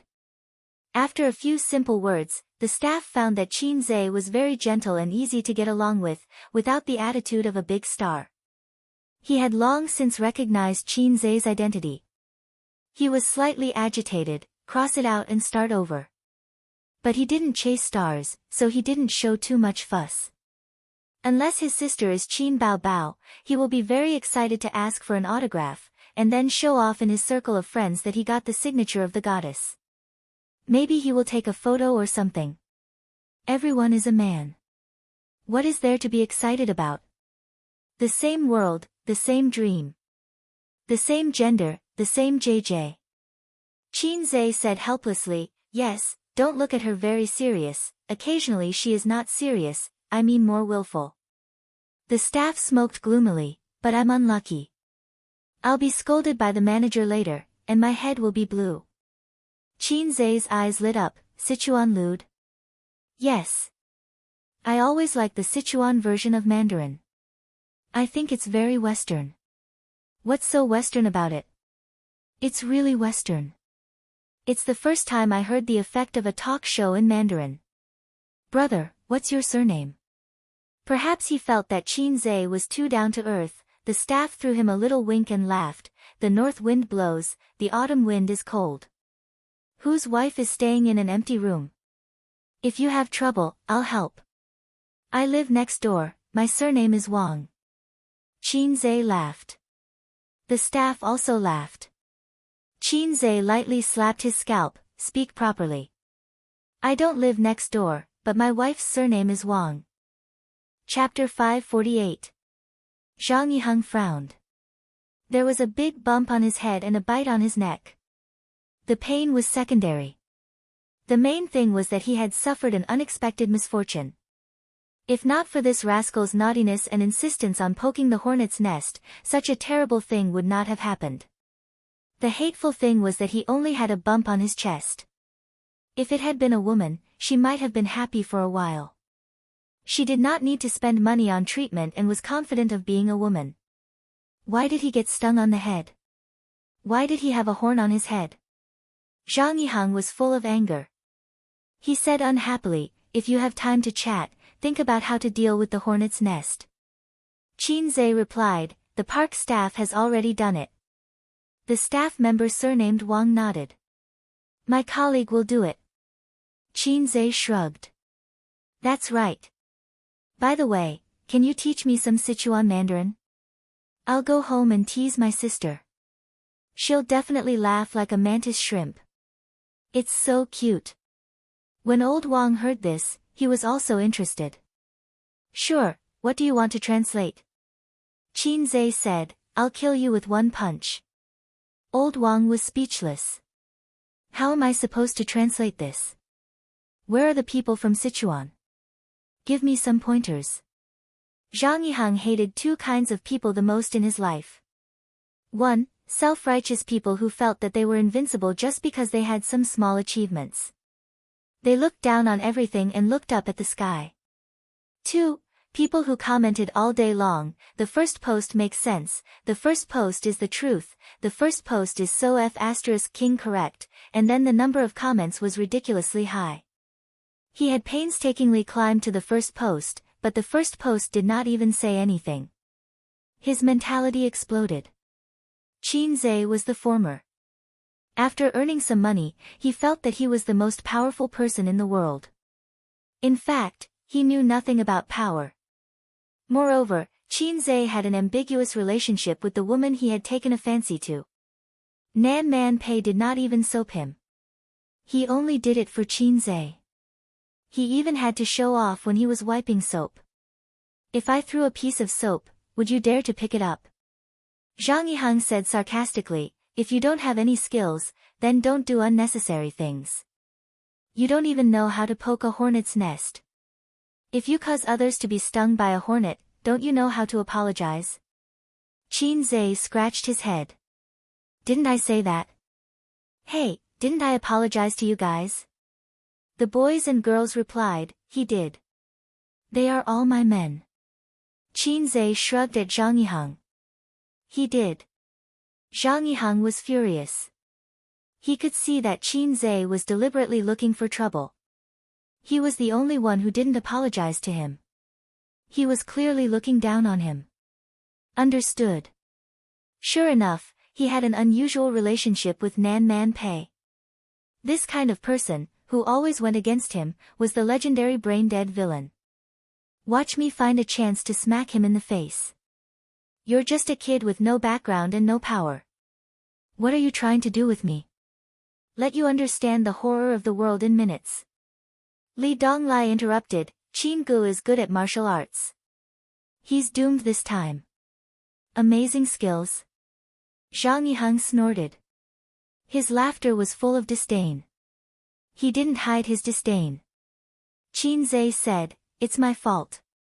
It's so hot today. How about I buy some oranges for Brother Zhang as an apology? All of a sudden, she became sensible. Zhang Yiheng was stunned for a moment. Old Wang snorted. His laughter did not stop, and scattered laughter followed closely behind. The few little fellows could not hold it in and laughed out loud as well. Only Nan Man Pei and Zhang Yiheng were a little confused. What was so funny? Kids these days really didn't understand. Although they didn't understand what was so funny about buying oranges, there was definitely a hidden meaning. Zhang Yiheng's face darkened. He felt that his intelligence was insulted and he was being played like a monkey. However, Nan Man Pei was sitting next to him. He couldn't act too ignorant. In his mind, he sent Qin Zhe to the death row and prepared to execute him after autumn. So boring. Chen Qingyuan walked lightly like a deer and came to Qin Zhe's side. Qin Gu, let's go horseback riding. There were many fun things in the forest park, such as horseback riding, go-karting, kayaking, Easter egg shooting, and so on.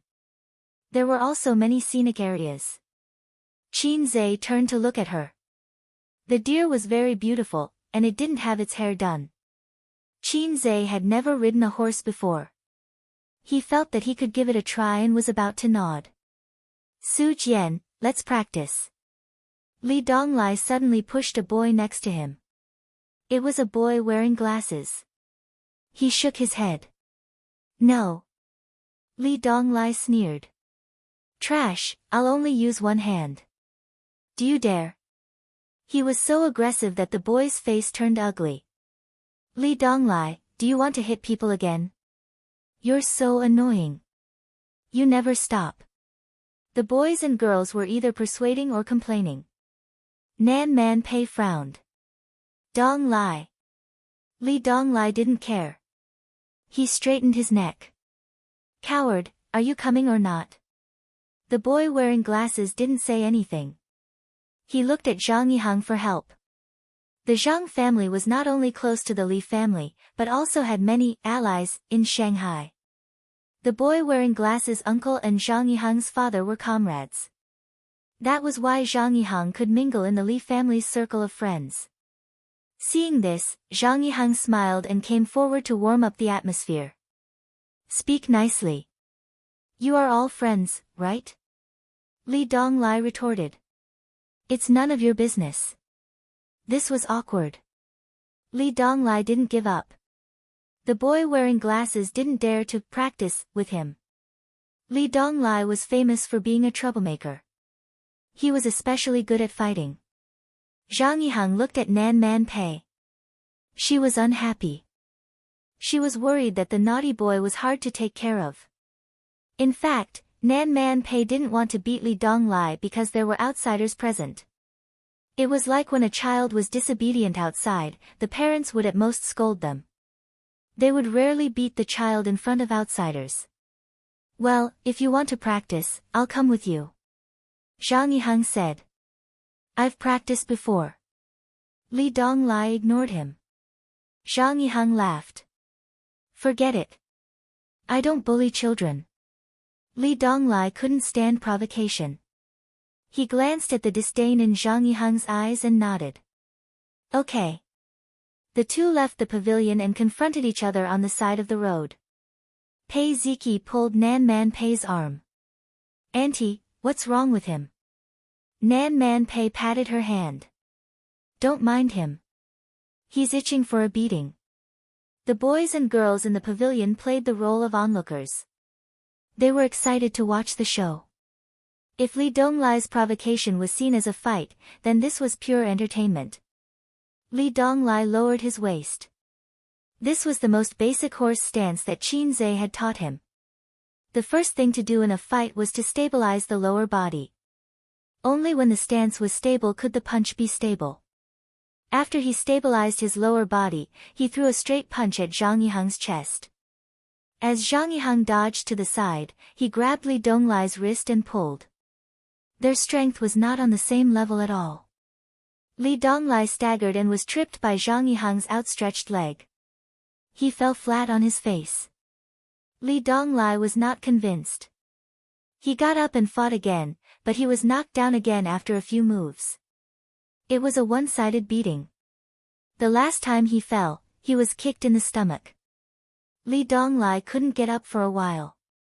Are you okay? Zhang Yihang's kick was a punishment for this brat's arrogance. He pretended to slip up and reached out to help him up. But a hand was faster than him. It helped Li Donglai up first. TSK, TSK. You've been slacking these days. Qin Zhe patted the dust off him. What's wrong? Li Donglai said softly, that little bastard said that my aunt's butt is big. It'll be great to touch it. Li Donglai overheard the conversation between the young man with glasses and one of his good buddies. He said that Li Donglai's aunt was beautiful. Her butt was big, and it would be great to touch it. Everyone had talked about the flirtatious words between young men. Everyone had commented on the beauties that they met by chance or by their side. It was normal. But if the families of the people involved heard it, it would be awkward. They would quarrel and fight. Li Donglai said angrily, this guy is so meddlesome. I really want to beat him up, but I can't beat him. Qin Zhe patted him on the shoulder and smiled at Zhang Yihang. Impressive. You've really practiced. Then, how about we spar a few times? The surprise came too quickly. It was like a tornado. Zhang Yihang was excited. I've already put you on death row, and now you're jumping out on your own. Well, I'll take it as interest. That's not good. I don't know how to control my strength. Man, he said. He turned around and asked Nan Man Pei with an intimate tone and expression.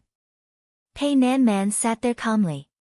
Her face did not show the slightest hint of anxiousness. He even grinned at Zhang Yihang. Zhang Yihang breathed a sigh of relief. He confirmed one thing. The relationship between this young man and Nan Man Pei was not that good. Maybe they were just two friends who liked each other a little. They were more than friends, but not yet in love. Humph. I can fight 10 of them. Zhang Yihang had joined the army before, and he was not a volunteer. The training he received was incomparable to that of a regular volunteer. Moreover, he was a troublemaker in high school. He used to follow Ho Longtao, the boss of his grade. In the words of the underworld, Boss Ho Longtao was charismatic and loyal. He was a good boss. The 6 brothers under his command were all dauntless. They were invincible in the whole school. Zhang Yihang was not outstanding back then. When he saw Boss Ho dominating the school, he thought enviously, when can I be as good as him? So he joined Boss Ho and became his henchman. As for now, he was still in the limelight, but Boss Ho was gone.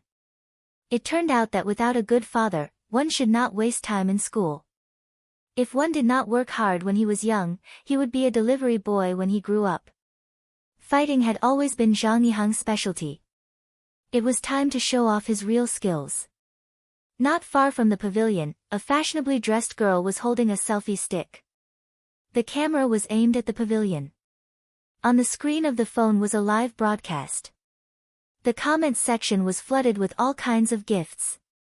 Hey, Qin Zhe seems to be fighting with that guy. Let's not go over and secretly take pictures.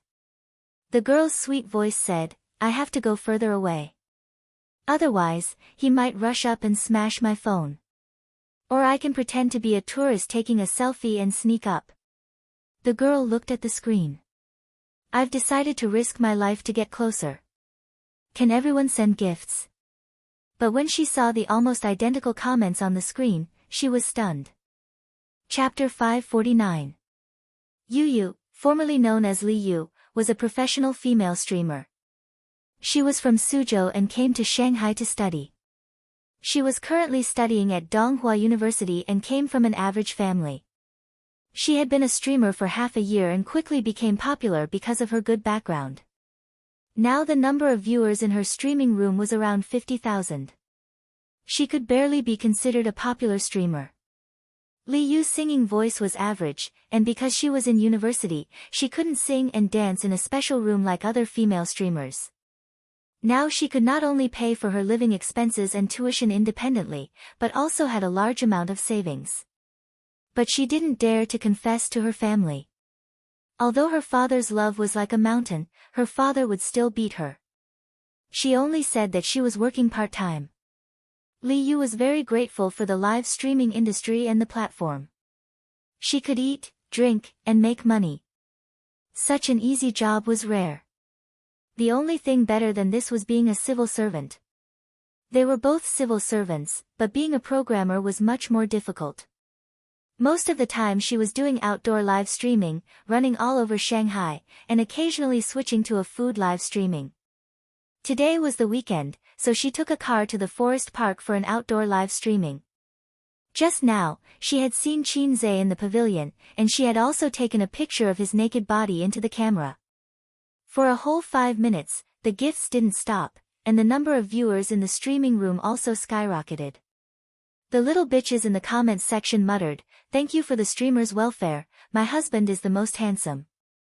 One must know that there were very few females in Yuyu's streaming room in the past. As a popular fried chicken, a top little fresh meat. Li Yu was very disgusted by people who said that Qin Zhe was a little fresh meat. She was also a fan of Qin Zhe. How could Qin Zhe be compared to those flirtatious bitches? He was not a little fresh meat, he was an old godfather, an existence that made people blush. At this time, Li Yu looked at the neatly organized comments in the comments section.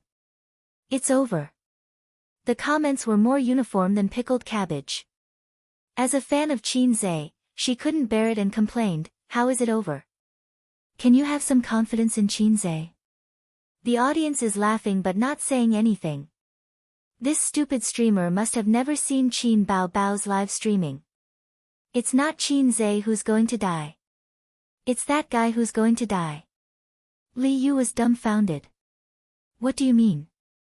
Can someone explain to me what's going on with Qin Bao's live stream? Filming the live broadcast of the Journey to the West, he's so good, he knocked someone down with one punch. Qin Zhe is really good. Through the messy replies in the comments section, Li Yu roughly knew the situation. During the filming of A Journey to the West, Qin Bao played live broadcast. In that live broadcast, Qin Zhe also practiced with someone once and valiantly defeated him. Therefore, many fans knew that Qin Zhe knew a few fighting techniques. Was he that powerful? Is my idol trying to defy the heavens? Li Yu felt that Qin Zhe was like showing off. Once one was immersed in it, it was impossible to stop. For a man to be so outstanding, it was indeed like poison to a woman. Since evolving into the Sea Swamp King, Qin Zhe has become more and more imposing. The above was purely an illusion. It was as if he was using the sea swamp silk and was becoming more and more confident. When someone provoked him, he did not mind teaching him a lesson. Salted Fish Lake would not do that. Salted Fish Lake was more gentle and reserved. He did not like to be calculative with people.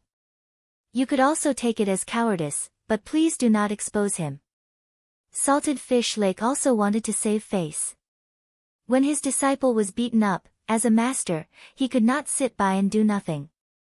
Otherwise, the cohesion of the sect would be reduced. He did not think that Li Donglai's provocation was wrong. Was Sister Man's but something that ordinary people could touch? Tigers but was not to be touched. Never heard of it. Stupid system, come out. I want to ask you something. Qin Zhe summoned the system in his heart. The system ignored him.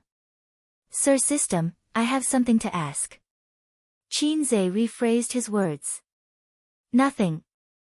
The system responded. I want to beat him up now. Is there a mission? No. Huh. Why not? I have a psychological desire now. Did the host notice a phenomenon? Every mission is not guaranteed to be completed. The system said, missions that are guaranteed to be completed and missions that are impossible to be completed will not be triggered. Is that so? Nonsense. If you saw a pile of feces on the ground and suddenly wanted to step on it, the system would have to give you a mission. Points would be too easy to earn. Do you think I'm the stupid son of a landlord? That's an impossible mission, the system ignored him. Although he didn't manage to get the mission, Qin Zhe was actually relieved. What if he saw a pile of feces on the ground and did not want to step on it, but had a bold idea, such as tasting it? Ding, please eat 500 grams of hot feces. 100 points if successful. Corresponding points will be deducted if failed. Qin Zhe might become the first protagonist to level up by eating feces. Zhang Yihang said, I joined the army after finishing high school. I received strict military training and am good at fighting and capturing. However, I don't know when to stop. You have to be careful. He said this so that when he beat up Qin Zhe later, he would have an excuse to explain. I started practicing martial arts when I was 8 years old. It has been 16 years since then. I am proficient in internal martial arts and external martial arts, Tai Chi push hand, Ba Ji Beng, 7 injuring fist, and the lost finger Zen. In addition, my Nigong Heart Sutra is the times are calling. Qin Zhe said in one breath, I know when to stop, so I won't beat the shit out of you. Zhang Yihang was stunned by his words. When he heard the last sentence, he realized that he had been taken advantage of by the other party. Internal martial arts and external martial arts did exist and were not fake. However, most of the so-called Chinese martial arts masters were scammers because they were already so old. What a joke. How could they still be called masters at such an old age? Didn't they know that martial arts were afraid of the young? This was the same principle as Jianghu folk remedies. Folk remedies were real, but 90% of them were fake. Therefore, when people heard folk remedies, they subconsciously thought that they were scammers. At the end of the day, this was due to the lack of supervision of the country, which led to the prevalence of scammers in the industry. If Qin Zhe had not mentioned the Nigong Heart Sutra, Zhang Yihang might have been alarmed. Don't think that I don't know what the times are calling is. Are you the successor of communism? Zhang Yihang felt disdain in his heart. He looked at Qin Zhe's fit body and guessed that he trained in the gym. Perhaps he had strength, but his skills and speed were definitely not as good as his. I have been hitting people with bricks since junior high. My actual combat experience was trained by Boss Ho. Qin Zhe did not say anything. Instead, he turned his head and looked at Li Yu, who was not far away. He had seen this woman just now. She had been standing there secretly taking photos. It was a little annoying.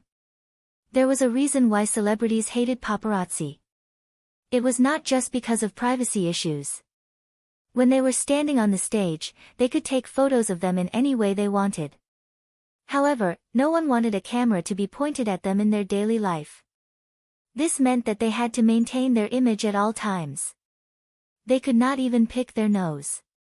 Not to mention causing trouble when they were bored. Qin Zhe used to lie on the sofa and cause trouble when he was bored at home. He was scolded by his sister several times when she saw him. She said that it was unhygienic and unhealthy. It was understandable that his sister would think so. After all, there was a difference between men and women. It was legal for boys to cause trouble. They could cause trouble as much as they wanted. Otherwise, why would she say, "You troublemaker"? However, girls could not do that. After all, bacteria were pervasive. If a girl did that, what would it be called? Nuwa. Watch me mend the sky with one hand. Double-click 666. Qin Zhe was not very happy to be secretly photographed, but he could not rush over and ask them to delete it. After all, if he forced them to delete it, there would probably be negative news reports tomorrow. Therefore, being a celebrity was sometimes really tiring. It required a lot of effort. He is looking at me, Li Yu exclaimed. She was a little happy and a little nervous. Will he come over and smash my phone? At this time, Qin Zhe waved at her. Wow, is he waving at me? Li Yu looked around, but there was no one around. Should I go over? After I go over, how should I hand over the phone? Go, get close to the big boss. Host, go over quickly. Why are you in a daze? I want to see Qin Zhe's bare face. Go, focus the camera. The comments section was full of encouragement. The audience in the live broadcast room was more excited than she was. They sent her a wave of gifts and urged her to hurry over. Li Yu trotted over with excitement and nervousness. When she approached, Qin Zhe asked, "Are you filming?" After seeing the screen of the phone facing him, his smile suddenly became gentle and his tone became easygoing. You're broadcasting. He thought to himself, damn, you're broadcasting behind my back. Can I? Li Yu asked timidly, his eyes shining brightly. Yes. Qin Zhe said, are you a female host? Li Yu nodded vigorously. Yes, my name is Li Yu. I'm a small host on the Salted Fish broadcasting platform. Qin Zhe nodded and stopped her from filming. He smiled brightly and said, hello, everyone. He waved at the camera. The next moment, the comments in the comments section jumped and the screen was full of gifts. Li Yu's face was full of happiness. Stand aside, I want to fight with my friends, Qin Zhe said. Li Yu stood obediently by the pavilion. When she saw Nan Man Pei, her eyes lit up. She immediately aimed the camera at the people in the pavilion and greeted them as if they were close friends. Hello, everyone. No one paid attention to her. The teenagers glanced at her casually. Hey. Li Yu awkwardly moved the camera away. The eyes of the people in the pavilion made her feel the gaze of the big boss. A lively and beautiful girl like her was popular everywhere, but obviously the people in the pavilion were not so enthusiastic. Li Yu glanced at the phone. The audience in the live broadcast room was discussing the beautiful mature woman who had appeared for a moment. Some said that the two little girls were also very beautiful. Zhang Yihang was happy in his heart. Oh, this little girl came at the right time. Isn't Qin Zhe a big star? Watch me beat him in the live broadcast. From a physical point of view, a man in his early 30s was the peak of his body. Teenagers and young people may be energetic, but their strength was not as good as his age. Then there was experience. Experience needed to be accumulated over a long period of time. How could Qin Zhe be the opponent of a veteran who had undergone strict training? The young boys and girls in the pavilion were watching with great interest. The female host of the Salted Fish broadcasting platform, Li Yu, held a selfie stick and looked forward to it. Qin Zhe nodded to Zhang Yihang, indicating that he could attack. He didn't lower his waist and his muscles were loose. His casual posture made Zhang Yihang raise his eyebrows. He ran a few steps, gathered his strength, and kicked toward Qin Zhe's lower abdomen. Qin Zhe still didn't move. His face was calm. If he stood with his hands behind his back, he would look like a master. When his foot was about to hit Qin Zhe's lower abdomen, Zhang Yihang's mouth revealed a smile. This kick will make you spit out the wine you drank last night. Demacia. But at this moment, Qin Zhe was as still as a virgin and as agile as a rabbit. He turned around to avoid the kick. At the same time, he exerted strength from his waist and swept his right leg. Qin Zhe's leg swept Zhang Yihang's waist. It was like a whip hitting a sandbag, making a muffled sound. Zhang Yihang, who weighed 160 kilograms, was instantly sent flying. Qin Zhe had used a lot of strength in his kick to send him flying. Otherwise, he would have fallen and been seriously injured. After all, he was a big shot who could break a bone porcelain cup with his bare hands. Zhang Yihang fell to the ground and curled up like a mantis shrimp. He first felt a suffocating pain, the kind that was really breathless. Then he felt a sharp pain in his left waist. My kidney. My kidney. Chapter 550. There were no cheers or cheers. The young boys and girls in the pavilion were a little confused. Finished? Finished? Why was it completely different from the fierce battle that he had imagined, where you gave a left hook and I gave a right hook, where you gave a black tiger a heart and I gave a monkey a peach? People usually had a few rounds of boxing. Here, it was over with one kick. They knew that real fighting was very intense. There was no such thing as teleportation or dodging. But it was too fast. Everyone was a little confused. It seemed that those who were related to Qin Zhe were especially fast, all kinds of fast. Before you could get into the zone, he would be finished with a whoosh. However, the visual effect of this kick was very shocking. A tall and sturdy man was sent flying with a bang. Nan Man Pei narrowed her eyes slightly. The layman enjoyed the show, but the experts saw the naked picture. What she saw was unparalleled strength and precise and ingenious control. This ingenuity was like aged wine. It could not be achieved without a few years of practice. This kid's strength increased again. That night, if it was Qin Zhe like this, Nan Man Pei knew that she would not be able to last more than 10 moves. She would be beaten until she cried and called for her father. Was he merciful at that time, or did his strength increase again? Nan Man Pei leaned towards the former. A person's fighting skills could be accumulated, but there was a limit to the growth of strength. How could he change so much in just a few months? He was not Long Outyen. Influenced by Qin Zhe, Nan Man Pei habitually muttered in her heart when she encountered unreasonable people or things. He was not Long Outyen. She had looked up Long Outyen on the internet. He was a novel protagonist who ignored all logic and reason. He was used to describe some inconceivable or absurd things. That was what the internet said. If you don't believe me, you can do it. Unknowingly, the phrase, drown you in the Huangpu River, had become her own arrogant words. Pei Nanman felt a sense of loss. Li Yu recovered from the shock and found that the live streaming room was in an uproar. The speed of the comments was like the bullet screen. When she looked at the gifts again, she realized that her sweetheart had received more gifts than the sum of the gifts she had received in half a month of live streaming. In the eyes of tens of thousands of viewers, through the live broadcast on their mobile phones, they saw the burly man fly up and kick Qin Zhe. Qin Zhe didn't move at all. It was unknown how many female viewers screamed for Qin Zhe in front of their screens. Then, Qin Zhe turned around and swept his leg. His posture was handsome and his strength was fierce.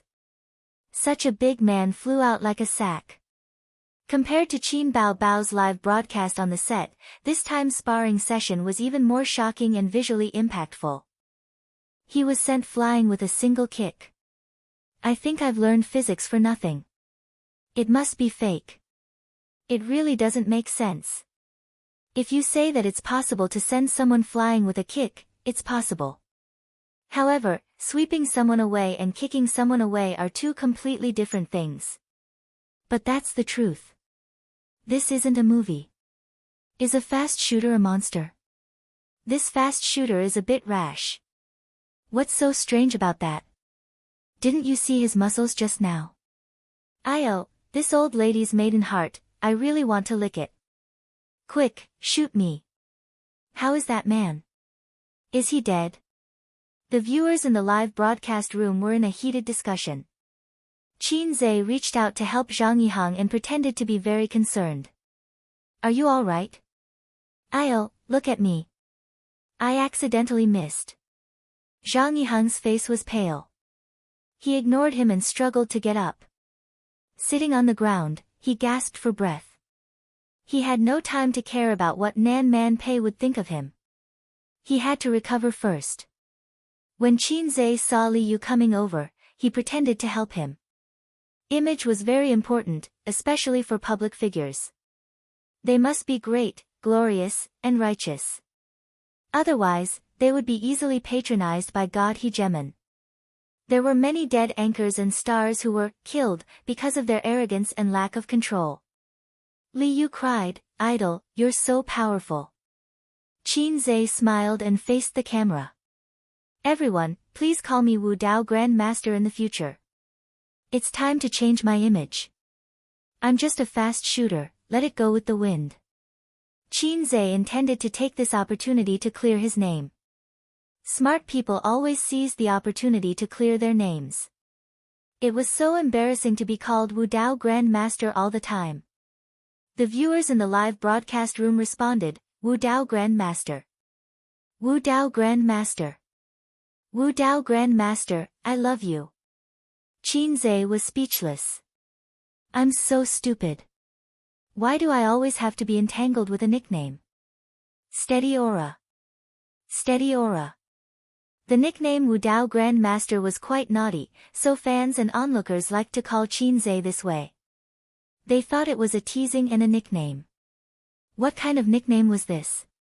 Wu Dao Grand Master, Prince Charming, and Little Fresh Meat were not as interesting as Wu Dao Grand Master. This was the psychology of the masses.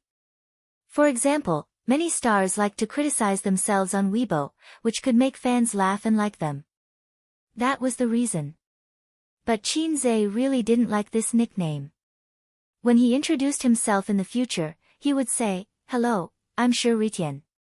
What's your name?" "I'm Wu Dao Grand Master." Or, "Hello, I'm Qin Zhe." "Oh, I know you. Wu Dao Grand Master." Inexplicably, he was given such a title. It was all Qin Baobao's fault. No matter how hard he slapped her, it wouldn't make up for his loss. He would definitely give her a good spanking when he got home. Nan Man Pei walked over and stretched out her hand. "Yiheng, are you okay?" Zhang Yiheng's expression was terrible. He shook his head, held Nan Man Pei's little hand, and got up. The left side of his waist hurt badly. He had the illusion that he was being cut in half. Nan Man Pei said apologetically, "I'm sorry," he didn't hold back. As she said that, she turned her head and looked at Qin Zhe. The moment she said that, Zhang Yiheng was mesmerized. But the words she said made Zhang Yiheng break down. He doesn't hold back in all aspects. "I've been troubled." Zhang Yiheng was speechless. It seemed like she said nothing, but it also seemed like she said everything. The art of language was filled with imagination. Zhang Yiheng got up quietly, rubbed his waist, and forced a smile. "My clothes are dirty. I'll go back to the hotel to change. You guys have fun." Nan Man Pei nodded. "I'll call an electric car to pick you up." There was an electric car in the forest park that was similar to the ferry at the airport. After all, the park was very big. It was impossible to walk there. Zhang Yiheng waved his hand and left. For both parties, this blind date was undoubtedly a failure. Both of them were people of status. They didn't overdo it to save face. "Do you have a house?" "No." "Do you have a car?" "No." "Do you have more than $1 million in savings?" "No." "Then why did you go on a blind date?" "Are you a virgin?" "No." "Then why did you go on a blind date?" Only vulgar men and women would talk like this. They didn't hold back at all. Although these were the 3 essentials of a blind date, a car, a house, and money, one had to learn to hold back. In life, there were many things that could be said in a subtle way. This would not only show quality but also avoid conflict. For example, your wife gave you a green crown. Your father was furious. Your mother is seeking death. The grass in your grave is green. I invite your mother to go to Mount Wu together. The art of language was wonderful. Chen Qingyuan said, "Qin Gu, let's ride a horse." She glanced at Li Yu's mobile phone and hugged Qin Zhe's arm very schemingly. "Cameraman, quickly turn the camera over. I'll give you an extra drumstick tonight." Naive and sweet girls can't catch up with Prince Charming. If a girl is not scheming, how can she hook up with her sweetheart? Chen Qingyuan felt that this was an opportunity. Regardless of the consequences, she had to first set the status of intimate relationship. With so many people watching in the live broadcast room, there would definitely be screenshots. She would become Qin Jiyi's rumored girlfriend. It was beautiful to think about. Qin Zhe glared at her. "Don't make trouble." He took back his hand. Chen Qingyuan felt wronged. "Give me a hug." "It doesn't cost you a penny. Only a ghost would give you a hug." Qin Zhe didn't care about gossip, but he was afraid of kneeling on the keyboard. He was afraid of being pinched to death by his sister. He was afraid that Suyu would pinch his JJ. Qin Zhe had been surviving in the cracks of his sister. This was like a man saying to a woman, "Give me a slap.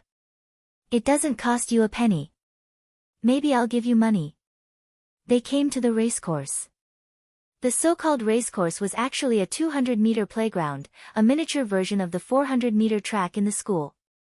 The track surrounded the fir trees. 2 horses, 2 trainers. Qin Zhe was pulled by Chen Qingyuan to run a circle. 20 yuan.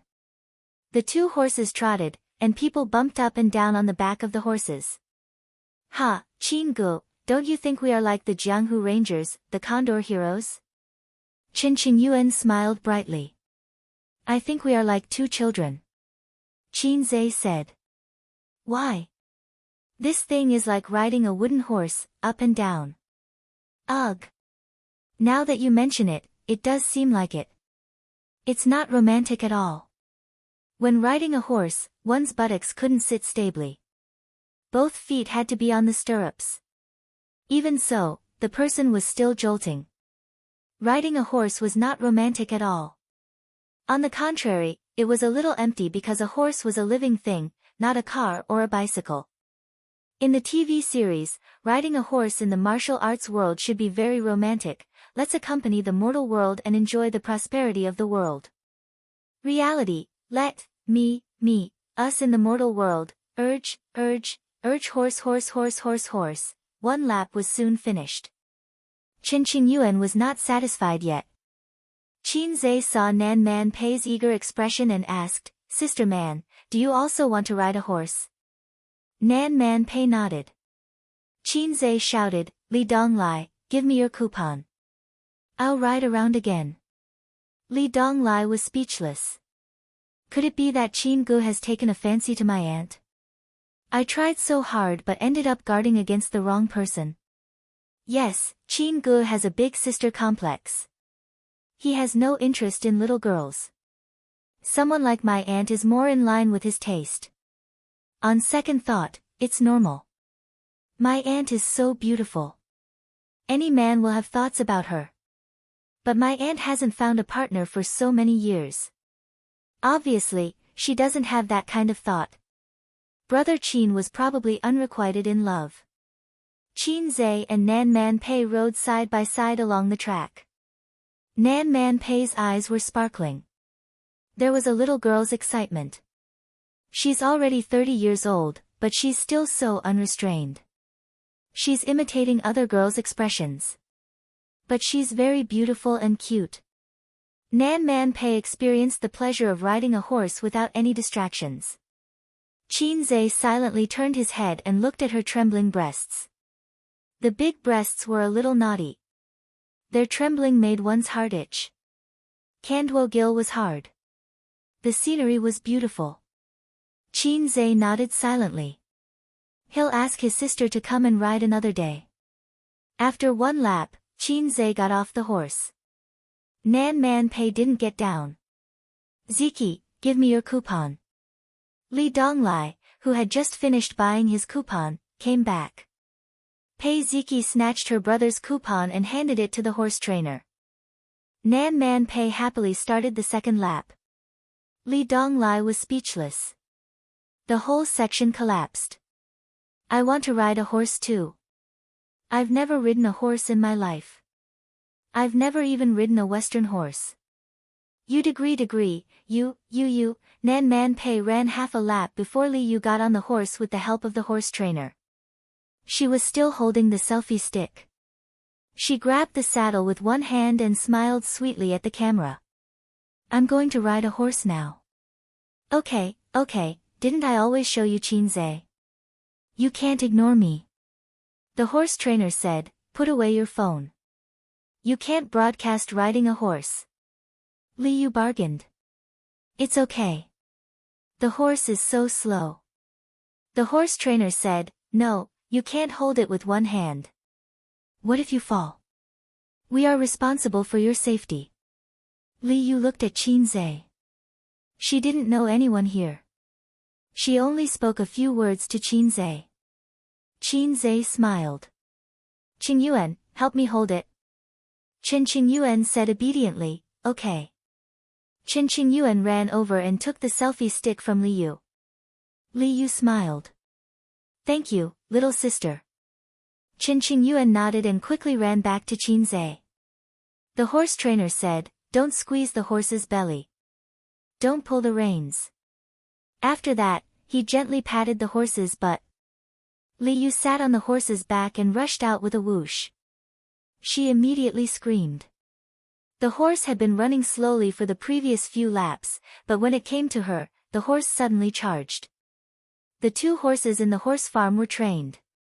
They were like machines on an assembly line, following a fixed program. The 2 horses had been running side by side, so the horse that Li Yu was sitting on subconsciously chased after Nan Man Pei's horse. A family should be neat and tidy. Li Yu screamed and bounced on the horse's back. A horse that accelerated was a terrifying experience for someone who had no riding experience. So she subconsciously grabbed the saddle and squeezed the horse's belly with her legs. "Don't squeeze the horse's belly, don't squeeze the horse's belly," the horse trainer shouted. Li Yu, who was in a panic, squeezed the horse even tighter and screamed. There was a small commotion. The live broadcast room was even more lively. The audience commented. "What's wrong? Did the horse suddenly go crazy? The horse is running so fast. It's so scary. Yu, hold on tight. Don't fall. What's the horse trainer doing? Why don't you pull the horse? Idiot, you can't squeeze the horse's belly. This is an order to speed up." The horse she was sitting on quickly caught up with Nan Man Pei, but it didn't stop. Instead, it rushed to the finish line and was ready to continue the second lap. The horse trainer had been waiting at the finish line. Taking advantage of the horse's passing, he rushed up and pulled the reins hard. The horse anxiously raised its hooves and stopped. Under the strong inertia, Li Yu screamed and fell forward from the horse's back. The horse trainer didn't expect the woman to be so weak. The horse had stopped, but she still couldn't steady herself. Li Yu was frightened. Her body was tense the whole time. As soon as she relaxed a little, she was thrown down by the inertia. The girls exclaimed, "Be careful." The audience in the live broadcast room saw Li Yu fall down face first because her feet were caught in the stirrups. Under the watchful eyes of the crowd, a figure dashed out. Before Li Yu fell, he reached out and caught her, carrying her in his arms. Chapter 551. Qin Zhe looked at the pale and frightened girl in his arms. "Are you okay?" The track was not wide. A distance of more than 10 meters was just a sprint for him. Li Yu was still in shock. She thought she was going to fall and her heart was beating wildly. She didn't expect that someone would reach out and help her at the critical moment. When he saw that it was Qin Zhe, at this moment, a familiar line flashed in his mind, "My dream lover is a peerless hero." She looked at Qin Zhe's face in a daze, her heart beating wildly. The words were the same, but the mentality was completely different. Li Yu was slightly wet. Qin Zhe helped her up and asked, "Are you okay?" Li Yu quickly shook her head, her cheeks slightly red. "I'm okay. Thank you." Bao Bao was scared to death. Seeing that she was okay, the 2 horse trainers were relieved and went forward to ask and apologize with concern. If the tourists were really injured, the forest park would be responsible. But it was a false alarm, so the matter would be much lighter. Li Yu shook her head generously. "I'm okay." As she spoke, she peeked at Qin Zhe. If it were an unreasonable or thick-skinned tourist, they would have made a scene and asked for a sum of money or at least the money for the coupons. But just like men pretending to be generous in front of women, women would also pretend to be educated and reasonable in front of men. Chen Qingyuan heard the teenagers next to her breathe a sigh of relief and shout, "Awesome, 666, and, Qin Gu is mighty." She first cast an admiring look at Qin Zhe, then glanced at the people next to her with disdain. "He is indeed the man I like." "Sit down, it's basic operation." In the live broadcast room, the screen was full of gifts. Chen Qingyuan looked curiously. She only saw the constantly changing comments and gifts flying all over the sky. How much money did all these add up to? The comments were quite interesting. It's Qin Zhe, so fast. When did the fast shooter rush out? So fast. A hero saves a damsel in distress. Quick, cheer for the fast shooter. Qin Zhe is so charismatic. I really want to have a boyfriend like him. Wow, I feel more and more that Qin Zhe is a good person. It gives me a sense of security. I want a boyfriend like that too. 666, that's F asterisk king awesome. I was sweating for you just now. By the way, did anyone record it? Yes, I'm going to post it on Weibo. We've been recording the entire time, starting from the pavilion. Ha! After the nervousness, the viewers in the live broadcast room heaved a sigh of relief and started discussing the scene just now. The comments in the comments section were alternating wildly. If this was a computer, there would be a screen full of 666 comments, the kind that would cover the screen. Qin Qingyuan showed a happy smile. She liked to see people praise Qin Zhe. It was like when you took your pet dog out for a walk and passers-by praised, "Wow, your dog is so cute." At this moment, Qin Qingyuan saw someone talking about her in the comments section. "Girl, let's be friends." "Sister, are you a streamer too? What's your streamer number?" Qin Qingyuan's dark eyes turned and showed a thoughtful expression. She looked a little cute and playful. "I'm not a streamer. I'm just helping your streamer hold her phone." Kawaii. What a good girl. She's good at Syscon. Immediately, there was another round of comments, although it was quickly pushed to the top by Qin Zhe's comments. Qin Qingyuan whispered, "Let me tell you a secret." After she finished speaking, she waited for a few seconds and saw that someone in the comments section asked about the secret. Qin Qingyuan coughed. She wanted to say, "I'm Qin Zhe's girlfriend." She wanted to forcibly crown herself. Then, this matter would become the headlines, the hot search, and maybe she could even become an internet celebrity. Of course, being an internet celebrity was not important. What was important was that her relationship with Qin Zhe would spread and the whole world would know. "Actually, I'm Qin Zhe's girlfriend." Qin Qingyuan's tone was serious, as if she was announcing that the Chinese people had stood up. As expected, the live stream was in an uproar. There were all kinds of comments, scolding, questioning, and questioning. It was like a divine needle poking into a muddy ground and stirring it vigorously. The juice flowed and it was difficult to calm down. Qin Qingyuan's words had such an effect. "Your brother seems to have sprained his hand. Go and have a look." When Qin Qingyuan was really proud and smiled sweetly at the camera, a hand pushed her from the side. It was Pei Ziki. Qin Qingyuan looked at her blankly. "Brother? I don't have a brother. I'm the only daughter in the family. Since when did my dad get me an older brother outside?" "It's Qin Zhe," Pei Ziki said to the camera. "She's joking with everyone. She's Qin Zhe's cousin." Qin Qingyuan, I'm not, Pei Ziki snatched the phone. "Okay, you just like to joke. Give the phone back." She didn't give Qin Qingyuan a chance to explain. She ran away and handed the phone back to Li Yu. "Thank you." Li Yu took the phone and was ready to act cute and pitiful to the audience in the live stream and ask for gifts. Asking for gifts in fancy ways was the self-cultivation and basic skill of a female streamer. But when she saw the comments section, she was stunned. The audience didn't comfort her or discuss the thrilling scene just now.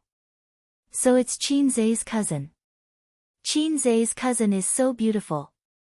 The elder sister is beautiful. Is the younger sister so beautiful too? Qin Zhe's cousin.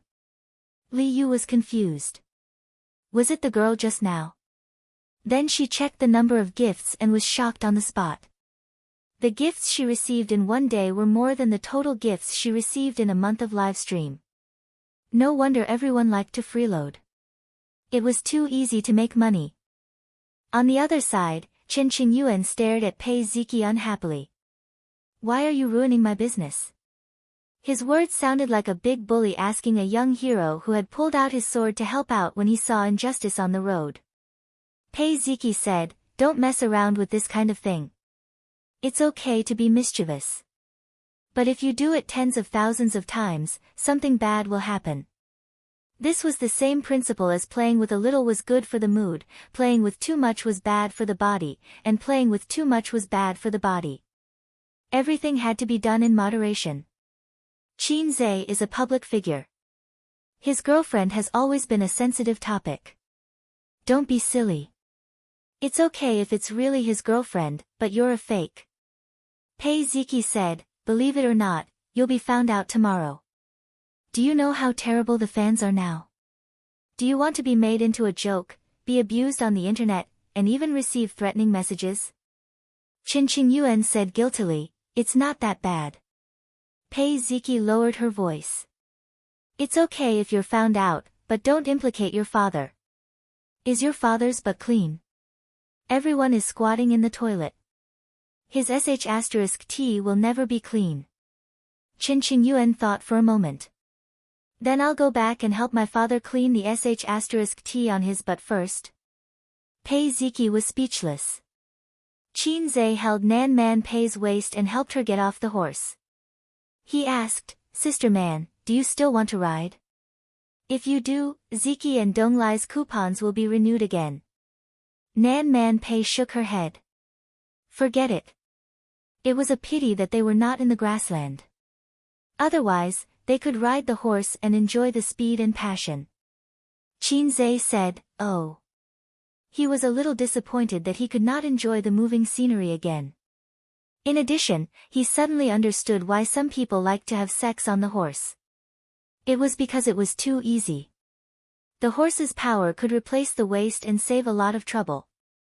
While riding the horse, he could also ride the big breasts.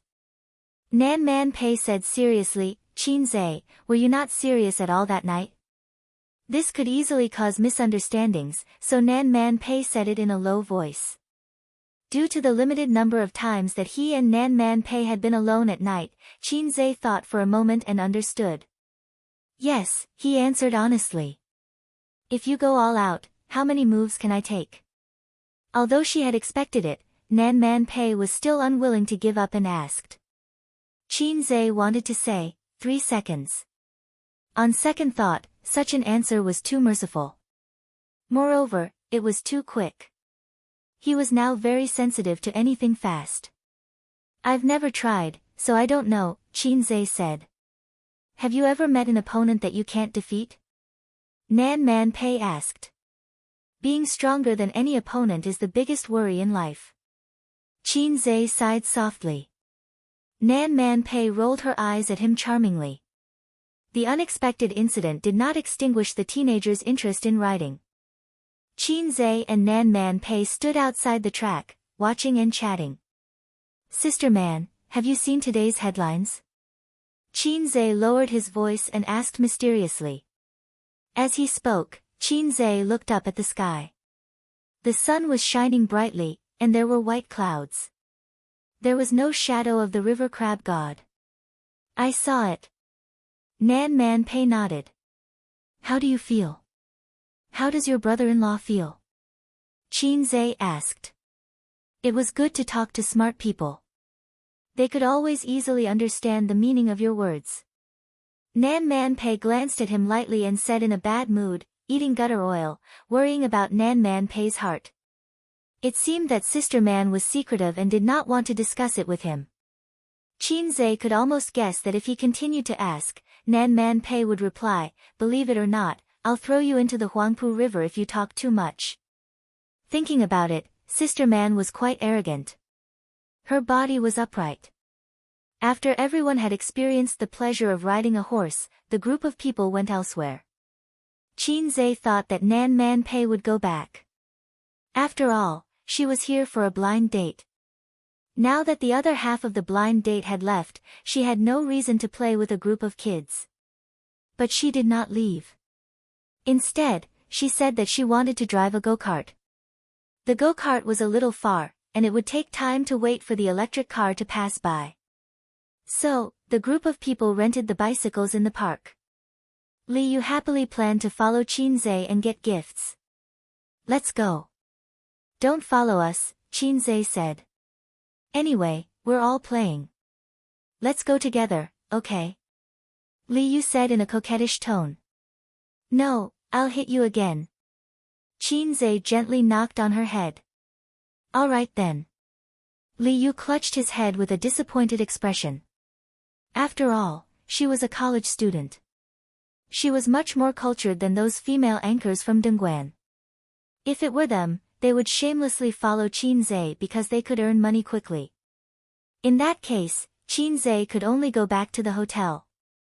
The two parties parted ways and rode in opposite directions. They met by chance and parted. They might not meet again in the future. Life was always like this. You would meet people one by one, and then those people would become distant scenery. Life continued to move forward. No matter if it was happy or sad, it would never stop. But Qin Zhe did not know that he had gained a die-hard fan. Chapter 552. For Qinqing Yuan, Qin Zhe was the most dazzling scenery she had ever seen in her 18 years of life. She was so engrossed in it that she couldn't extricate herself from it. She tried to retain it so that it would forever be a part of her life. For Nan Man Pei, Qin Zhe was also a scenery. It was still bright, but the color was a little bright and yellow. Thinking of this, she turned her head and looked at Qin Zhe. The wind lifted his bangs, and on his angular face, there was a smell of sweat. It was a sunny day in August, and it was hot. Nan Man Pei regretted wearing a bra when she went out. It was uncomfortable, but if she didn't wear it, it would be heavier and more uncomfortable. Moreover, she was wearing short sleeves, and when she walked, it would jump and jump. It was very naughty. She envied women with small breasts who went out unrestrained. If Qin Bao Bao was here, she might be able to reach a consensus with Nan Man Pei. If Su Yu and Wang Zijin were here, they might join forces to fight against the two shameless women. Halfway through the ride, everyone saw a little kid sitting under the shade of a tree by the roadside, holding a dead branch in his hand. He was small and looked very lonely and bored. Pei Ziki and Li Donglai's half-brother. Why was he here alone? He looked like a punching bag. Although they hated this brother, he was still a brother. He was still young and looked like he was separated from the adults. They couldn't just sit back and watch. Li Donglai stopped the car and shouted, "Little brat, why are you here?"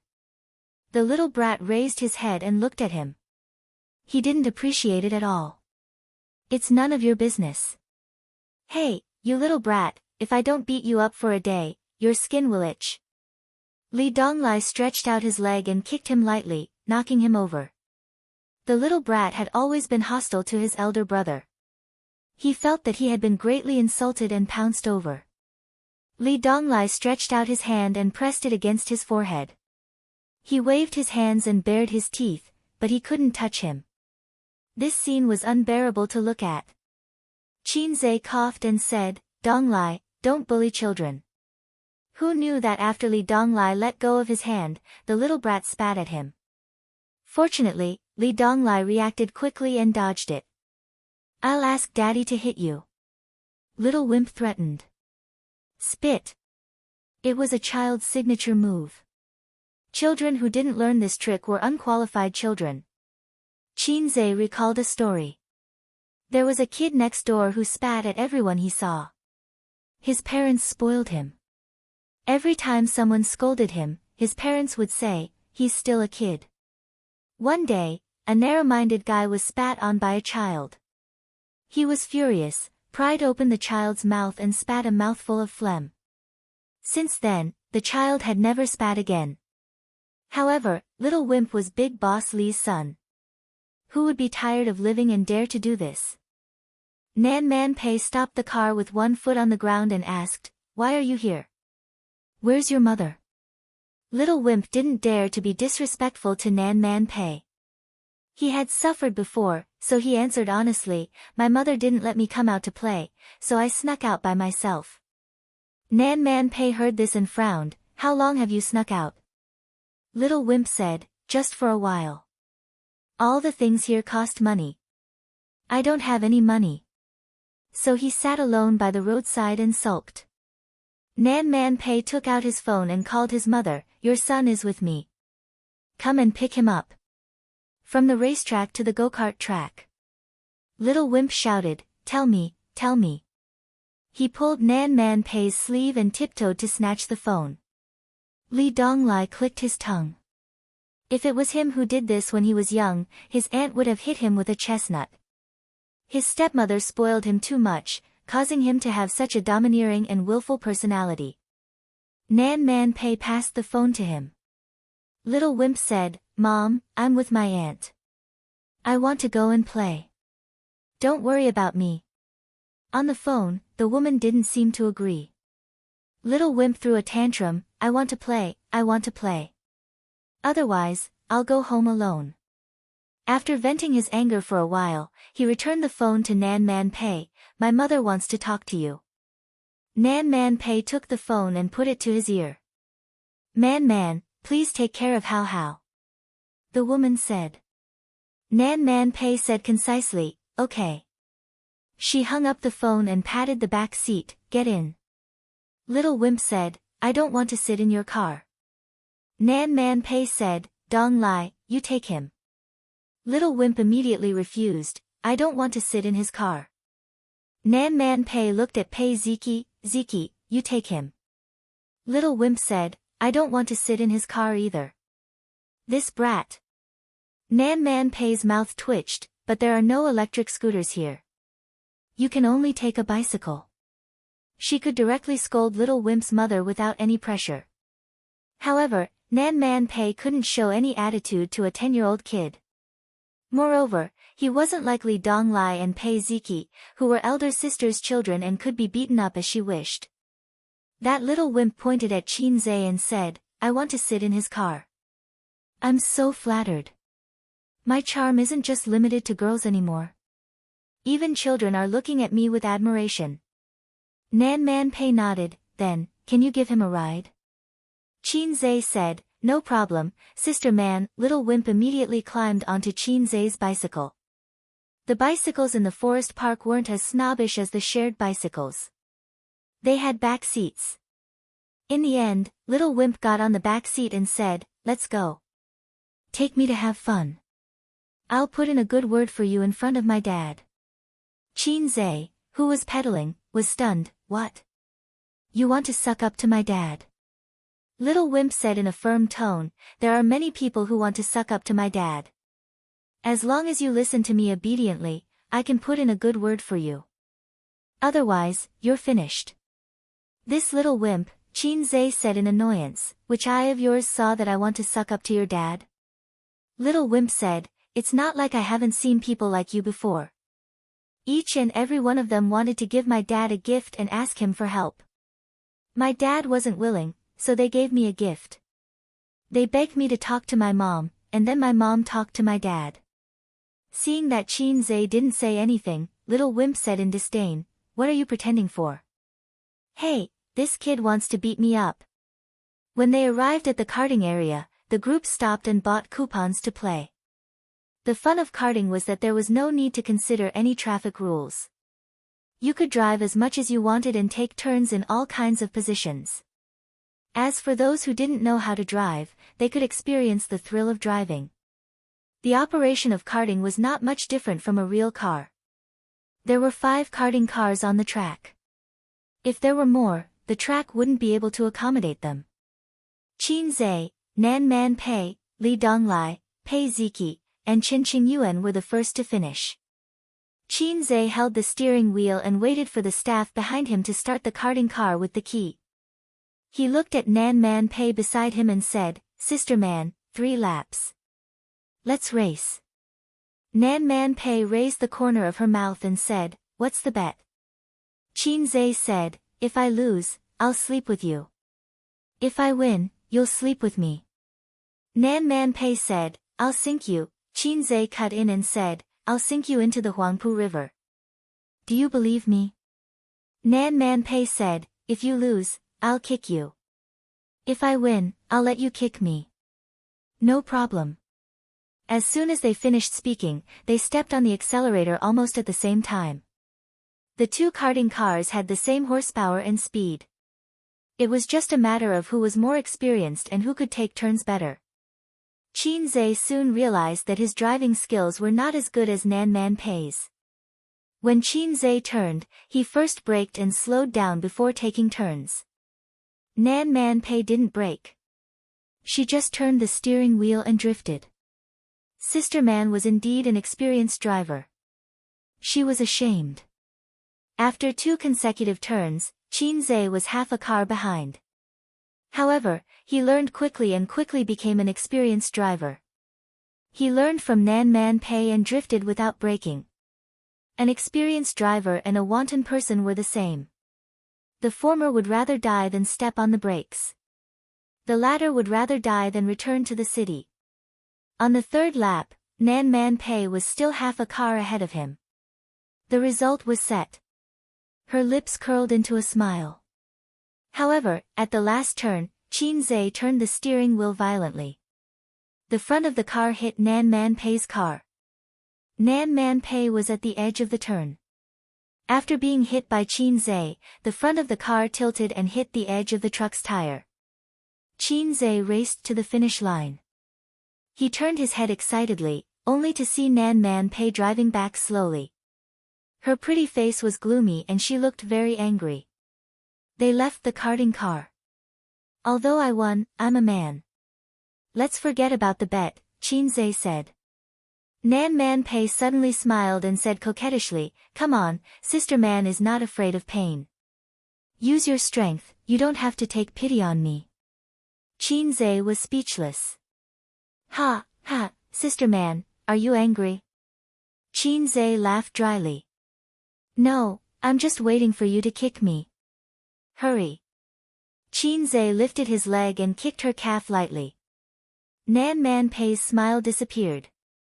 She gritted her teeth and said, "Qinze, you're really kicking me?" Suddenly, a child's crying and scolding interrupted the two of them. Looking in the direction of the sound, little Wimp was pressed to the ground by Li Donglai and spanked hard. Nan Man Pei frowned slightly and was a little annoyed. What's wrong now? Chen Qingyuan stood at the side and said innocently, "He spat at me." Nan Man Pei glanced at little Wimp and said unhappily, How, it's rude to spit." Little Wimp said, "It's none of your business, it's none of your business." Nan Man Pei waved her hand tiredly and asked Li Donglai to get up. "I'm too lazy to take care of this brat. Qinze, help me look after him," she said. Huh? Why do I have to look after him? I'm not his father or brother. Take it as an apology for kicking me just now. I'll try my best to control the burning silence aura in my body. Little Wimp laid on the ground and did not get up, crying loudly. He looked so pitiful that even Qinze could not help but feel pity for him. Why bother?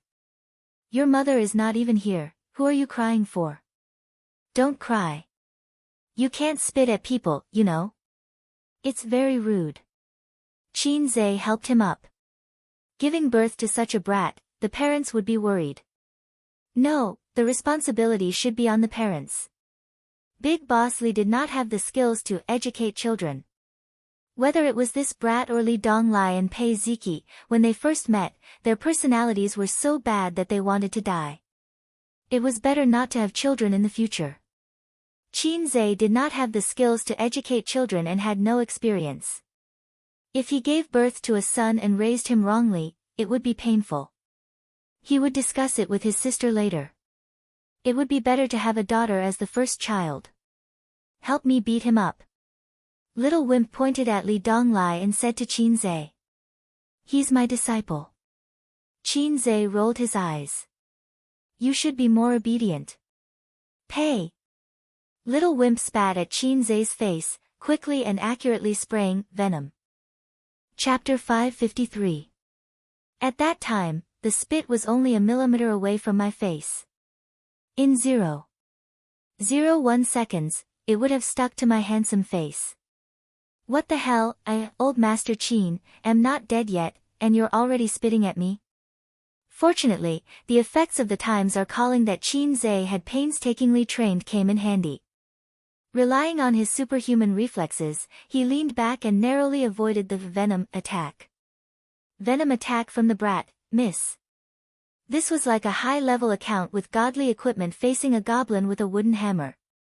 If the goblin stood still and let the goblin hit him, only a miss would appear on top of the goblin's head.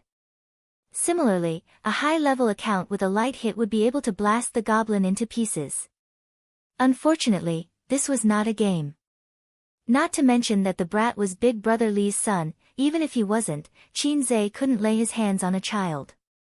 It was the same logic as how a man couldn't bring himself to fight with a woman. Li Donglai could beat up his younger brother without restraint. He was his brother, and Qin was his elder. He couldn't beat up the brat in front of so many people. But if he didn't beat him up, he would be angry. The child couldn't understand such things as gentlemanly demeanor. Instead, he thought that Qin was afraid of his identity, so he became even more unscrupulous. Taking a deep breath, he sank his qi into his dantian and gathered it at the tip of his tongue. Pei! Pei! The venom hit him 3 times in a row, but Qin dodged all of them. Pa! When the brat was brewing the 4th mouthful of venom, Nan Pei finally couldn't stand it anymore and slapped him. It was just a small slap. It was very light, so it probably wouldn't hurt. The brat had obviously never been humiliated like this before. He met Nan Pei's cold eyes and turned to punch and kick Qin. Qin reached out his hand to block the brat's head. No matter how he punched and kicked, he couldn't touch him. I'm going to beat you to death. I'm going to beat you to death. You dog, you are a dog. My dog. I'll ask my dad to beat you to death. Qin's mouth twitched. This account was useless. He suggested that Big Brother Li delete his account and start from scratch. He had met a lot of naughty children. When he was in junior high school, a couple living on the same floor gave birth to a naughty child. The child was always swearing and had no manners or upbringing. Because the male owner was a middle school teacher, he often came to Qin's house to ask the old man, who was still a university teacher at that time, for advice and to discuss the great cause of education. That teacher might have been a good teacher, but he was obviously lacking when it came to educating his children. He was drinking and chatting in the old master's study, talking about national affairs, encouraging words, and talking about nobility. His son and Qin were playing in the living room. Actually, at that time, Qin was not very willing to play with the little brat, so his attitude was not very good. He accidentally angered the little brat, who threw things and scolded him. He even threw an apple at Qin's nose. Qin had a nosebleed at that time. At that time, Qin Bao, whose cheeks had just lost their roundness and became thin and charming, heard the noise and came out. When she saw her brother, who she regarded as her exclusive property, bleeding from his nose, she immediately exploded. She gave him a violent beating. Since then, the naughty brat never came to Qin's house again. He was scared when he saw Qin Bao. The child was naughty and disobedient. What should she do? Just give him a beating and everything would be fine. This brat was spoiled by my stepmother. Li Donglai raised his hand and was about to slap him. Nan Pei stopped him. Speaking of which, she was temporarily taking care of the little brat. She was secretly taking care of the nephew who was not related to her by blood and then letting the nephew who was related to her bully the nephew who was not related to her by blood. With her upbringing and character, she could not do such a thing. She was even too lazy to educate the little brat. What did it have to do with her whether he was ugly or not? As long as she educated Li Donglai and Pei Ziki well, she would be satisfied. Perhaps it was because his aunt and siblings were not kind people. Without his mother's support, he did not dare to be too picky. He also felt that Qin was the same as those who came to ask for help and did not dare to offend him. Hence, he grabbed Qin and scolded, "You're a dog who comes to my father for help. I want my father to beat you to death." Li Donglai was furious. "I'll beat you to death." His ambition was not small. He even wanted to stand shoulder to shoulder with his father. At this time, Nan Pei's phone rang again. She answered. Man, Mom is not feeling well again. Janya asked me to take her to the hospital for a checkup. Also, he received a call. There's something at the office and he has to rush over. You can bring Hao Hao and Ziki back with you. Nan Man Pei said, you're leaving now. Yes. All right then. Nan Man Pei hung up helplessly. The old lady was really too much. She came out to play when she was not feeling well. She went back to the hospital after playing around. We have to go back. Nan Man Pei looked at them. Grandma is not feeling well and your father has something to do at the office. Pei Ziki suggested, then let's go back later. I still want to experience kayaking. Nan Man Pei pondered. That's fine too. Qin Zhe, keep an eye on him. Dong Lai drove here himself. He has a car. After Li Donglai was admitted to university, Nan Man Pei rewarded him with an Audi A6. Li Donglai, this idiot, had a low EQ. It was probably because he spent all his skills and talents on fighting. He often talked about finding a girlfriend. He was good at talking, but he was not good at acting. Otherwise, he would have driven the A6 to the entrance of the university to pick up girls. Qin Zhe was unwilling. He also wanted to go back, but if he left, Nan Man Pei would definitely be worried. This group of people were all children. He was the only adult and the elder. Hence, he said, don't worry. I'm an experienced driver and I'm skilled. I guarantee that everyone in the car will be in good condition. Nan Man Pei smiled and said, okay. Li Donglai immediately said, Auntie, don't worry. I'm also an experienced driver. It's just kayaking. I've never used a paddle. I rely on the waves my whole life. Nan Man Pei replied to him with a knock on his head. Be honest. Nan Man Pei said angrily. After saying that, she left the karting venue. Pei Ziki added insult to injury. You don't have Qin Zhe's life, but you got Qin Zhe's illness. Li Donglai sighed. When can I be as outstanding as him? Pei Ziki sneered. It's hopeless. Accept your fate. Li Donglai was unconvinced. Master must have something up his sleeve. I'll go and ask him. Li Donglai humbly asked for advice. Qin Zhe pondered for a long time after hearing that. Li Shizhen's show. Li Shizhen's mischievousness.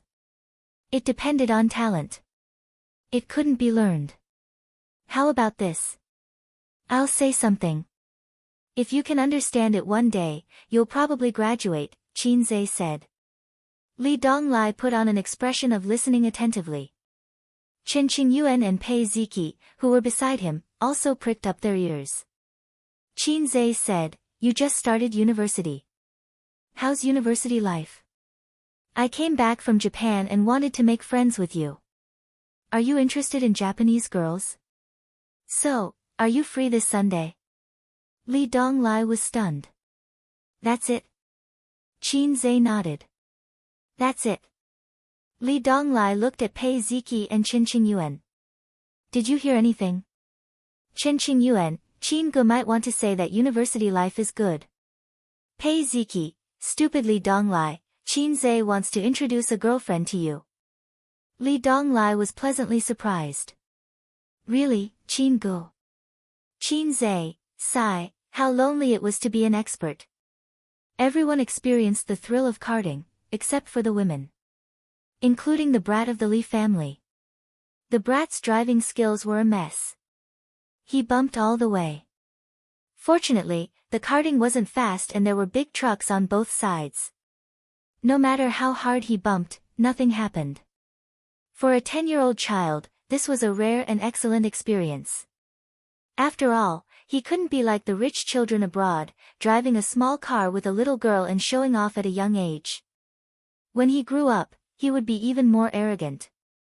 Under the leadership of Qin Zhe, a group of people rode to the kayaking area. The little brat naturally sat in Qin Zhe's car. The little brat raised his chin at a 45-degree angle. His face was full of pride and arrogance as if he was saying, Master gets on the sedan chair. Qin Zhe really wanted to beat him up. The kayak moved forward on the blue waves. The blue sky and white clouds were reflected in the water. Qinzhe sat at the front of the boat and remembered that he went to the amusement park in Xishan with his sister and experienced many exciting games such as the haunted house and roller coaster. At that time, his parents were also with him. He was forced onto the roller coaster and pendulum by his sister. When they came down, his sister vomited. Qinzhe's face was as pale as a ghost. In the haunted house, the staff jumped out at the corner to scare his sister. His sister screamed in a high decibel. Qinzhe heard the staff cursing. "Damn, you scared me." Although the light was dim, Qinzhe clearly saw the staff's body tremble. At this time, he was suddenly kicked in the waist. "Go away, I want to sit at the front of the boat," the brat ordered. "You want to get beaten up again?" Li Donglai, who was rowing the boat, scolded. "Donglai, don't be so angry." Qinzhe moved and gave the seat to the brat. When the brat grew up, whenever he recalled his childhood, he would probably say something like, "My brother loved me very much when I was young. He liked to treat me to his favorite big mouth." Qinzhe despised him in this aspect. "My sister loved me very much when I was young. She liked to treat me to her favorite big mouth. One punch for one big mouth." The system came out to show off. The system usually didn't come out. It said that it was deducing the birth, process, and destruction of the universe. It claimed that it was different from those pretentious brats who only knew how to show off with the host. If one had to give an example, it would be the difference between a celebrity and a scientist. Qinzhe tried hard to recall, but he couldn't remember the original name of the lowly system. He felt that it was looking for an excuse for its lowly status, and shamelessly gave itself the high hat of a scientific research system. "If you want to hit a big mouth, you have to ask for my permission first," Qinzhe said. "Everyone is hitting a big mouth," the system said. "Then this salted fish will have to be the enemy of the world," Qinzhe said. "What if it's a pretentious brat host that's hitting a big mouth?" the system asked. "Don't be afraid, just do it." Qinzhe finished acting cool and hugged the system's thigh. "Don't I still have you, the invincible system?" the system said. "I'm just a lowly one." This person. The system was invincible once it made fun of itself.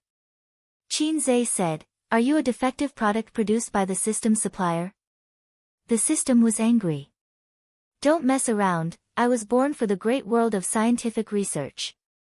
I'm different from those cheap commercial goods. Also, when I was born, I was awesome. But because my main purpose was scientific research, I was cut." "Oh my, you scared this salted fish. Do you think you're Miyamoto? You think the invincible me can be cut again?" After rowing the kayak, it was already 1 in the afternoon. Pei Ziki was satisfied and wanted to return to Shanghai to say goodbye to her friends. The little brat still wanted to play, but Li Donglai and Pei Ziki didn't care about him, so he vented his anger on Qinzhe. When Qinzhe wasn't paying attention, he ruthlessly kicked him. "Dog, you're a dog. Poo poo poo." Venom triple strike. Although he avoided the saliva attack, the 10-year-old brat's kick still hurt a little. Qinzhe tried to hold it in, but he couldn't. He was completely enraged. If he didn't teach him a lesson, he wouldn't know the wrath of a king. Chapter 554. When Li Donglai saw this, he could not help but want to beat his brother up. His face was burning. After all, he was a member of the Li family. He had no manners and rules at all. It was so embarrassing. "Forget it, let's go home." Qinzhe looked at the provocative little brat. The 4 of them left the forest park in an electric car and returned to the hotel. They went to the front desk to ask, found the hotel lobby manager, checked out and packed up. According to the original plan, they were going to spend the weekend in the hotel. However, he was a big boss after all. He always had endless things to do. Moreover, he was in a sensitive period recently. It was normal for there to be unexpected events. The entire penguin was under surveillance. If you don't believe me, you can change the personal information of Weixin and Cuckoo. Whoever can do it, I'll live stream myself eating sh*t, eat a pound of sh*t, wait here, we'll drive over, Qin Zhe said to the little brat. The little brat ignored him and stood at the entrance of the hotel. A 10-year-old child could understand a lot of things. Moreover, he was born in such a family. His vision was definitely higher than that of ordinary children. When he said that Qin Zhe was a dog, he was referring to, you are the Li family's dog. This was how it was shown on TV. In fact, since Qin Zhe became famous until now, the Li family had not done much. For Qin Zhe and Li Jianye, this was a friendship. Of course, the little brat did not understand this. He just said what he saw on the surface without restraint. Qin Zhe drove Li Donglai's Audi A6 out of the underground parking lot. When the bumper was raised, he looked back. There were no cars, so he stopped and asked the old man in the guard booth, "Sir, do you have a rope?" The old man first looked at the A6 logo and said kindly, "What kind of rope do you want?" Qin Zhe smiled and said, "Any kind of rope is fine." The old man said, "Yes." The Audi A6 left the underground parking lot and stopped at the entrance of the hotel. Qin Zhe pushed the door open and got out of the car. He stood beside the car like a butler and asked the young master to get in. The young master got into the car valiantly. He seemed a little surprised by Qin Zhe's sensibility and looked up at him. Then, he saw the scene in the car and was stunned. Bang! The car door closed. Qin Zhe quickly got into the driver's seat, stepped on the accelerator, and sped away. His impatient look made him look like a human trafficker who was driving a van to kidnap children from the roadside. Inside the car, Li Donglai and Pei Ziki were lying askew in the back seat. Their hands were tied behind their backs, and they were wearing blindfolds. They were motionless like salted fish. At such a young age, little Wimp had already experienced this feeling and was completely dumbfounded. Li Donglai, Pei Ziki, he shook Li Donglai and Pei Ziki, but the two of them seemed to have fainted and ignored his calls. What did you do to them? Little Wimp glared at the back of Qin Zhe's head. I didn't do anything. I just knocked him out. Why did you knock them out?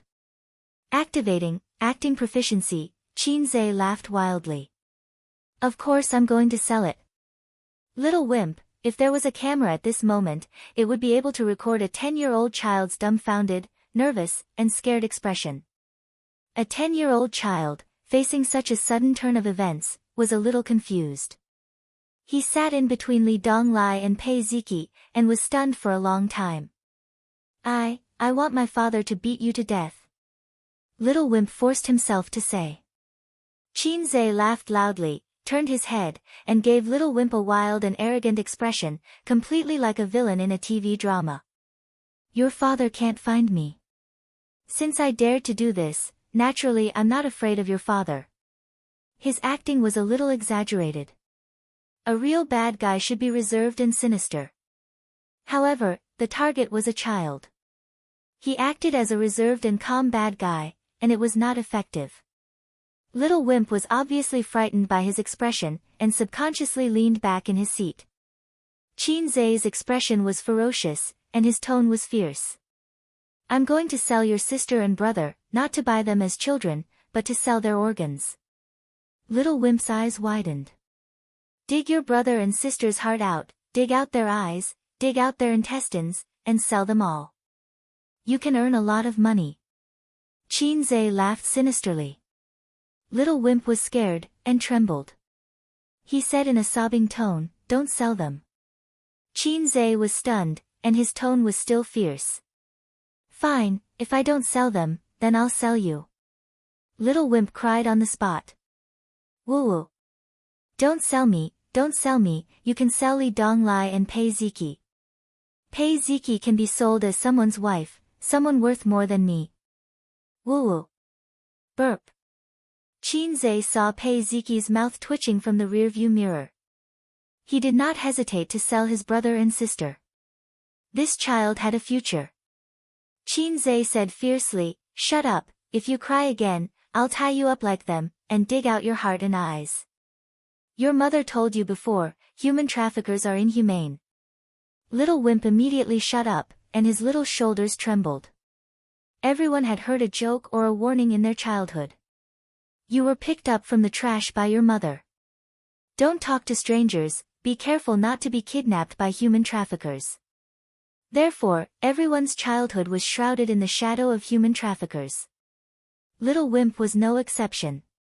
He met the terrifying human traffickers that his mother spoke of. But I won't dig out your eyes, I'll ask your father for a sum of money to redeem you. As long as you listen to me and cooperate, you'll be fine. Otherwise, you'll be like your brother and sister. Qin said in a low voice. Do you want to have your eyes dug out and your heart dug out like your brothers and sisters? Little Wimp choked. No. He looked pitiful as if he wanted to cry but did not dare to. The car left Chongming and drove onto the Yangtze River Bridge. Qin did not say anything along the way. Pei Ziki and Li Donglai quietly adjusted their positions midway. They had been lying crookedly for a long time, and they were tired. Not long after, Li Donglai's snoring sounded. He had fallen asleep. Little Wimp was in a state of nervousness and fear. His small body was straight and his eyes were slightly red. Sometimes, he would look pitifully out of the window. He was probably praying in his heart that Spider-Man or Superman would come down from the sky and save him. No, at his age, he should be praying to Big Bear, Bear 2, or Shi Yang Yang. Or, blah blah blah, Xiao Ma Xian. What grade are you in? After crossing the Yangtze River Bridge and entering Shanghai, Qin could not help but strike up a conversation. Little Wimp did not react. Do you want to have your eyes dug out? Qin threatened. Third grade. Little Wimp said in a sobbing tone. You're so small, I thought you were in kindergarten. Qin muttered. Where did you go to kindergarten? Huaqiao Kindergarten. Huaqiao Kindergarten was a famous high-class kindergarten in Shanghai. There were 7 or 8 branches. Qin had heard of it for more than 10 years. When he was young, he had hopes of entering it, but his family was not rich. The old man weighed in his heart for 3 seconds and said, A's brain is not good. Forget it, let Bao Bao in. Just like that, he passed by the famous Huaqiao Kindergarten that he had heard of when he was young. Then it's nearby. Qin said, do you want uncle to take you to the kindergarten to play? Little Wimp succumbed to his power and did not dare to object. Qin picked up his phone and put it down after a while. Soon after, the bell rang. It was actually the sound of his alarm clock. He plugged in his earpiece and answered the call. Hello. Yes, the matter is settled. The 3 children of the Li family are in my car. I'm coming over now. Ha ha ha, of course, this time we will definitely make a lot of money. They have so many good things on them, they can be sold for a lot of money. You mean Li Jianya's youngest son? He knows his place, what's wrong? Little Wimp's ears perked up as if he was being mentioned. Yes, I just asked. He's only 10 years old, 3rd grade. Oh, you said there's a client who's also 10 years old and wants a heart transplant? No problem, just dig out his heart and sell it for a good price, wahahaha. Just at this time, Qin turned into another elevated road, deviating from the direction of the kindergarten. In the back seat, Little Wimp's mind exploded. You said you wouldn't dig out my heart. Bad guy who doesn't keep his word. Let me down, let me down. Little Wimp threw himself in front of the car door and hit it with all his strength, crying, this is not the car to the kindergarten. Mommy, save me. Sob sob sob, sob sob sob. Burp. Qin laughed arrogantly, you can't get down, the car door has been welded shut by me, ahahaha, the car door was already locked, and Little Wimp could not open it at all. In the car, Qin's arrogant and exaggerated laughter and Little Wimp's wails could be heard. Qin arrived at the hospital according to the address given by Nan Man Pei.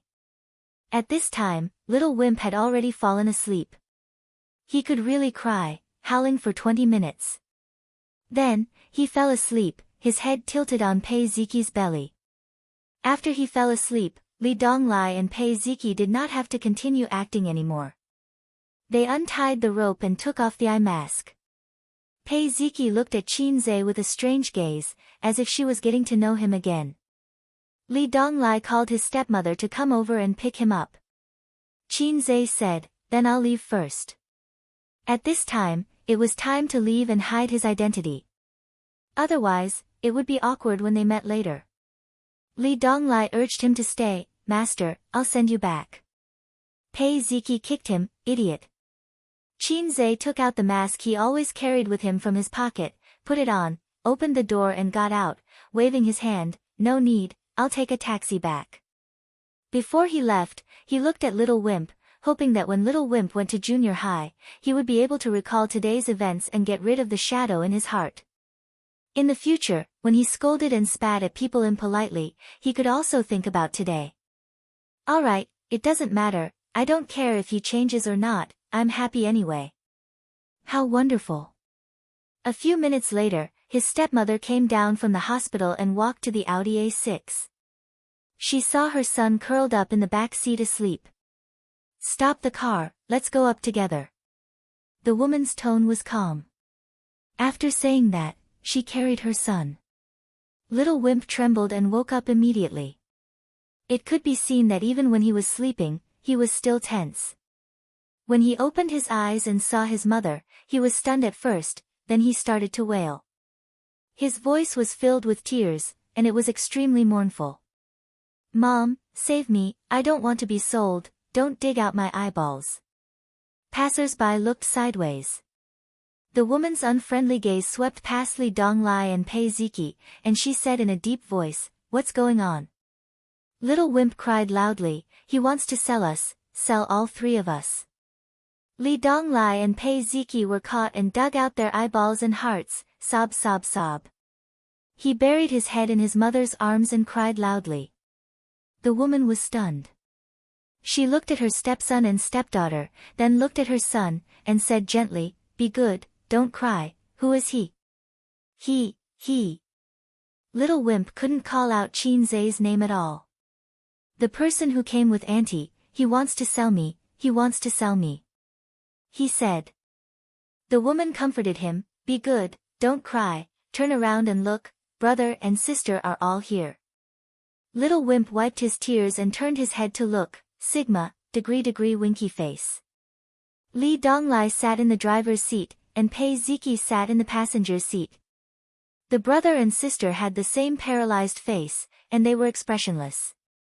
Li Donglai said, "He has been sleeping since he got in the car." Pei Ziqi said, "Maybe it's a dream." Li Donglai said, "It's probably a dream, he had a lot of fun today, he's tired."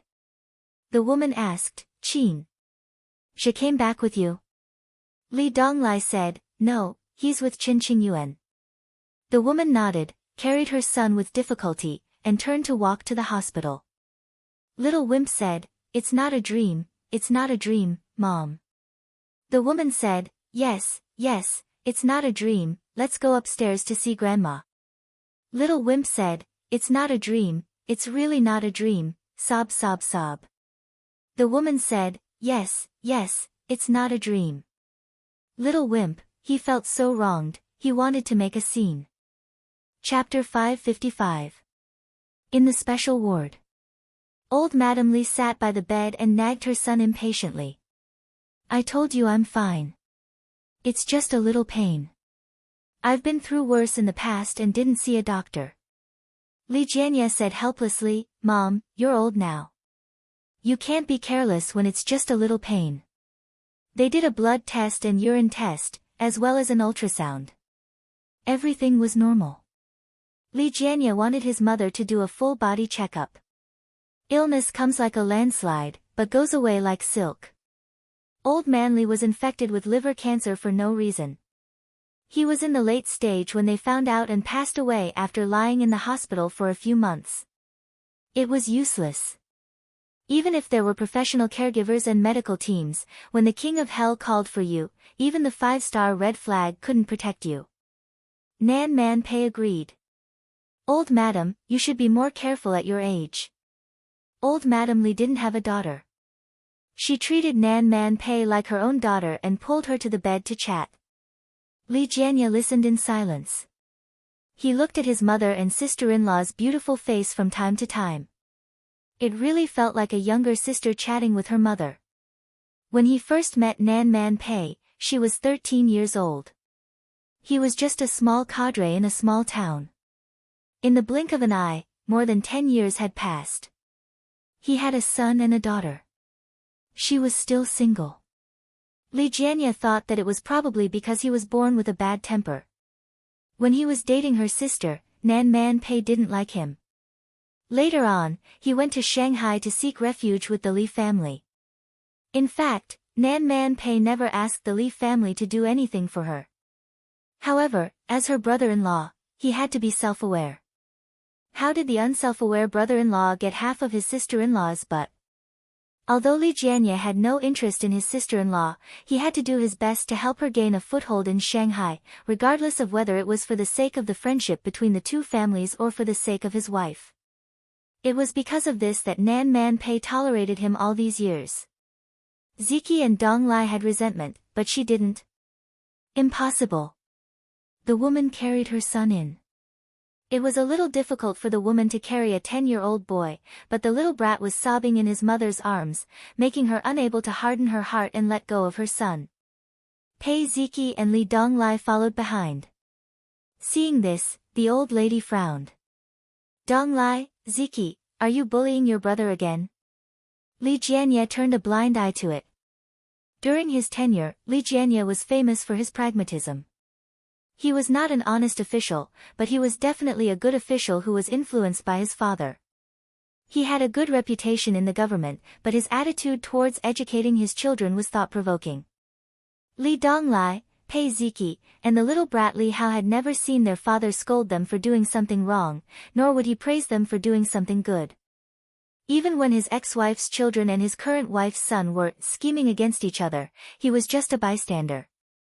Li Donglai and Pei Ziki's childhood had unlimited freedom and room for self-creation. It was not a good or bad thing. It might raise a child with a strong personality and charisma, but it might also raise a wastrel who could not do anything right.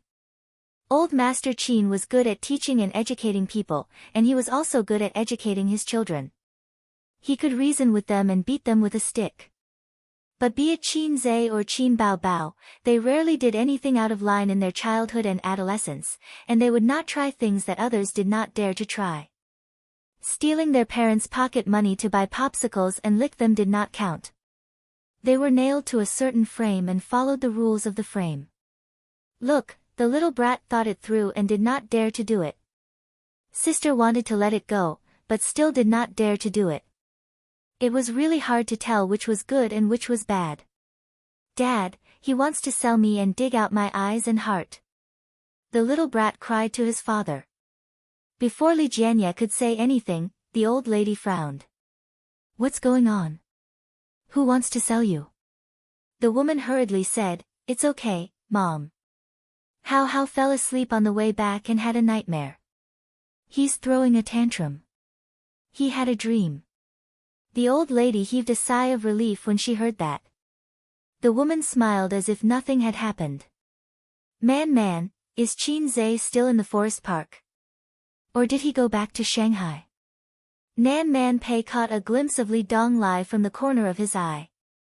He was slightly surprised and said, I'm not sure. Hao still wants to play in the park, so I came back first. The woman said, Oh. After sitting for a few more minutes, Nan Man Pei said, Old madam, if there's nothing else, I'll go back. The old lady urged him to stay. Stay for dinner tonight. Nan Man Pei shook his head. I'm still used to eating my own food. It suits my taste.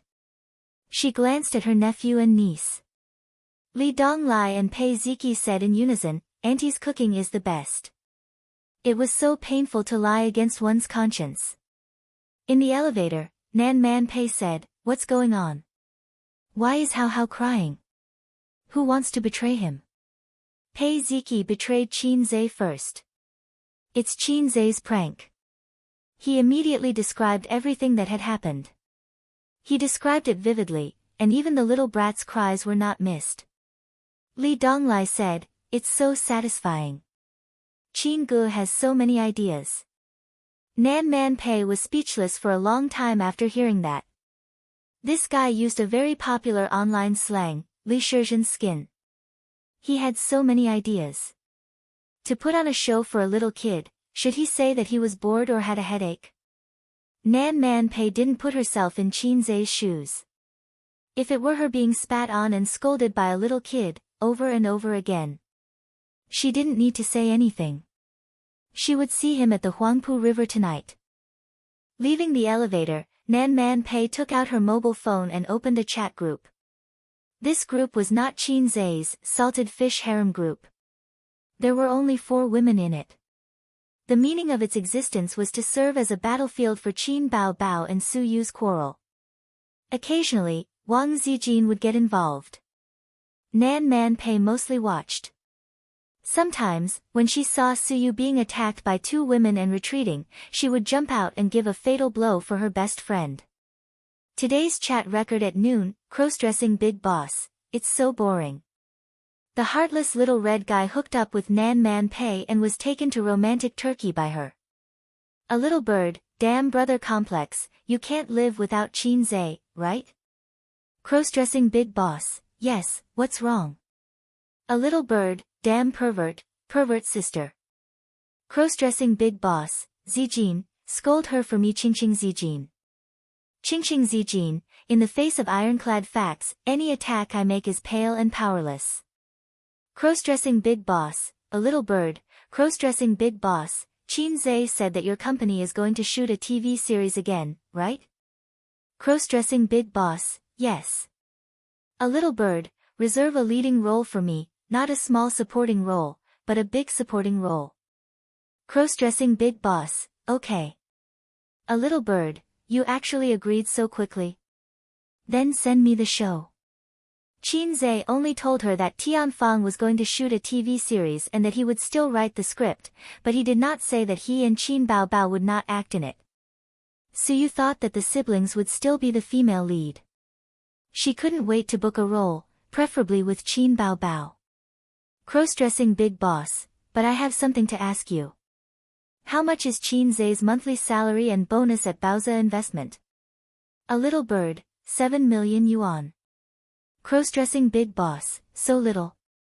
Shocked expression, Baoza Investment was Qin Zhe's most profitable company at present, half a notch higher than Tianfang Entertainment. As far as Qin Bao Bao knew, most of Baoza Investment's shares were in Qin Zhe's hands, because it was the company he built single-handedly. It should be mentioned that Qin Zhe only received his salary and no bonus every month. The money was deposited in a company account for emergency use. For example, this time when he ran away with the money. A little bird, because now I am the major shareholder of Baoza Investment. Cross-dressing big boss, degree, Qingqing Zijin, degree, a little bird, I bought it from him a long time ago. Didn't he tell you? Cross-dressing big boss, I want to kill him. Qingqing Zijin, same. A little bird, that's it. Give me the script, I will look for a role first. Cross-dressing big boss, the electronic version of the script is at the company, not at home. There are only copies at home. A little bird, then I will come over. I can't help but want to see it. After hesitating for a long time, Nan Man Pei chose to take a screenshot and send it to Qin Zhe. Chapter 556. Qin Zhe's head was scorching, wearing a mask, and he waited for a while on the side of the road before he got a taxi. The summer in Shanghai was particularly hot. In addition to the hot sun, there were thousands of air conditioners delivering heat and tens of millions of cars emitting exhaust fumes. Just standing on the side of the road for a moment, he was sweating. A blue taxi passed by, Qin Zhe waved, and the car stopped at the side of the road. Where are you going? The taxi driver asked. Royal View Mansion. Qin Zhe said. Oh, you live there. The driver looked at Qin Zhe through the rearview mirror in surprise. Yeah. Qin Zhe nodded. Which way to go, you tell me. The driver asked. Qin Zhe said it again in Shanghai dialect. The driver replied with an, oh, and didn't say anything else. There was no problem in the conversation, but the driver was actually testing the passenger. If the passenger was not clear about the road, the driver could quietly take a few laps. How to, quietly, find out whether the passenger was a local was the professional cultivation of every taxi driver. This trick was very popular a few years ago, but it doesn't work very well now because even if the passenger is not clear about the road, he can use his mobile phone to navigate. With the development of technology, the drivers can earn less and less, which seriously affects the life and welfare of the taxi drivers. Evil technology, damn it. Qin Zhe leaned against the back seat, blowing the air conditioner, and felt alive again. My life was given by the air conditioner. The phone rang. Qin Zhe took out his mobile phone and found that it was a message from Nan Man Pei. He crossed his legs and leaned against the back of the chair, the posture of a big boss. Opening the phone, it was a screenshot. Looking at it again. Salted Fish Zhe was stiff and unconsciously put down his legs and straightened his back. It became the posture of a little rookie facing a big boss. Su Yu, what are you doing? Why did you tell them about the equity transfer? Do you think that by saying that you bought it, you can dispel their suspicions? Ridiculous, you know nothing about IQ. You pig teammate. And then. They are now, at this time, if nothing unexpected happens, at home, in Royal View Mansion. That's Azura Field.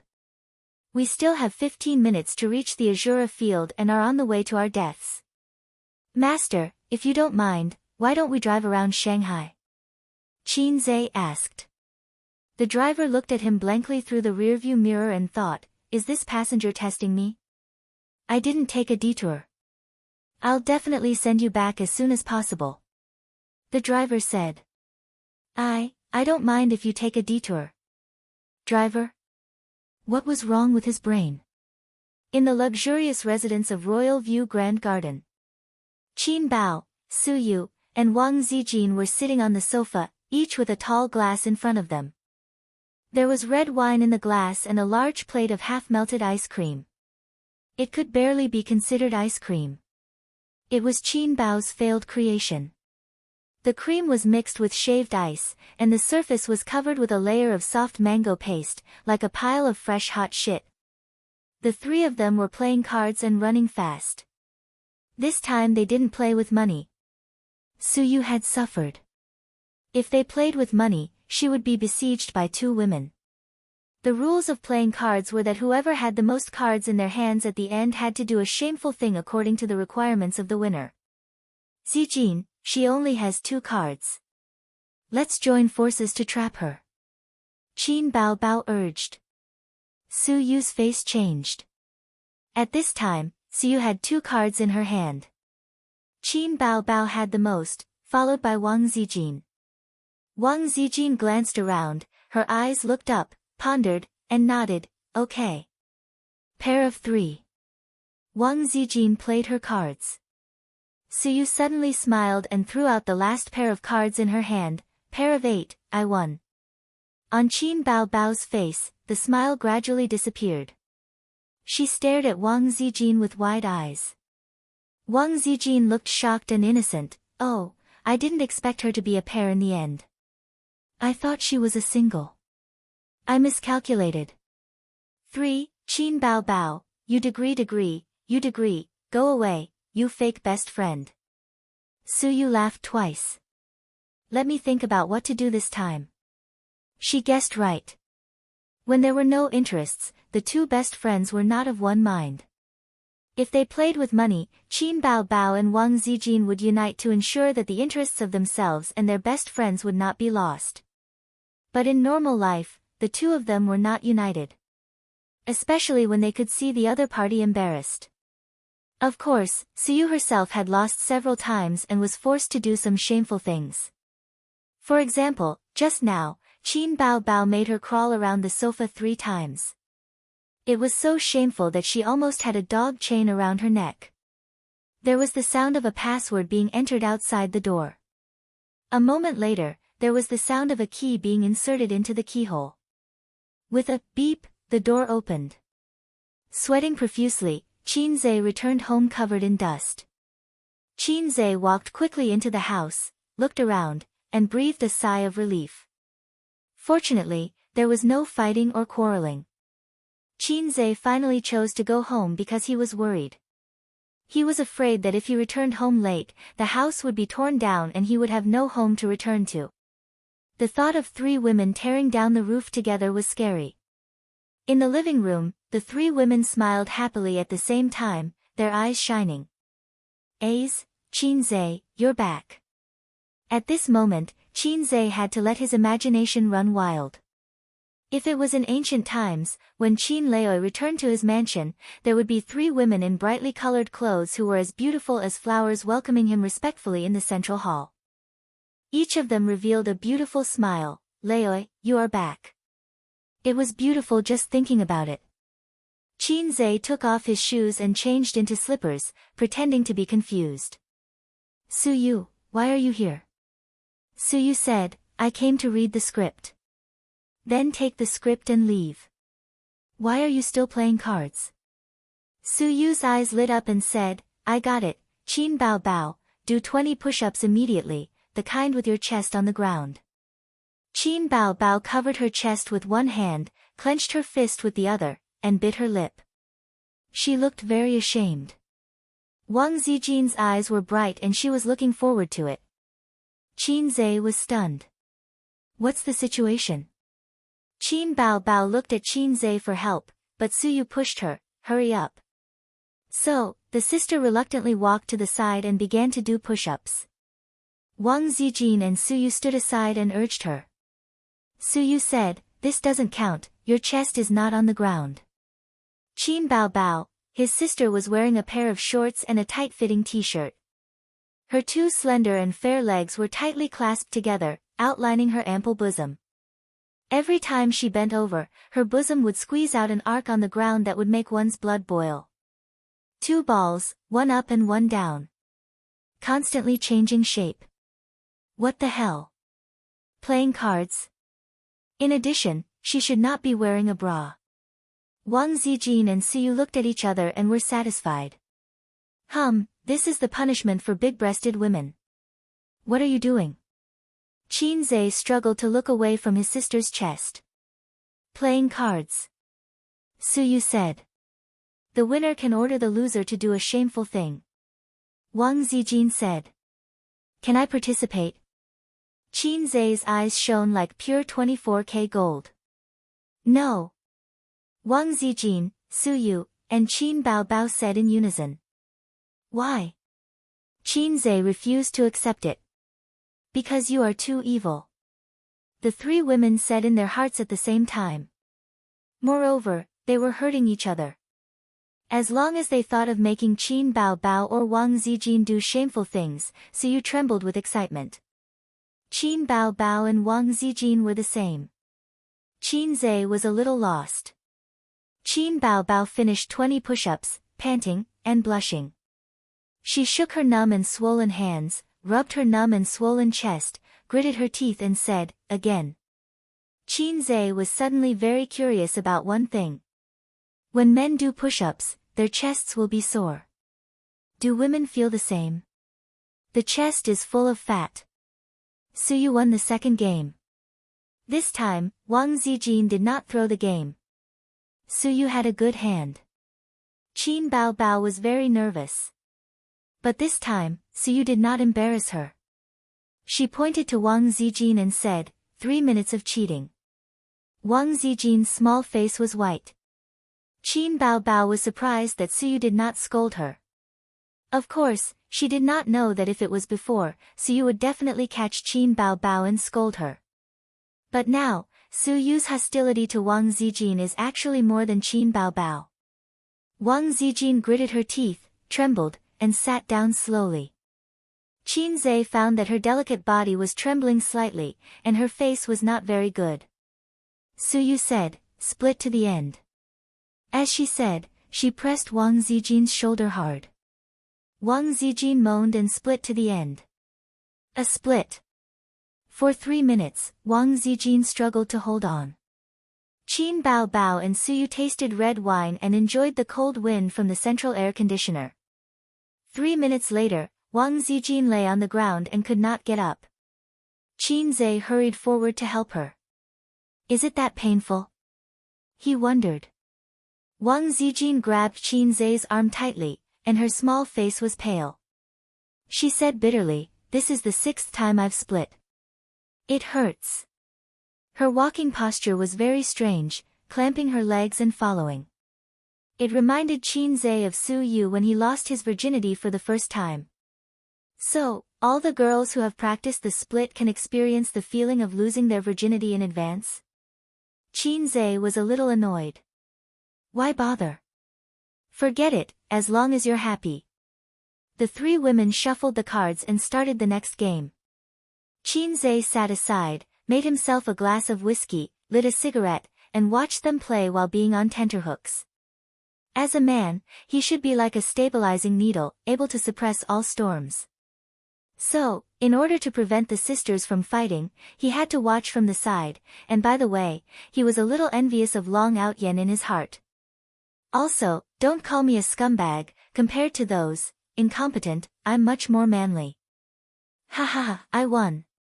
Wang Zijin's voice rang out. Qin Zhe nodded slightly. Sister Ziwei played her cards beautifully.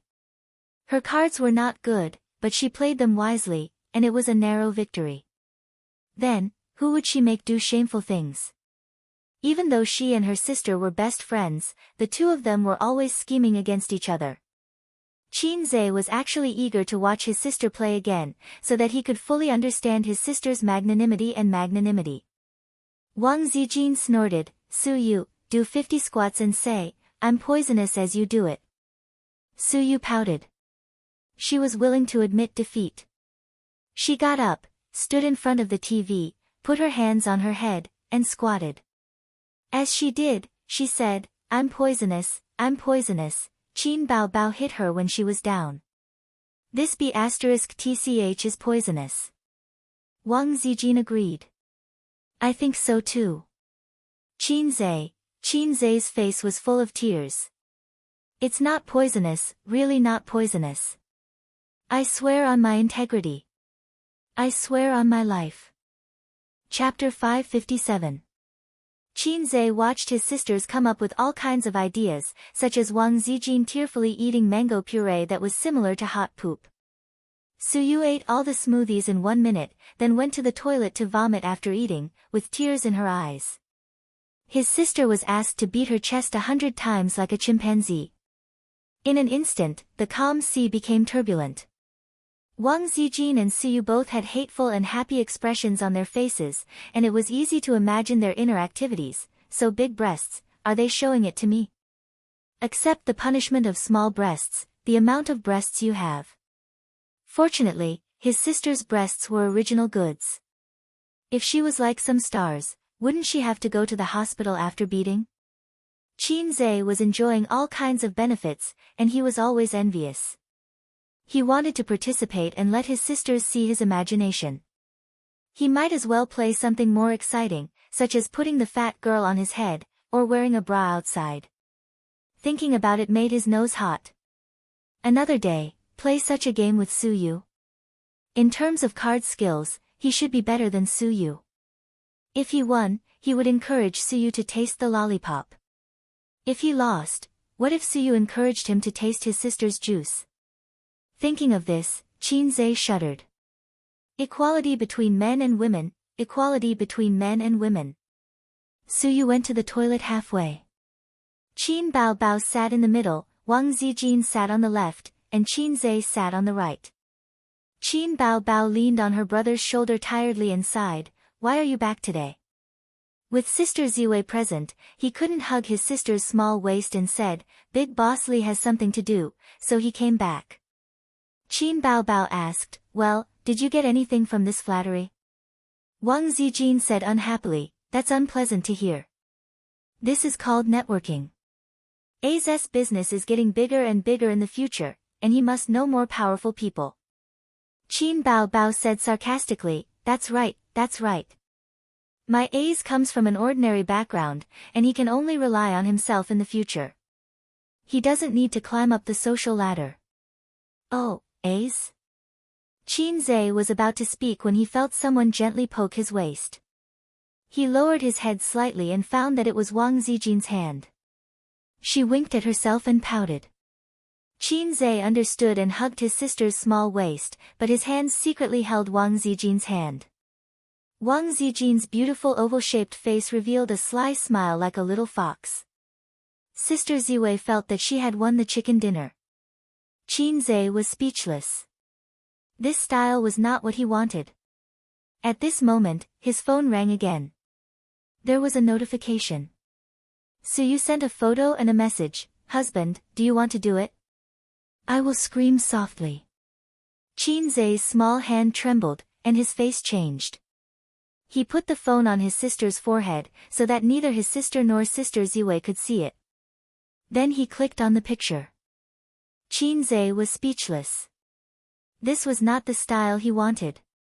Qin Zhe comforted himself with tears streaming down his face. All the male protagonists in the world are incompetent, and I am the only one who is rough and hard. It was hard to imagine what his life would be like if Suyu lived with him. Suyu came out of the toilet quickly. She was just joking. She didn't think that she would really have sex with Qin Zhe. The moment her footsteps sounded, Qin Zhe and Wang Zijin retracted their hands at the same time, and Qin Bao sat up straight at the same time. The three of them sat upright as if nothing had happened. At 5:30 in the afternoon, the sisters finally ended the day of hurting each other. Everyone was older than Qin Zhe, and there was nothing wrong with calling them sisters.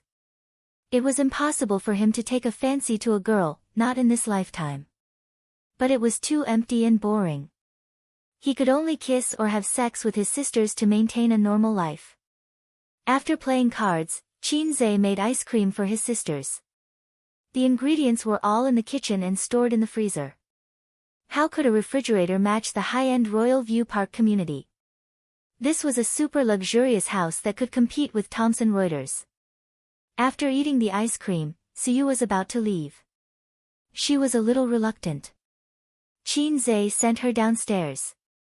In the elevator, Suyu had a branded bao on her shoulder and a script in her hand. This kind of women's bag, which was as small as a wallet, was completely decorative. It had no practical value and was damn expensive. At least 6 figures. She pouted. I also want to move here. In the face of such a difficult question, Qin Zhe said earnestly, do you want to face Qin Bao and Wang Zijin's two hateful and ugly faces every day? Wouldn't it be Azura's field every day? The sisters might not just play cards every day. No. Suyu smiled, her dimples shallow. But I can face your cute and handsome face every day. Good.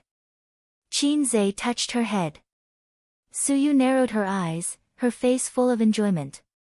They took the elevator downstairs and arrived at the underground parking lot.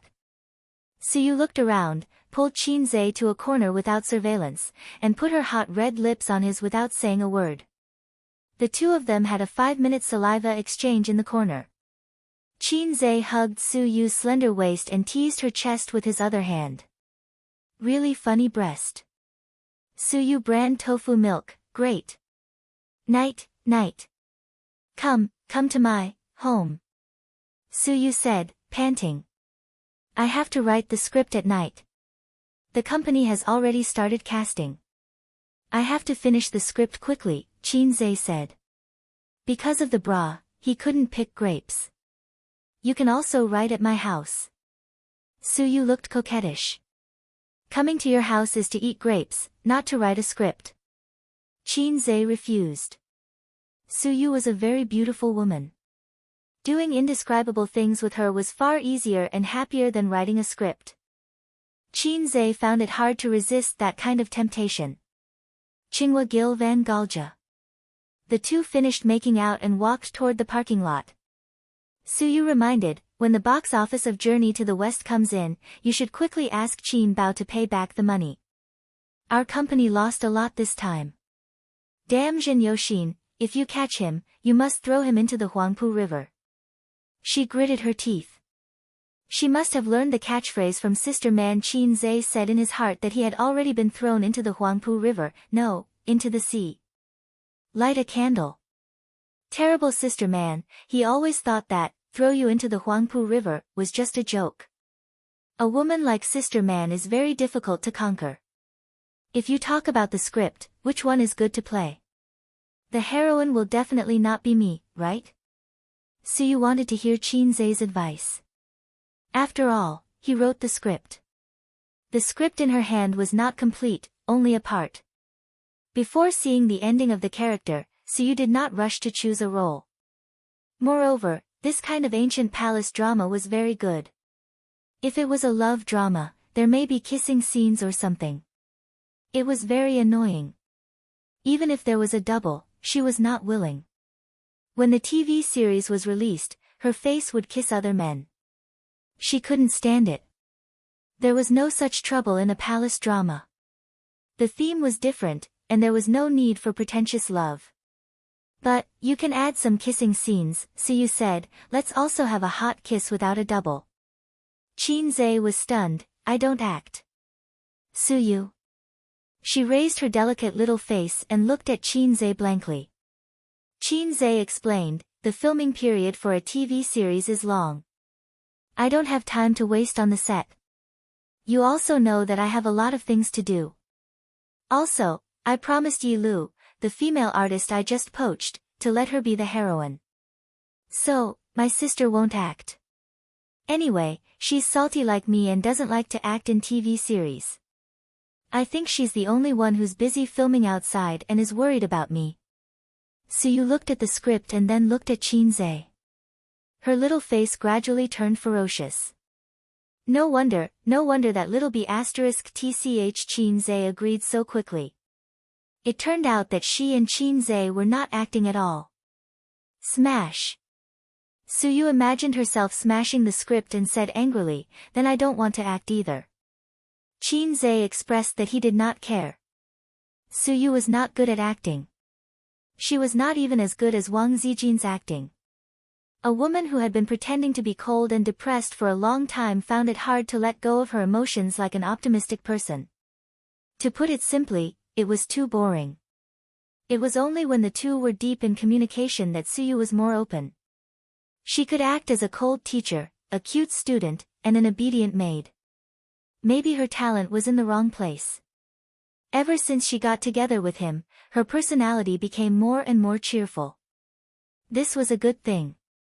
Qin Zhe liked to see the optimistic and positive Suyu. He hated a depressed and oppressive life.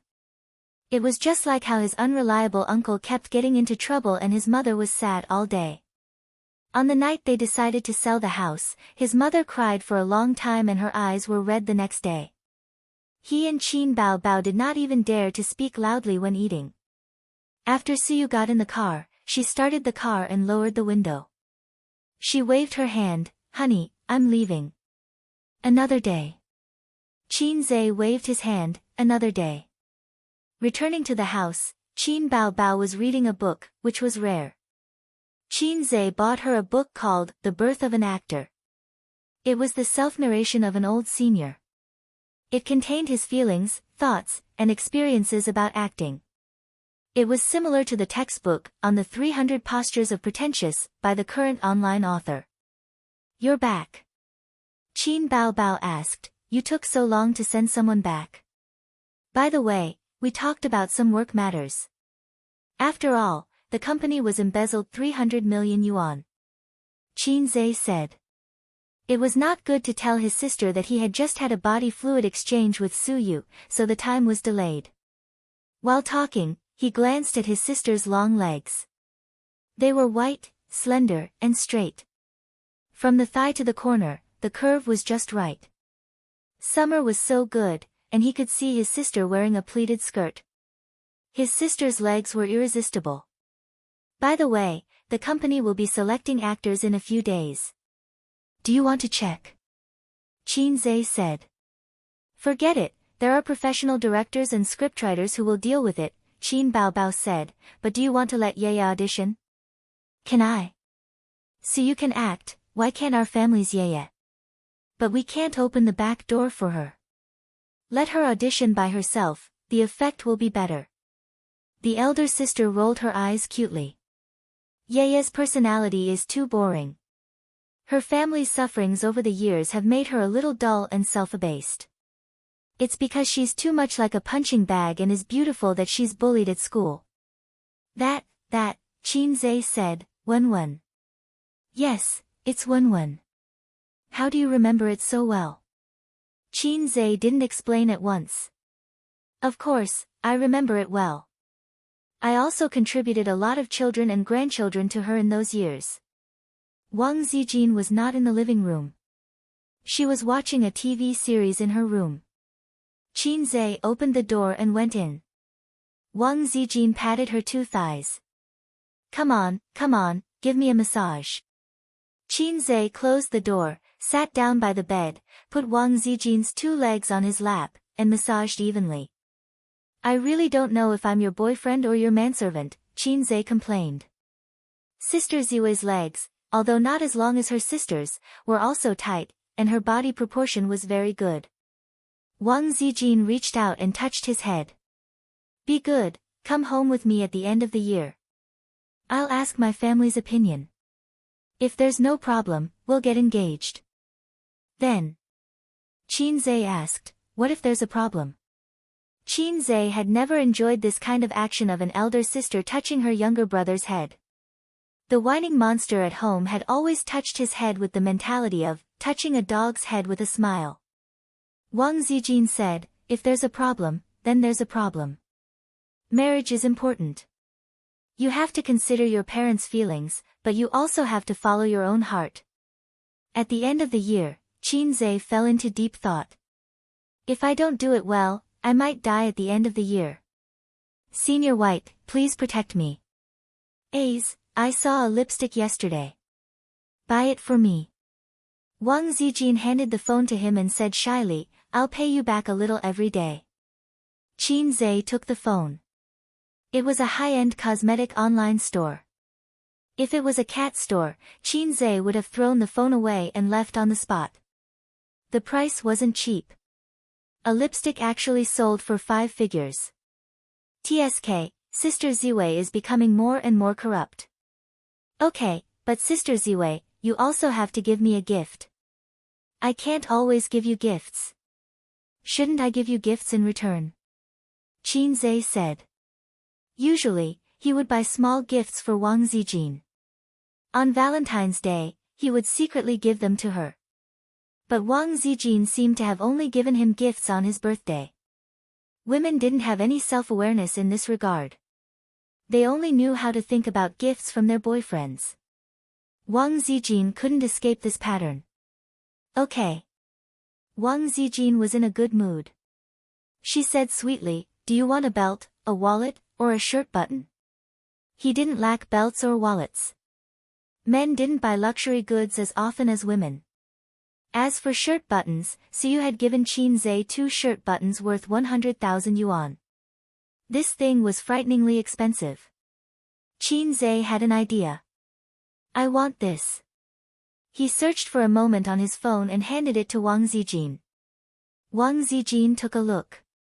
It was Durex. You could get a 10% discount if you bought the whole box. Qin winked. I'll give you one every day. Wang Zijin. Chapter 558. You only know how to flirt, Wang Zijin said as she rolled her eyes. I'm not flirting. I gave you a lipstick worth tens of thousands, and you gave me a small gift worth tens of dollars. I'm not asking for much. Qin wrapped his arms around Wang Zijin's waist and pressed her against the headboard. His face was buried in her chest, which was not very big but was still quite big. Wang Zijin raised her hand and slapped him twice. Although you're ugly, you wish. TSK, this woman was really naughty. Until today, Qin still did not think that he could control Wang Zijin. She was too opinionated, and her good education prevented her from being like her sister and shameless Su Yu. There was a saying, I'm not afraid of you being slutty, but I'm afraid of you being serious. After chasing Sister Ziwei for so long, the most outrageous thing he did was that night when she was handcuffed, he took out the 20,000 miles under the sea and rubbed it against her. Host, I have a trick here called Monkey's Intelligence Subtraction. Do you want to try it? The system jumped out again. Such a high-end function, can you do it? Is there going to be another version upgrade? Qin Zhe was shocked. Strictly speaking, I can only interfere with brainwaves, but it's not a true intelligence subtraction. That kind of rule involves the rules of the universe, and it's not something that a normal system can do.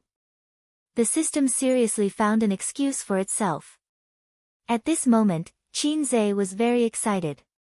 He imagined countless scenarios of time stop. System, if you have this kind of function, then I think it's worth it no matter how many points I spend. Qin Zhe swallowed. Wang Zijin glanced at him with a smug look in her eyes. Sister was indeed charming. She was just lying there without showing off, but Ace was already drooling. Well. The system's voice said, it's not that I can't do it, but this function doesn't require points. It requires a huge amount of energy, and it will drain your body. There might even be a bit of backlash. Qin Zhe. No need to explain, I understand. The system was speechless. I never had high hopes for a low-level system, because that would be an insult to my intelligence. The basic operations and skills of other people's cheat-like systems were taboo techniques in his system's eyes. How sad. A's, regarding purple crystal's development, I have an immature suggestion. Wang Zijin wrapped her legs around his waist, hugged his back with her small hands, and rested her chin on Qin Zhe's head.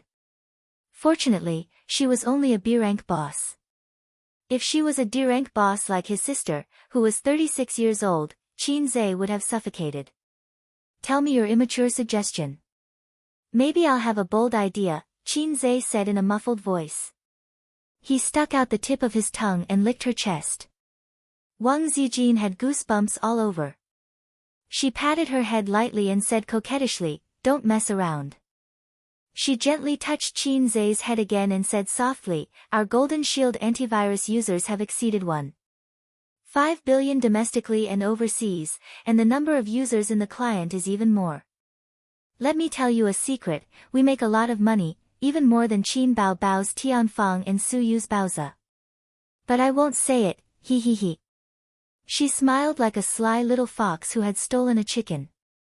She squinted her eyes, and her fair and beautiful face had the innocence and sweetness of a girl who had licked a lollipop. Qin Zhe was speechless. Making a fortune in silence, pretending to be poor. This was very Wang Zijin. And then, what's your immature suggestion? Qin Zhe asked. Don't you want to ask how much money we've made? Wang Zijin was stunned. She was still waiting for Qin Zhe to ask, and then she would throw out a shocking number to receive her boyfriend's praise. Money isn't important, as long as you're happy. Qin Zhe said, do you know, the moment I met you, I heard God whisper 4 words into my ear. Wang Zijin asked instinctively, what 4 words? Qin Zhe said, you can't escape from your doom. Wang Zijin stared at him blankly, her eyes gradually blurring. Lighting, shine it over here. Cameraman, focus the camera over here. Waha, good acting skills were indeed a godly skill in picking up girls. He didn't ask how much money he had made. He was the one who gave the purple crystals to Wang Zijin. No matter what happened in the future, he was the one who gave the purple crystals to Wang Zijin. It might be worth tens of billions, or even hundreds of billions, but Qin Zhe didn't care. He had the confidence to not care. Even if he didn't have the purple crystals, he still had Tianfang and Baozi. Even if he failed in the end and lost everything, he still had the system. It was a little low, but it was still the system. You couldn't treat the system that was kicked out of the group as the system. What if he didn't have the system? Would he be willing to give the purple crystals to Tianfang? Would he be willing to give most of the shares to Su Yu for free? Don't mess around. It was impossible for Salted Fish Say to hook up with the two goddesses. Salted Fish Say's fate was to be a silly boy under his sister's legs. No, he couldn't even get his sister. Forget about each other and live a peaceful life. That was his and his sister's fate. So I still have to thank you, Low System. Every time Qin Zhe reminisced about the past, he would silently thank the system from the bottom of his heart. Many times, but every time, he felt the same gratitude. The more salted fish he was in the past, the more grateful he was now. There were millions of salted fish in the world, but the system chose me. I accidentally became the saltiest one, hard and salty. I really am a man with great luck. So don't F** King Blabber. I started a harem because of God's will. Hey, I want to make a game. Wang Zijin restrained the emotion in her eyes and said seriously, try a mobile game first. Smartphones are so developed now. An excellent mobile game, the income is not worse than online games, and the cost is less than online games. Qin Zhe nodded slightly. Sister Ziwei seemed to have made preparations. But even if it's a mobile game, it's not easy to do well. There are millions of mobile games, and there are too few really outstanding ones. Qin Zhe said. He couldn't exchange mobile game data or anything with the system. The points had to be used to deal with the risk of failure of the next task. Wang Zijin said, I've already thought about it. We can use it as a reference. She took out her mobile phone and searched in the App Store. She said, do you know the Parade of Frogs that is very popular recently? The mobile game in Japan is unexpectedly popular in China. She handed the mobile phone to Qin Zhe. Qin Zhe took it and looked at it. There was a software in the App Store. It had the same color, the same icon, and the same name. Parade of Pandas, a domestic product by Penguin. I've played it before. It has the same design, the same template, and even the color and background are 90% similar. It's a shameless plagiarized work. But this game is very popular in China. There are many people playing it. Penguin must have made a lot of money this time. They don't need the designers to rack their brains, and they don't need the scriptwriters to write the script. They just need a group of programmers to copy it easily and put it on the shelves. They can just sit there and collect money. Wang Zijin became more and more excited as she spoke. She put on a "working people are the most glorious" attitude. This is a huge business opportunity. There is no game that can't be plagiarized. If there is, then buy it. Qin Zhe, Sister Ziwei, has she been tainted by the big dye vat of the industry so quickly? Brother Ma, please return the pure and innocent Sister Zine to me. Qin Zhe's face was full of tears. Sister Ziwei had once again broken through herself and stepped into a higher level of life. She had gone from being a young lady to a veteran of the internet to a game designer. Sob, sob, sob. Wang Zijin was full of pride. This time, I'm definitely going to use King of Glory as a reference and develop a mobile game of my own. Qin Zhe shook his head. Don't, you'll be sued. Wang Zijin snorted. You think I'm afraid? Qin Zhe. Go, Sister Ziwei. Let Brother Ma also feel the fear of being plagiarized and the shame of being dominated by piracy. Piracy was a word that could never be avoided in China. Perhaps it could be beautified with the word pirated, but at the end of the day, it was still piracy. It was a world-famous pirated culture.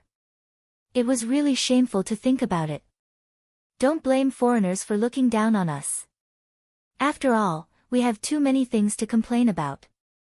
It's just like how we look at those Hindustanis who treat trains as electric scooters and are looking for trouble. Then, in the eyes of foreigners, we are also labeled as pirates. Don't refute it. The biggest game company in China, a well-known listed company, started and made money from piracy. Even now, it was still tirelessly on the road of piracy and plagiarism. There was no way to refute it. Qin Zhe hoped that one day he could lead the world, clear the name of his motherland, and let the world know that Red Flag Nation didn't only have piracy. Just thinking about it made him happy. Stop, he couldn't go on indefinitely. With such a grand theme, if the system gave him a grand task of leading the world, Qinze wouldn't have to wait until the end of the year to die. In mid-August, Qinze wrote, copied, the entire script and revised and perfected it himself. I'm not copying, I'm just a porter from two worlds. On the road of clearing the name of my motherland, there will inevitably be some stains, but please don't mind. After all, the river crab law of the two worlds was different. Some things needed to be revised. For example, in his world, cleavage could be exposed in ancient costumes. But this time, the revision wasn't too big. It wasn't as big as when he wrote the Journey to the West script. He was a man, so he couldn't perfect a script adapted from a women's genre. Some classics in women's genre were simply toxic in the eyes of men. F***ck, a woman like you actually likes someone other than the male lead. That's too vicious. Shin-Oh is dead. I'll burn him if there's anything. F***ck, for such a trivial matter, you guys actually fought over dozens of chapters. Even Nuwa would be poisoned to death. Abandon the book. Qinze patiently wrote down the script, but his heart was greatly traumatized. Several times, he couldn't help but revise some of the toxic points in his heart.